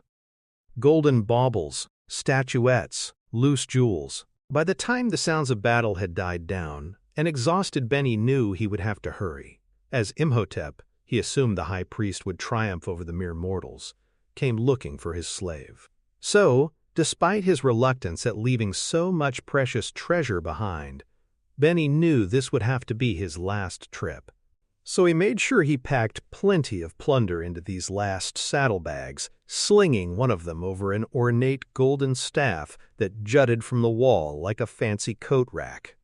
Leaning against the wall, catching his breath, Benny heard a loud grinding as if stone was rubbing against stone. Not liking the sound of that, Benny reached for the saddlebags, slung onto the golden staff, and noticed that the weight of the heavily laden bags had pushed the staff down. Backing away, startled, chilled with fear, Benny wondered if he'd accidentally pulled a lever.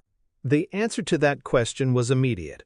The hissing of pouring sand, thousands of pounds of it, filled his ears as, all around him, the walls of the treasure chamber began to lower, to sink into the ground. But the floor was staying put. Abandoning the saddlebags, grabbing a torch, Benny scrambled out through a lowering doorway and into the tunnels, finding the walls sinking there as well, bringing the ceiling down, down, down. Soon he was crouching, crawling along, more than ever like a rat, though even a trained rodent might not have been able to duplicate Benny's feat of lighting the way with a torch in his teeth. Moments after Imhotep's slimy farewell, O'Connell, Evelyn, and Jonathan, standing at the edge of the bog, had also heard the rumbling of stones, the hissing of sand. Immediately, they all knew something was terribly wrong, though Evelyn assumed it had to do with the demise of he who shall not be named. "Dear God," she said, "remember the legend?" Jonathan, his Egyptology skills honed now, said, with some alarm, that the pharaohs rigged Hamunaptra to slide under the dunes at the flick of a switch. O'Connell didn't need to hear any more expert opinions on this subject. The gnashing of stone against stone, the sizzle of sand raining in had the last word. The high walls around them trembling, visibly sinking, O'Connell yelled, "Come on!" grabbing Evelyn's hand, and she followed his lead, Jonathan tagging after. They raced across the stone slab over the black slime, past the trio of soldier mummies, frozen in place, awaiting a next command that would never come, and hustled past sinking pillars through a descending doorway. As they scurried through the tunnels, ducking down as the ceiling lowered, sand began pouring in, sliding down the walls in a dry torrent, turning the air dusty. "Cover your mouth," O'Connell cried, then took his own advice.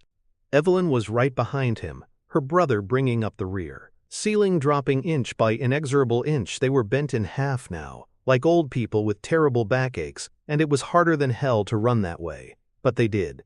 They did. Soon they had tumbled through half a doorway into the treasure chamber, that first one where O'Connell, Jonathan, and the Medjay warrior had fought the mummies. Evelyn skidded to a stop, her eyes wide with wonder, taking in the piles of glittering jeweled artifacts, the ebony furnishings, the golden idols. But O'Connell was taking in the sinking walls, and the sand piling in, sliding relentlessly down the walls. The sound of the lowering stone was thunderous, deafening. The world was collapsing around them, and they had to find a way out, a path to some other world. He grabbed her hand and yanked her along, dragging her through mounds of treasure, striding through the precious stuff toward a sinking doorway. "Rick!" a familiar voice called, too familiar. As they waded through riches, O'Connell glanced back to see Benny entering the chamber, on his hands and knees. "Come on!" O'Connell called to him. Then Benny joined their escape party, just behind Jonathan when the four darted through the descending doorway, finding themselves at the bottom of a stairway, walls lowering, ceiling coming down. At the top of the stairs was an archway that had already lost half its height. It was perhaps at 4 feet now. O'Connell bolted up the stairs, 2 and 3 at a time. Jonathan and Evelyn kept close pace behind him, that doorway sliding down, lowering like a slow-motion guillotine.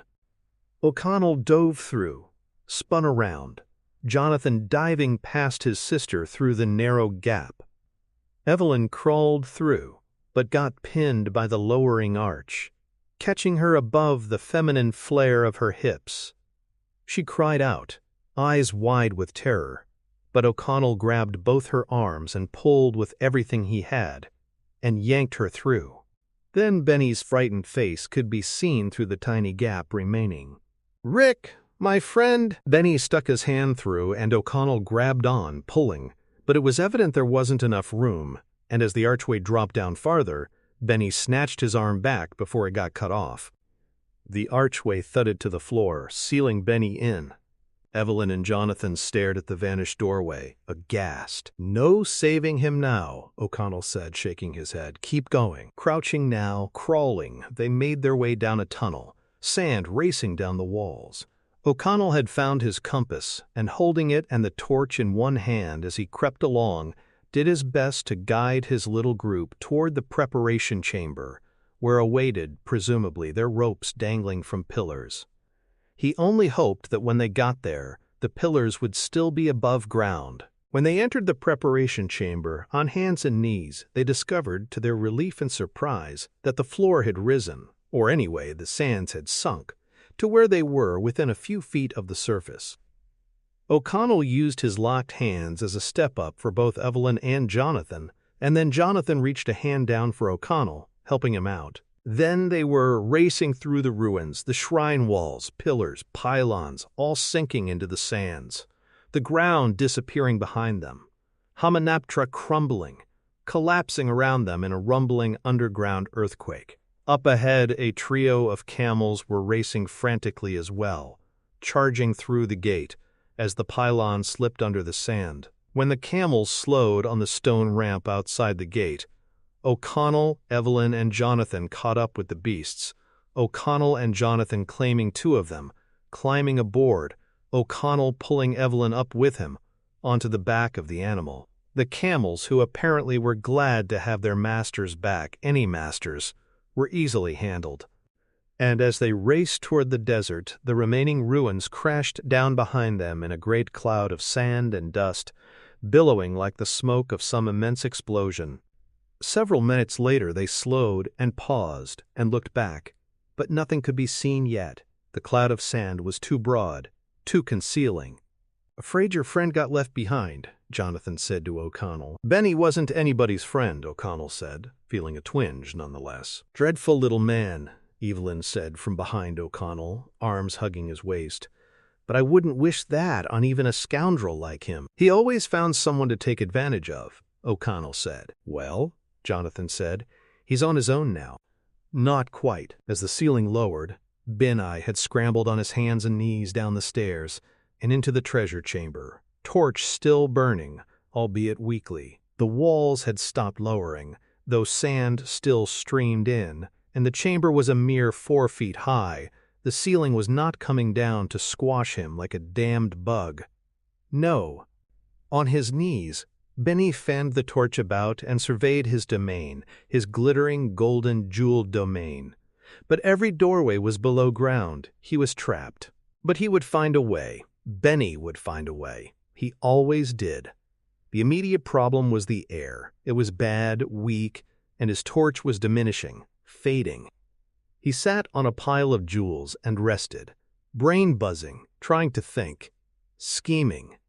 Then he heard something, a scratching, no, not a scratching, more a chittering. In one corner, a scarab beetle seemed to stare at him, talking to him in its noisy, chitter-chatter fashion.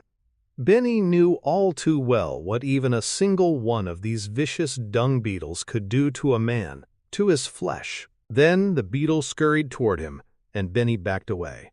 "Shoo! Shoo!" he said, waving his flickering torch at the thing. That was when the torch went out, which was just as well, because seeing the dozens, perhaps hundreds, maybe thousands of scarab beetles boil up out from under the piles of treasure might have driven Benny completely mad, perhaps 2 or 3 seconds sooner. In the darkness, the screams of the little thief rose above the chittering of the hungry bugs as Benny, not exactly on his own, met the other inhabitants of his domain. From a high dune, dismounted from their waiting camels, O'Connell, Evelyn, and Jonathan watched as the dust cloud finally cleared, allowing them to witness the aftermath of the imploding sands. One final bizarre view to add to their large collection. The volcano itself sinking, rumbling as if some eruption underground might have caused the disappearance of the city of the dead. The valley itself gone, nothing remaining but the timeless shifting sands of the Sahara. A hand slammed down upon Jonathan's shoulder, and he yelped in surprise. O'Connell and Evelyn turned, startled too, as if someone had said, "Boo!" Ardeth Bey, battered but alive, the classic image of an Arab warrior wrapped in dark robes, rode high on a camel of his own appropriation. "I'd be pleased to see you alive," Jonathan said, breathing hard, "if you hadn't scared the bloody hell out of me." "That was not my intention," Ardeth Bey said with a little bow. "How did you fight all those mummies?" O'Connell asked. "How did you?" Ardeth Bey asked with a smile, one hand resting on his golden scimitar. "Perhaps one day we can share our stories. But now we must part, after I offer my humble thanks and the eternal respect of my people and myself." "Any time," O'Connell grinned. "That's all well and good," Jonathan said, "but the priceless treasures we sought seem to have slipped under the bloody Sahara." "Why don't you come back to Cairo with us?" Evelyn said. "The city is not my place," the warrior said. "I have work to do." "What work?" O'Connell asked. "I must return to my people. The Medjai again must guard these sands." so that he who shall not be named remains under them. I don't think he'll be coming back, O'Connell said, cocky, but Evelyn didn't seem so sure. Imhotep's last words were, "Death is only the beginning. I don't think keeping an eye on this area is such a bad idea." Ardeth Bey bowed again, said, "May Allah always smile down upon you," and he galloped off. "Allah smiles," Jonathan smirked. "I thought he believed in those ancient gods." He was kicking at the sands, irritated. O'Connell put a hand on Jonathan's shoulder. "What's bothering you, buddy? We rescued the damsel, defeated the villain, didn't we?" "Yes, but what about the bloody treasure? Allah can smile on my aching backside. I'd take a handful of gold over a smile, any day." "Not me," O'Connell said, as he gazed into the beaming face of Jonathan's beautiful sister, the desert breeze ruffling her black gown, mussing her long brown tresses. Then O'Connell, who was the hero after all, swept the damsel into his arms and kissed her, deeply, passionately, and she kissed him back the very same way, wrapping her arms around him, not seeming at all like a librarian, even if the coming days would find her appointed the first female curator in the history of the Cairo Museum of Antiquities. "Posh," Jonathan said, quite disgusted with both of them, climbing onto his camel. The kiss lasted forever, and then another of similar duration followed, but finally O'Connell slung himself onto one of the camels, pulling Evelyn up behind him, where she clutched his waist, cuddling, cooing, making her brother sick to his stomach. O'Connell, from his camel, looked over at Jonathan on his and grinned, and suddenly Jonathan grinned back at his American friend. "I guess it was quite an adventure at that," Jonathan said. "Beats getting hanged at the Cairo prison," O'Connell said. Eyes locked, sharing identical grins, the two men slapped the reins of their camels and, together, shouted, "Tuk, tuk, tuk!" And as they rode off into a beautiful red and purple sunset, toward the nearest Bedouin oasis, the three adventurers were unaware that beneath the closed flaps of the saddlebags slung over the backs of their camels awaited the gold and jewels of a pharaoh's treasure, bequeathed to them unwittingly by the latest resident of the city of the dead. The end. Thank you for listening. More audiobooks on my YouTube channel, Patrick Predator. Like, share, and subscribe.